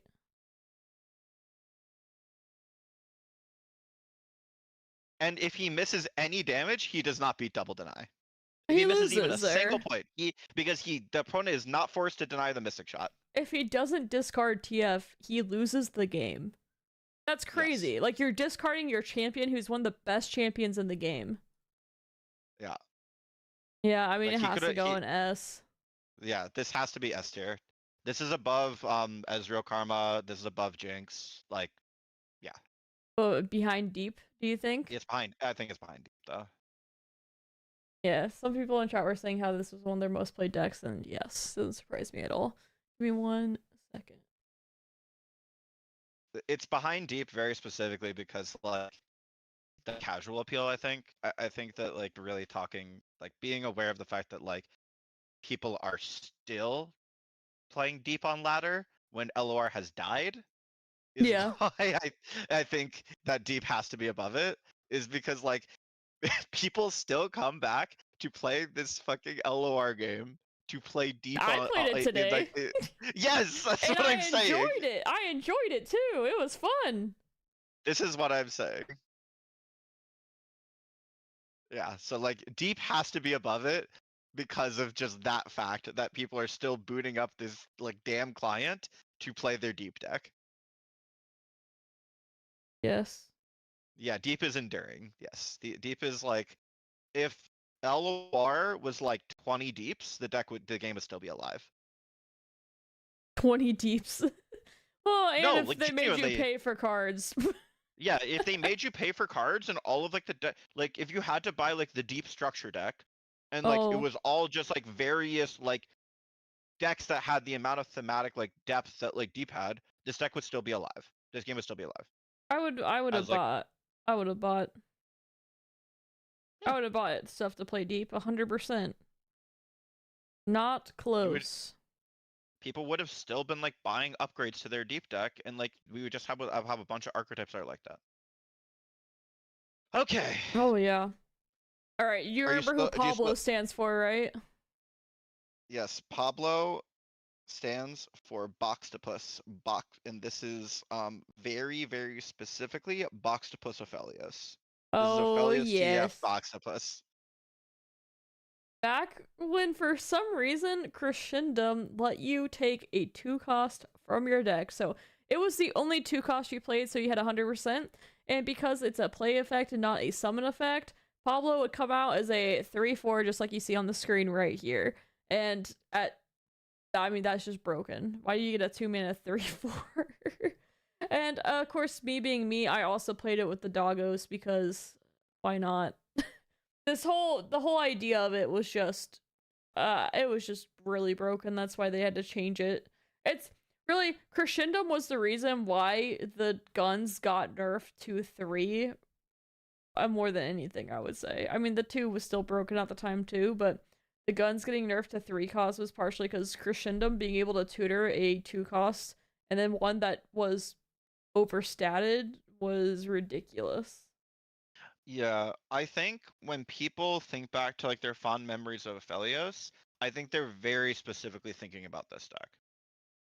Yeah. I think that like With the that Veiled like Temple too. yeah, with like the Veiled Temple and with everything, like I think that that's like the most like common memory of like this Aphelios card was like a release Aphelios with Boxtopus. You just would like grind people out and then you would you could play him with TF, you could play him with Zoe, you could play him with like whatever you You could wanted. play with Celestials. I did that Yeah, you could play him with some. You still there? but it was yeah, I'm still here. Hello. Okay. Yeah, you're back. But yeah, it's a really I think this deck though, I personally hated because this was the Hush deck I remember a lot. Oh, I don't This personally was a remember this one as being in a Hush deck a lot, but I also don't blame you for thinking that either. I just remember that this was a deck that had Hush in it. So like it's really hard for me to list any Targon deck from this era highly like above A tier because I Hush was think a that stain on the entire game. because Hush was a stain on the entire game, yes. Flat out. I think And that the only one that yeah. like wasn't a Hush deck was like Nightfall. Yeah, Nightfall wasn't. Tom Kinch was. Yeah, for things that had Targon. Yeah, yeah. It is. I should have a flat out Aurelion Soul in here, and I don't for whatever reason. Aurelion Soul would be pretty No, high we up have on my list Shyvana. We have too. Shyvana. We have Shyvana. We have Shyvana. Shyvana, but that's different. Shyvana, I'm talking about Zoe Aurelion Soul. That Okay, deck. sure. That one was Yeah. one of my favorites. Sure, the like pure celestial deck. Yeah. Yeah. So what about Boxtopus though? Where do you put Boxtopus? Or I mean, as an I think that just like Philios? I think that like I have fond memories of like Boxtopus himself, Hmm. and so I'm okay with him like above Fiora. Oh yeah, I mean I really like the Aphelios out of the way too. Yeah, so I'm okay with him above Fiora because like the Boxtopus like kind of stands in here for like a Aphelios slop to me. Yeah, he's Aphelios. Yeah. I don't know. Like they have like him and them and Fiora have like similar things that like I found really annoying. I also like hated playing against like heavy lifesteal like Aphelios, just like completely just negating my game plans. A cosplay of Aurelion Sol would be super sweet. Even though I don't have a picture right now, since we're on the Targon, I do want to talk about Zoe and Aurelion Sol because to me, I liked the direction they went with Aurelion Sol because he was supposed to be this big dragon, this big payoff, and this very like I think they had that flavor down really good on that aspect. Uh, Something that I really disliked about Aurelion Sol was he didn't necessarily have an impact as soon as he came onto the game. Like, yeah, he gave you a Celestial, but that didn't always feel that good. Like, he was too easy to remove sometimes, with Vengeance being as frequent as it was. Pop a shield, Vengeance, and boom, your dragon is gone. Does he didn't get his spell shield until he flipped too, right? Or no, he had one before. He came in with a spell shield. He came in with the spell shield, but that was something that was a letdown for me. Zoe though is one of my favorite cards as well in this game. Having a 1/1 1 mana 1/1 with such a big payoff. She's definitely was overloaded and still is to a degree, but it was fun and made like it feels like as 1 mana 1/1 there's enough answers. If she was a 1/2, I think she would have been extremely toxic and just like I would probably hate her. As a 1 mana 1/1, the payoff of her of leveling her up, seeing 10 different cards played was so great. And Aurelion Sol just made I think Celestials were pretty fun overall. Like for me, it would be lower than Targon's Peak, but higher than Trundle, I would say still. So it'd be like a high A for me, even though I don't have a picture of him right now to put that in.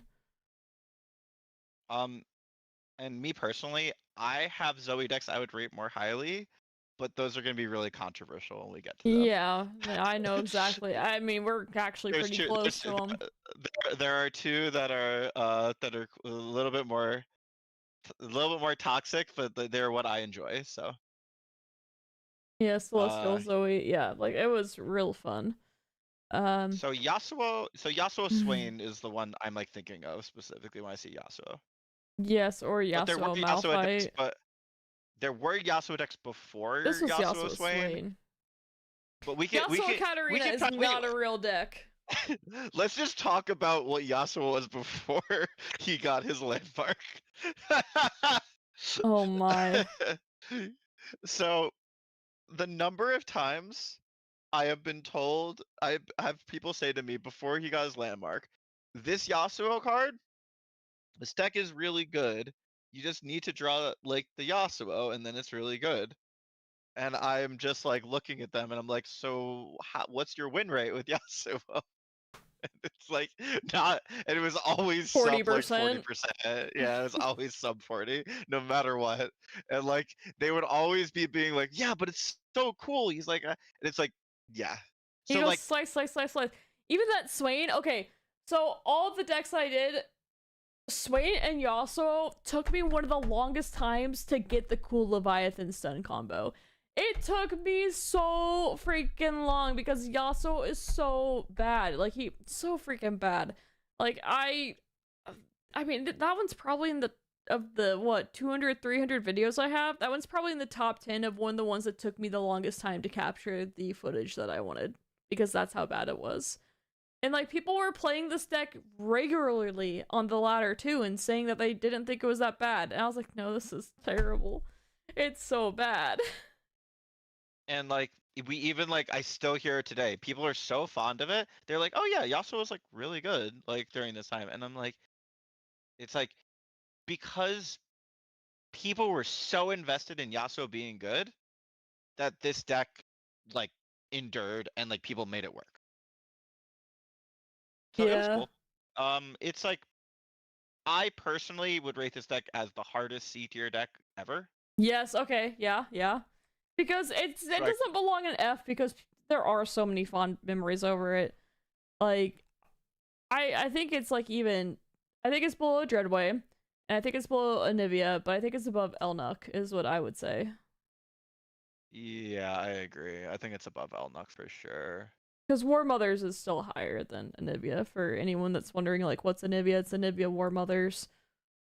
So, Lysandra, you have as thralls, right? Or that's not Watcher Yeah, combo, right? Or it's is- Talia. Or actually, I think I might have switched them up earlier. I think I had Trundle was actually supposed to be Trundle A Soul, and Oh. this one's Lysandra. So like, yeah, but we can do thralls for this. Lysandra thralls. I don't have a lot to say about thralls. Thralls is like a really pretty boring deck. I think it's a solid it's like- B just because I think it's one of the ones like someone literally came in today and asked me if I played Thralls today. Like I know that a That's lot fair. of people have It really is on the solid level of memories deep. of it. It is like a deep like level deck where like it was Yeah. like they made a pre-built deck that people enjoyed playing. So, yeah, I Yes. think it's a B tier. Like a But solid like for B. me personally, I have like no investment in this deck whatsoever. Yeah, Thralls was one of my less played decks just because of, well, I think there's more fun ways to play Lysandra, and also I did not like how pre-built they were. Well, to an extent, the Thralls were, but I did really enjoy playing the Thralls today. But a lot of it's because I love Lysandra. I think Lysandra is so much fun, and that's a hot take, but I love her. So, Nightfall. I personally don't have a ton of investment in this deck, but I'm still gonna rate it as a minimum A tier because one of my really good friends, Nick Makes Plays, basically Yeah. played only this deck. Yes, And exclusively. I have really strong I have really strong memories of him playing literally only this deck. He knew the ins and And- out of it really well, and he got like in the top 5. Even I think he did hit rank 1 with the Diana Nocturne deck, and then that never left It's- his title. Yeah, this deck could never beat a Withering Whale in a million years because this deck was entirely about like swarming with like Stygian onlookers and just like murdering your opponent out of nowhere. But like, and like just like the Freljord SI stuff, like it could never ever beat. But it was like pretty good into most things because like Diana could kill whatever you wanted, Nocturne could kill whatever you wanted, and you could set up like really strong fearsome like kills. Also, like I think that I was more interested in the version that like played like some atrocities as an over-the-top tool, which was kind of cool. But yeah, if we're talking about like decks, Diana was probably the most like I want to rate it like low A, high B. And So that's only because I gotta give think I'm credit to my boy here. Nick Makes Plays. I think the other thing that I really liked about the Nightfall mechanic was I did like how it made you plan, but also too, whenever I played against Diana Nocturne, I was never like, I hate my life and I don't want to play the game anymore. It was a very fair deck overall, and the other thing about it was nice that it would beat the lower to the ground, like the burn decks often, because the Nocturne giving everything fearsome would make it just be a little bit taller than the regular burn, so it kind of kept it in check. And for me and the decks that I like to play, I could be some of the quick burn decks would give me issues. This would keep that in check, and then I was also able to beat the Nightfall decks because my decks would be taller than that as well. So it really, to me, Nightfall kept things in check without being punishing and over the top. It was beatable. It was incredibly fair for an aggressive deck, especially. So I really liked a fair aggressive deck being good in the game. I thought it's overall really good for the game. Are you ready for the easiest F tier you've Easiest ever F seen tier. in your goddamn life? Like, I think it's even worse than Easiest F Heimer. tier. I think it's worse than No, it is. Heimer. It's worse. No, it's worse than Heimer. It wasn't even fun to play. It wasn't even fun to play. Yeah. So, No, Diana was fun. Tom- Diana was very fun. Yeah. We can move her up here. Holy Tom. No. I was responding to Zarlan. Yeah, no, I was moving Diana to low A Yeah. instead. All right. this Tom Kench deck Soraka is Tom Kinch for the- anyone who doesn't know. was the polar opposite of Nautilus. Yeah. The two cards could literally never be played without each other. Mm-hmm. The deck generated the worst gameplay you've ever seen. It was a hush deck. It had 20 million useless cards in it for every other deck.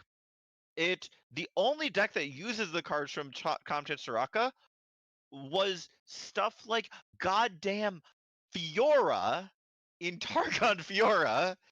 It also made it played Bastion in this deck. It played there were so many cards. Starscream and before you really had landmark removal. You yes, were it was just on Starscream the before we clock.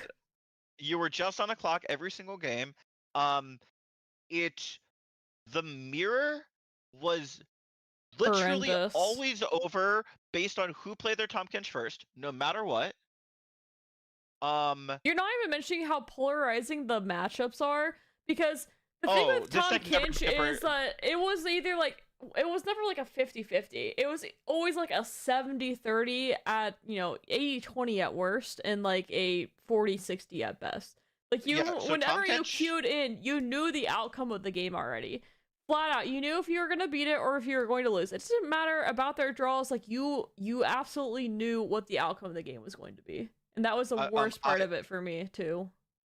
I played this deck. I played in the meta of this deck a lot. This is where I played a lot of games in this meta, and the way that I got to Masters and I got to higher up in Masters when I played in this meta was I played very specifically harrowing Mistwraith Fearsome.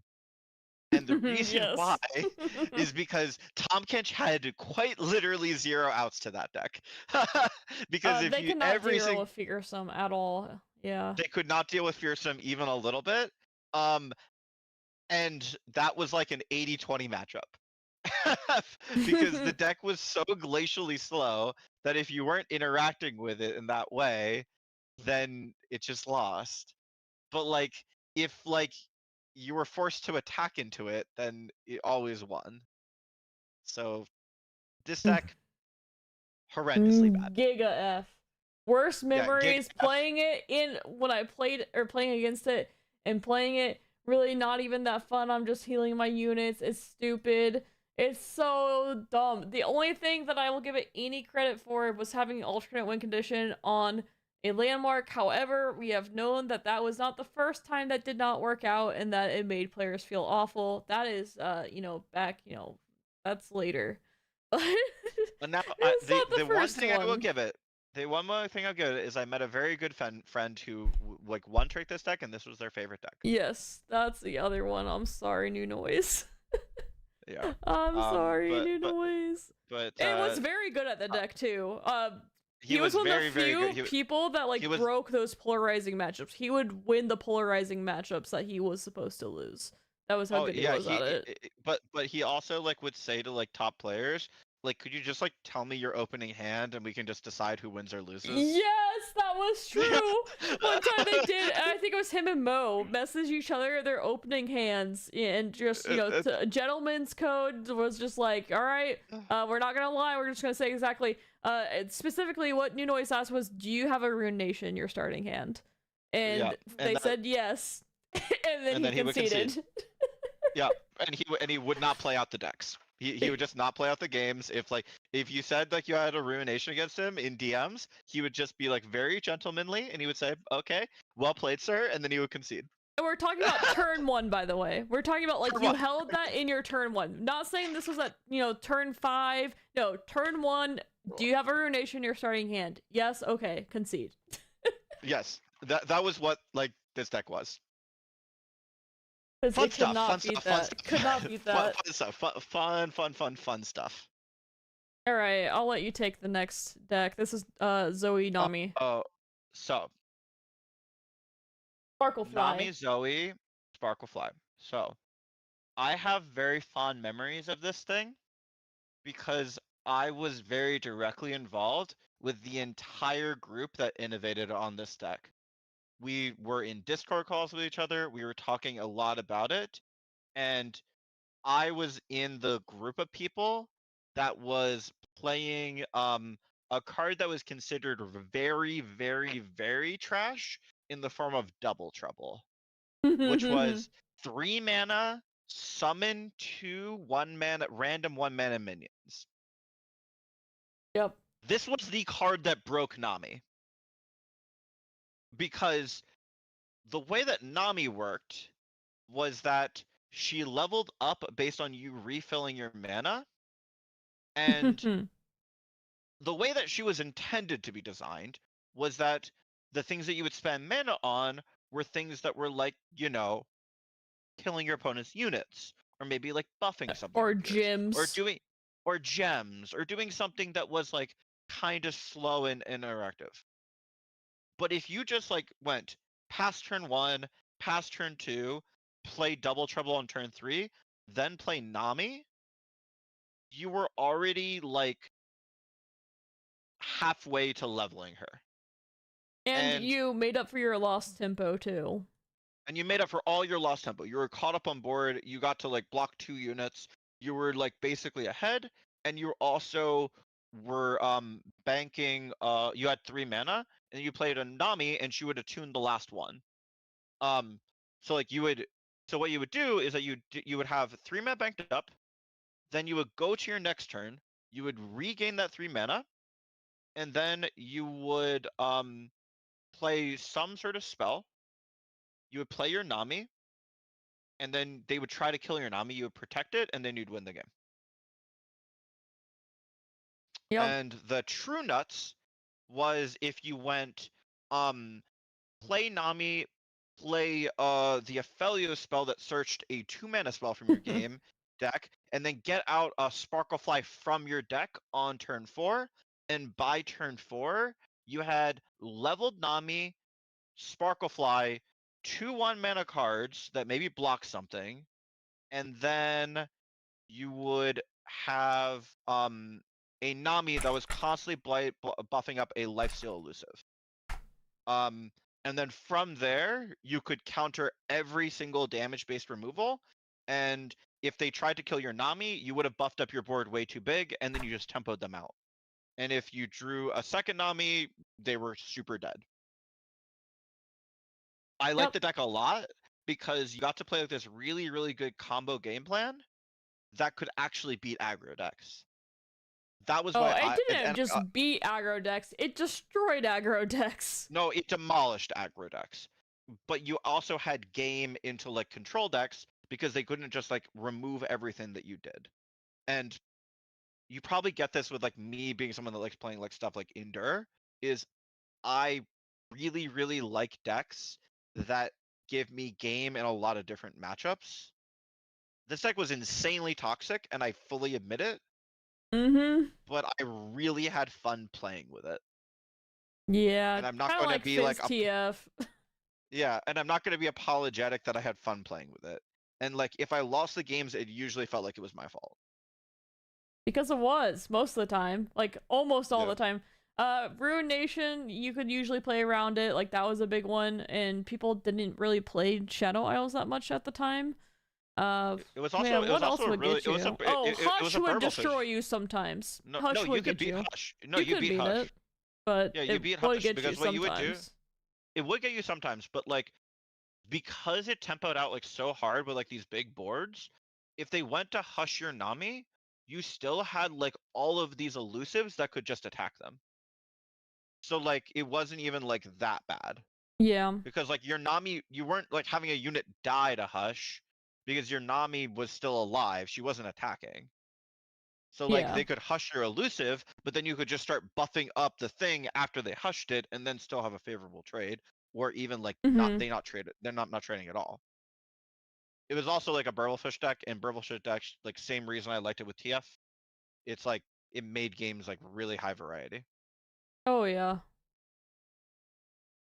Yeah. Oh, also, this deck leveled Zoe almost every single time that like you drew her. It's true. She really quick star chart too, especially.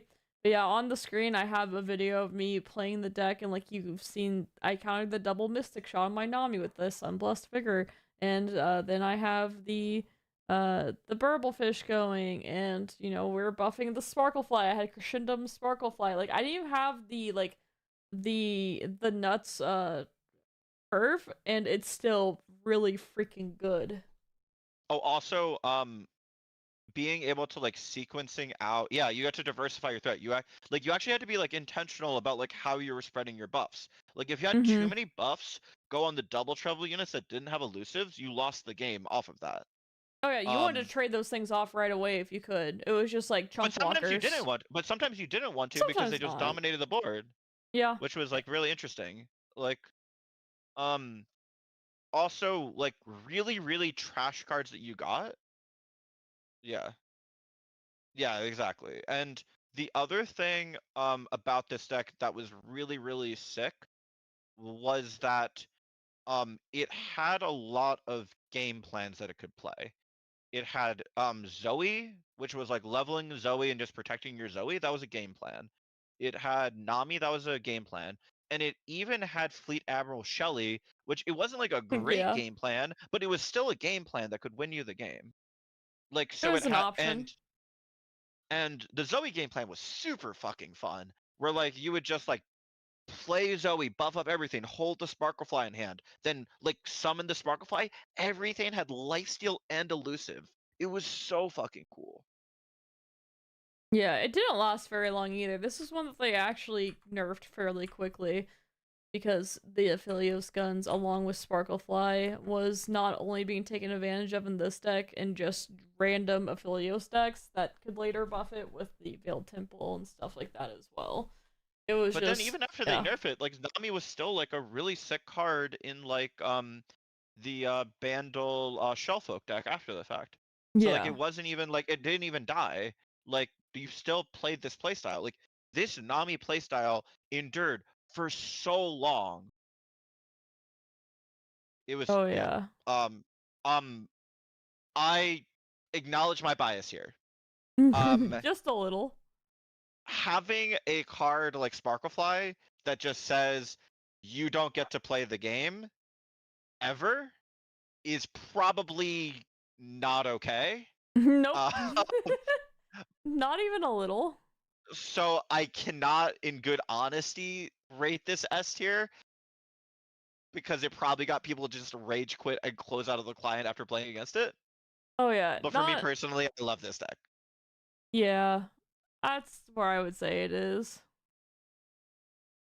It's just I'm watching it being played right now. I got the Shelly out, the Nami out, the Sparklefly out, and just Like loading you up couldn't, gems. like you couldn't even make videos on this deck because people hated it so much. Oh, I made a video on it. No, you made like one, but like you probably couldn't make like more than one. Oh, I made it literally on the day. A day it was Yeah. like hit Yeah, this rank was 1 me in telling you. Asia. Yeah, this was Yeah, literally me telling you you. did You tell have to me. make a, you have to make a video on this deck. This deck is broken.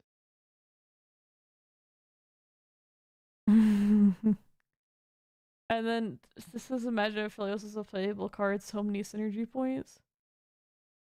Yeah, Shelly This looks is like Veil post- Tempo template. this is post failed tempo. This deck is legit. Oh no. Like people are already Yeah. like, oh. Yeah, like it's like you're seeing it literally in the comments. Is that like people are like, "Oh, this deck is good." Oh No, no. no, not like this. It's not like this. Yeah. Oh, also, like, its matchup into Hexcore Foundry was, like, literally an auto win. It was really funny. They would, like, freeze your entire board, and you would get, like, enough buffs that they would Yep. just die Because through they the can't, you freeze. only get one freeze, so they can't refreeze it. Yeah. I remember killing Ash players where, like, they would, like, Frostbite, I'd buff it up again, they'd Frostbite again, I'd buff it up again. Pretty Holy freaking shit, funny. oh god, this deck is toxic as fuck. This can't go in S tier. My personal feeling is this is like an S tier. Like this is probably my top of S tier deck. But man, this deck is not an S tier And deck. the Precipic tier list is different than the group tier list. The same way my tier list is different too than the group tier list. But those are just the we just things we have to do. Yeah. So what is this A tier? This is like low A tier, right? It's low A tier, I would say. Yeah. Oh, dude, I'm watching this I and I'm getting. actually hate Dude, Fiora more though. It's actually right yeah, up there with no, Boxtopus. I think it's above Boxifus. I think it's way sicker. Yeah, I mean it's a sick deck. That's not the only argument we're making though. Like No, it's a I sicker deck know. than Karma Lux, but I don't Dude, feel as good about it as Karma Lux. I can't list this below Aphelios. I'm sorry, I refuse. You can have it above. I You can have already Karma Lux moved above it. it. No, no, no. I Already, know. yeah. Yeah. I'm just saying me personally. I'm just like, everything else above it, I get it. But yeah. Yeah. All right. I want to be done before we get into the Shirimans. This is Okay, so we want to Shirima. stop at Lisa. These next two, yeah, stop at Leeson. And plus, Alright, I'm let's gonna stop at eat Leeson. dinner and I'm gonna call it a night after that because I've been streaming for a long time This today. is we're saying pre-change Nami. So we're Pre-change Nami, saying that yes. like we're saying like specifically like the toxic Nami is what we're putting Oh in like yeah. mid A tier. Like very specifically toxic, like this is not okay. Alright. Go hard TF. Go hard TF. Which version? Oh wait, let me pick up. We're talking 1 mana pack your bags, go hard TF. Oh yeah, that when it was like an S tier deck. Yes. For me too, I played Dreadway in it. That wasn't the normal thing, but I think some people might have thrown it in. Oh, this was when we had Thresh TF. Yeah. This was I Thresh forgot Go about Hard that. TF where you would pull out the Gangplank. This deck was Yes, I'm gonna. Yep, right this now. deck. So I was directly in the group chats of people that were first like building like this deck, and I was listening to arguments of people as they were like working on this deck when like the Go Hard cards first came out, and the people that were like first grinded to like rank 1 with it were all like debating about all like different details about this deck. This deck was insanely peak. It was so peak. This is, if we're talking about like peakness of like top tier decks, it had literally everything you could want. Now, 1 mana pack your bags, but not okay. Not even like a little bit okay. Not even like a pretend okay. But here's the thing. The mirrors were good. The gameplay was good. The deck You had a chance. actually the deck had counters. The deck had ways of beating it. It had really it was not an easy deck to play. People misplayed it constantly. If you shuffled too many go hards, you just lost the game quickly. Yeah, Like, you had no more draws. So you could not level your TF. So you actually had to like sequence intelligently with like your combo thing. Getting like a level Thresh to pull out your GP was like amazing in this deck. This was like the deck where people realized how good the box was as well, which was like really good.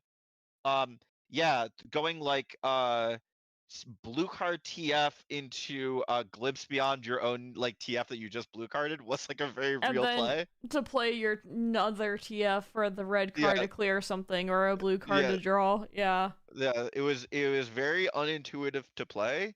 And then also being able to sequence in a way where you could play exactly enough minions to kill them, but enough that if they killed your board. So there was a dynamic in the mirror where both players would have pack your bags in hand. And you would have to go, okay, play a guy, play a guy, play a guy, and you had to play enough that they had to pack the bags on you. And then once they packed the bags on you, you had to be able to then redeploy enough guys after to then kill them after they packed your bags because they couldn't pack your bags twice. So it was actually really hard in the mirror of like doing enough that could happen.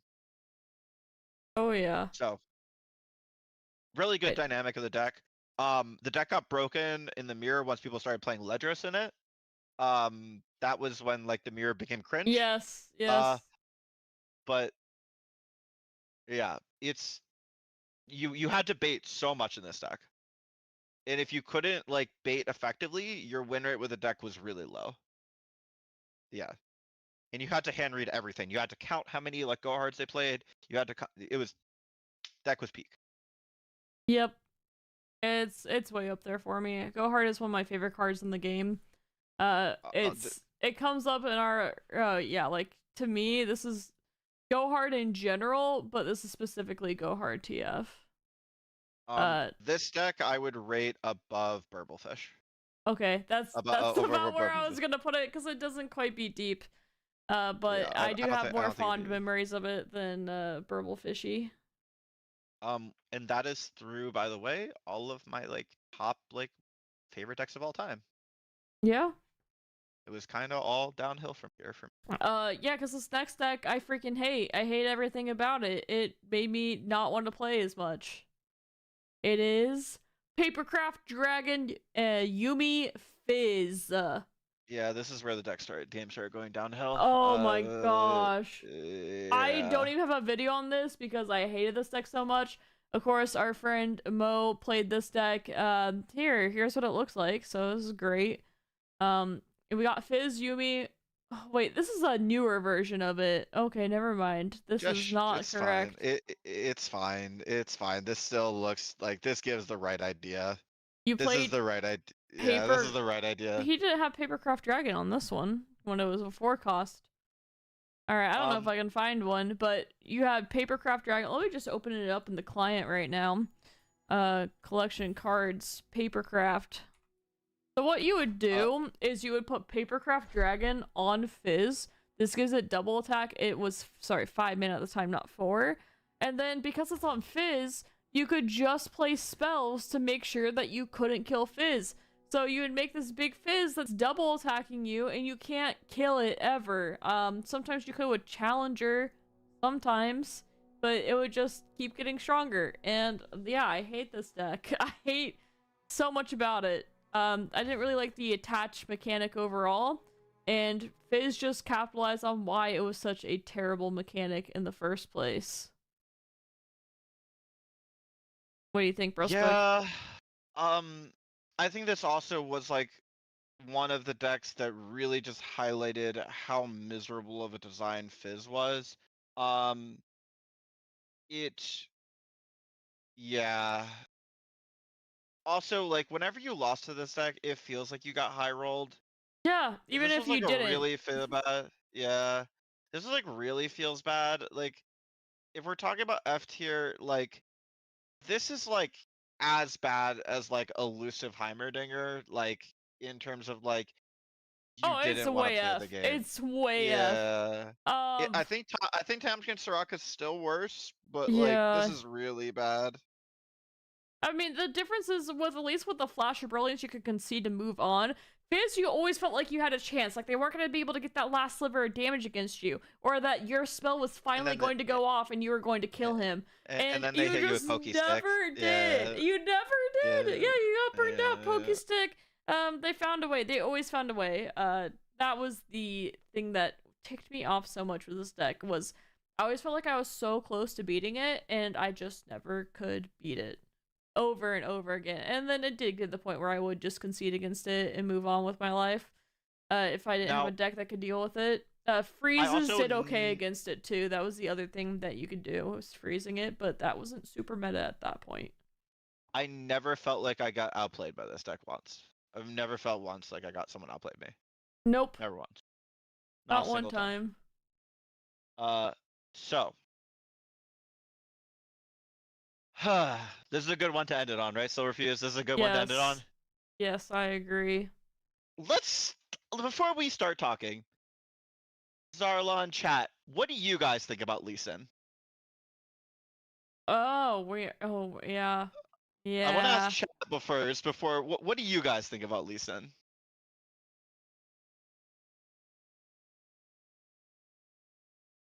See if chat responds. I don't know if chat's hello. I don't know if chat's dead.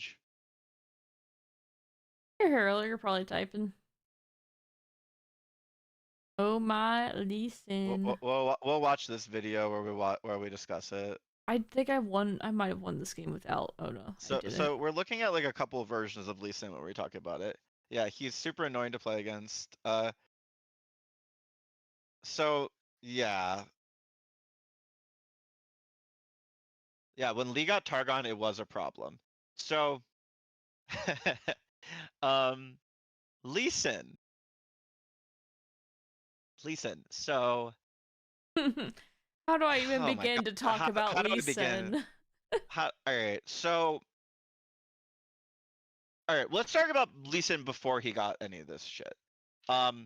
Lee Sin with like Noxus with like might was never a problem. That stuff was always fine. Yeah. That was like that was never toxic. That was always like, yep, they're just like this really fast like OTK, like that's okay. When Lee Sin got the ability to play a control deck, that was when it was the most toxic, one of the most toxic decks that like has ever been in. And people started this deck playing like Zoe Lee Sin, where like, and they would never draw their Lee Sin over the course of the entire game. They would level up Zoe and they'd win. That was the thing Yep. that happened. And it was because like you couldn't kill them through Eye of the Dragon. You just couldn't. If you were an aggro deck, it was not possible to kill them through Eye of the Dragon. They would just Yeah. it would just keep spitting out lifesteal 2/1s, and you would be like, okay, well, what do I do? And like they would just keep, yeah, and then like you go back to Ionia for like bounce and stuff like that, and and guess what? This was an Ionia. They could play deny, or Eh. they could play Bastion. Like, if the Lee Sin deck really wanted to, they could always beat you. Yep, the game that I'm showing on screen right now, so far I have gone through a Ruined Nation, I have denied a Decimate, I've been hit by 2 other Decimates, and then I healed my Nexus for 2 with Guiding Touch, so I have 1 health left, and I'm pretty sure I'm just going to kill them with 1 health left, and they have 14 health. And then like you're like, okay, well, how, like, what if I go over the top of Lee Sin? What if like I do something that's way bigger than what Lee Sin can do? Lee Sin bears figured that out too. They started playing Karma, and like you would be like, oh well, like I am in this really long grindy game with Lee Sin, and then eventually just play a Karma, and I die to the Karma. Yeah, whenever Lisa had a second win condition with some of those stuff, it was ridiculous. Like this one, I'm playing Mono Lisa and I'm beating people too. Like you didn't even need to have the other stuff. The freaking what was it? It's not Dawnbreaker. Whatever the 3-cost card is, or actually I'm hovering it here. What is it? Zenith Blade was perfectly fine for everything but freaking Lee Sin. Just absolutely busted him as well. And being able Yeah. to draw a card out of your deck by playing the Daybreak is thinning your deck with Lee Sin was also just ridiculous. And this isn't even talking about how like this is like Ionia Targon Lee Sin, right? This wasn't even the best version of Lee Sin, and we're about to get into Shurima next. Yeah, we didn't even But do Akshan Lee Sin. We can yeah, group them all together because I don't want to talk about yeah, Lee Sin again. yeah. I hate So this guy. Akshan was a really cool card that like generated some cool value and did some cool things. You played like Akshan Sivir was a deck.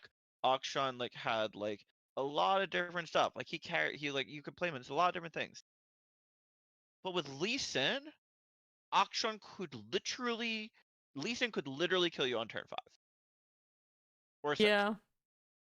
because it didn't require a lot. The Akshan would just cost reduce everything, and then like you would play one half of the Absolver, which was 2 mana at the time, and then you would play the other half, which was also 2 mana at the time, Still and is then now. Lee Sin, and yeah, and then you would literally one-shot them at like out of nothing. Akshan was super fun to play. But when he was paired with Lee Sin, it became just the most Miserable. And it's still miserable now. And it's still like that even like now. Yeah. So like, yeah. But also like on the other end, I've said a lot of negative things. I also think that Lee Sin is like one of the decks that like I think of when I think of LOR. Not in a loving way, And though. not in a loving way, but like, yeah. Only hatred. Only hatred for Lee Sin deck. And I played it against it multiple times today. And I hated every moment of it. I thought, like, there was nothing I could do in a lot of times. And Auction 2 is such a cool card. Thankfully, he found homes in multiple other decks, so he didn't just get, I don't have bad memories of Auction, thankfully, because he didn't deserve bad memories. But I have bad memories of Auction and Lee Sin. Yeah. Like in Lee Sin, I have very bad memories of Auction. It's Jeff Gallup. This game does not really still exist. Like you can play it casually. We are doing a retrospective of like from when we started playing the game all the way up until it doesn't get cards released anymore. You can still play it, but you're not really getting new cards. PvE gets cards released occasionally, but PvP does not get anything released. Sadly. Yeah, Auction. We both of us quit when Auction Samira came out. Before that happened. Oh, before we are Samira going- came out, yeah. Yeah. Both of us quit before the time that happened. We played up to, yeah. So we don't get any more new cards. But if you want to go back and play some of these decks, like you still can play like all these decks. Yep. They still all exist. So like, and like I will say, a lot of these decks are really, really fun to play. Yep, Like, I've been playing them today. And some I so, will play tomorrow. like, there are still people that you will queue into that are just queuing up deep right now. There are people that are queuing up Teemo right now. Oh yeah. Like, that is what they do still. So if you want to play the game, you can still play it. Yep. So yeah. Also very polarized matchups too, Lee Sin. I want to say Lee Sin is oh, also Lee Sin ruined the tournament scene. Oh yeah. Like just ruined it. It's like not like made it bad, he ruined tournament play. So because the mirrors were not good. No. Not at all. No, Lee Auction was great. We're not rating it on how good it was. We're grading it on how fun it was, or how much like iconic Yeah. and like much like it was It's like yeah, this was like iconic, good. but it's not fun. It's iconic because it's Yeah. good, not because it's fun. I mean, some people like it. I'm not a fan. For me, it's in a F tier for sure. I think for me, it's like C tier just because of how iconic it was. Below Scouts. Yeah, below Scouts for sure, but I can't put this thing in the same tier that Dawn Speakers is in. Oh, but what if?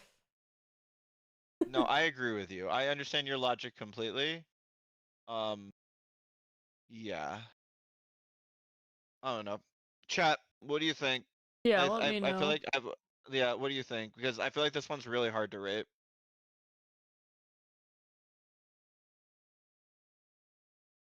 Yeah. Lee sucks. Yeah. Some people saying Lee Auction was good. Yeah, C seems alright. Yeah. Okay. I think C seems Yeah. fine. Okay. Okay. Alright, well, chat. Silverfuse has been live for legitimately forever. A So. long time now. Very, very long. I think it's at, what do you call it? 14, 15 hours now? 14 or 15 hours now. So I'm actually going to eat dinner, and what I'm gonna do is I'm just gonna play a VOD while I'm gone, because I want to just keep the marathon going. I don't know. I'm thinking about don't close not. it. We need to finish that. We need to finish that. It still saves. Oh, it saves. Okay. It saves. So we're gonna be tomorrow. We're gonna be finishing up with No, Saturday. We're gonna finish up the tier list on Saturday because I have D&D tomorrow, right? Yeah, I think so. So we're gonna finish up the tier list tomorrow on Saturday. We're gonna be at like Shurima around like this time when we're talking about it. Maybe like somewhere in the afternoon. And then I think Silverfuse, what are you doing on Friday? Oh, I'm streaming tomorrow. Yeah. Yeah, Yeah. no, I'm So like, streaming like almost the whole day. are there any notable decks you're gonna play tomorrow? I'll try Unkillable Cake. Try that. Well, I'll probably do Karma's Watery Grave some more because I really want that to work. Play some Deep. Oh, it is Halloween. You could be doing Nocturne. you could do some harrowing decks. Yeah. I do have a Halloween costume too for tomorrow. What if it's like we already you could do like Infinite Mill tomorrow. I don't know if you did that already. I didn't do it on stream. I did it for my promotion video. I don't know if you saw that, like promoting this. Oh yeah. Here, I'm gonna stop the recording. Did we have other lists? Did you have other like things that were like kind of spookier that could be fun? Spooky Karma. I'm playing Watery Karma. So Watery Karma is pretty fun, but I don't think we could. Maybe I feel like the like mill deck is pretty good. yeah, I'll have to go look and make some stuff. Let me We're get getting this set up Nocturne. real quick. Maybe we play maybe you play a little bit of Nightfall. Maybe I could play some Nightfall. I just don't think it would be very good in this meta at all. But it's in casual, it's good because in casual people are actually playing different stuff and not just Akshan Lee. But if I had to play Akshan Lee against it over and over again, I would be so sad. I'm just conceding. Oh, I'm not playing ladder. I'm not playing ladder. Yeah, it's like we don't need to play against Akshan Lee. Yeah. I'm gonna sign off. It was nice talking to you, chat. Hopefully you enjoyed the content. I'm gonna say bye. Bye, Prespic. Bye. It's Victor Leon ladder. Gross. Yeah, I think I saw that earlier. I don't want anything to do with that.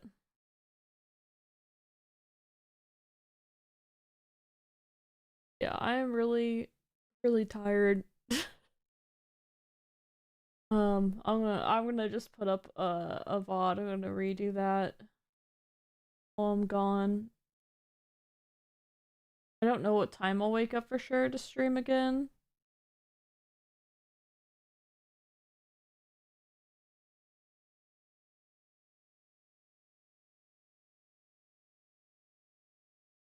Add.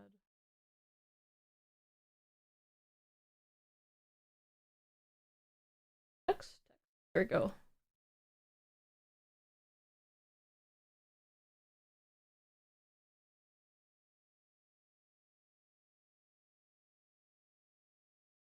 For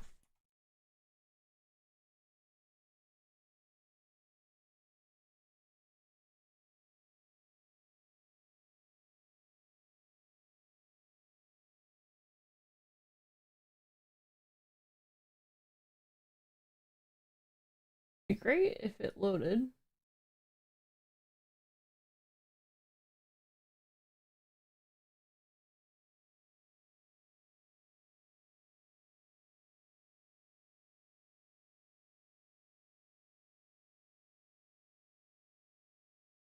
Like this probably.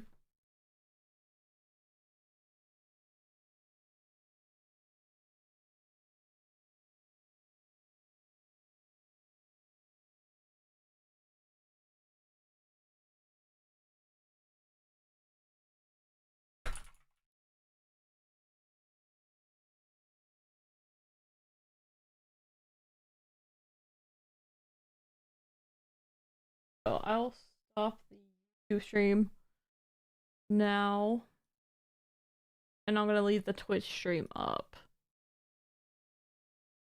Silverfuse, welcome back to the community. Thank you. I'm about to end the YouTube stream. I will probably stream on YouTube again tomorrow. I'm still figuring out, but I'll have to restart the stream before I restream again too. I've never ran a VOD. I don't know. It's different for sure. But since it's like the whole marathon thingy,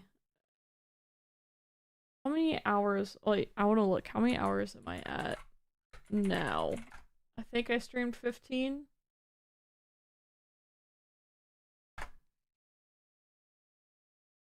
Click.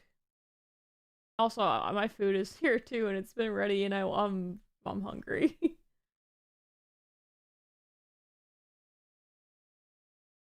I'm at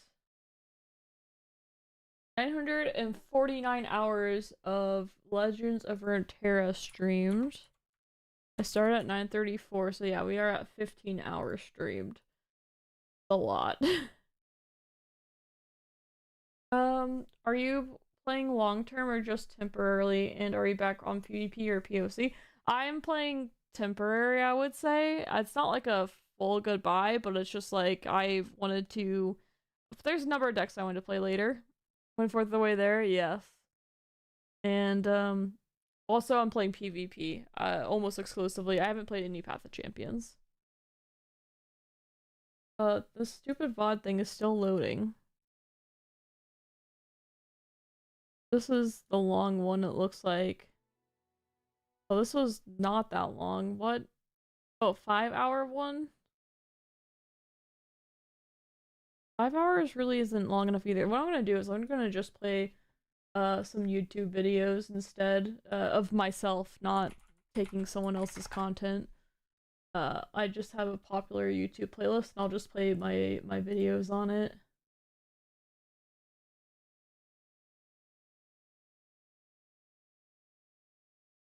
Playlist.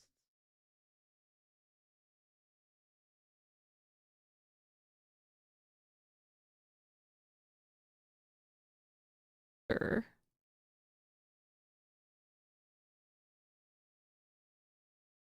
Oh, I have to unmute YouTube. Okay, well maybe that's too many champs. We drew all 3 of our champs. Well, sorry, 3 of 4. Bye. Can't forget about Give me the Steed. combo in my hand.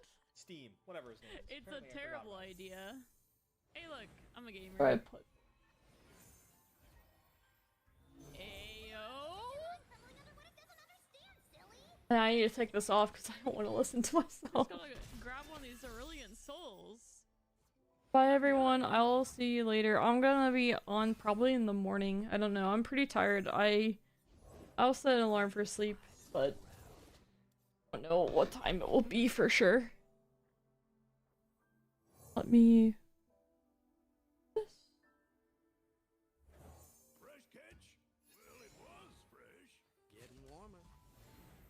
Y'all have sound on this, I assume.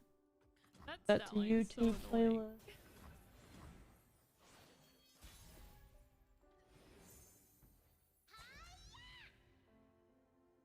I think it is attack and make it cost less. 'Cause I want to bank mana. Battle pass. Tough, and what's the next one? It is tough again. Woo! Just what we wanted. Like, what are you supposed to do against this? He hit double tough. It's a no Equinox allowed game? Also Smoge.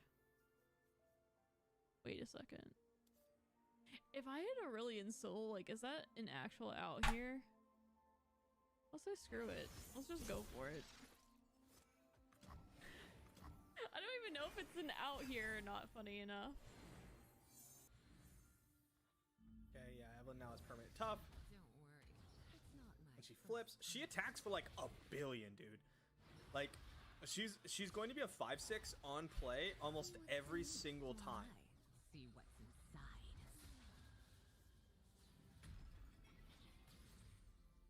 I think it's the Mikhail Blessing deck. Okay.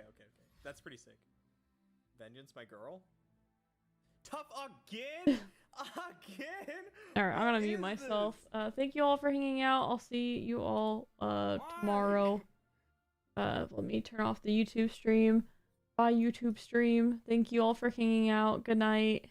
Yeah, how random. Message retracted. I don't know what happened there. I didn't even check. Roll a die? Or Can I it's do an it? auto mod thing, so if I you don't didn't say trust anything wrong, don't worry about it. Oh, yeah, I'll pass that. Okay. Still at 4.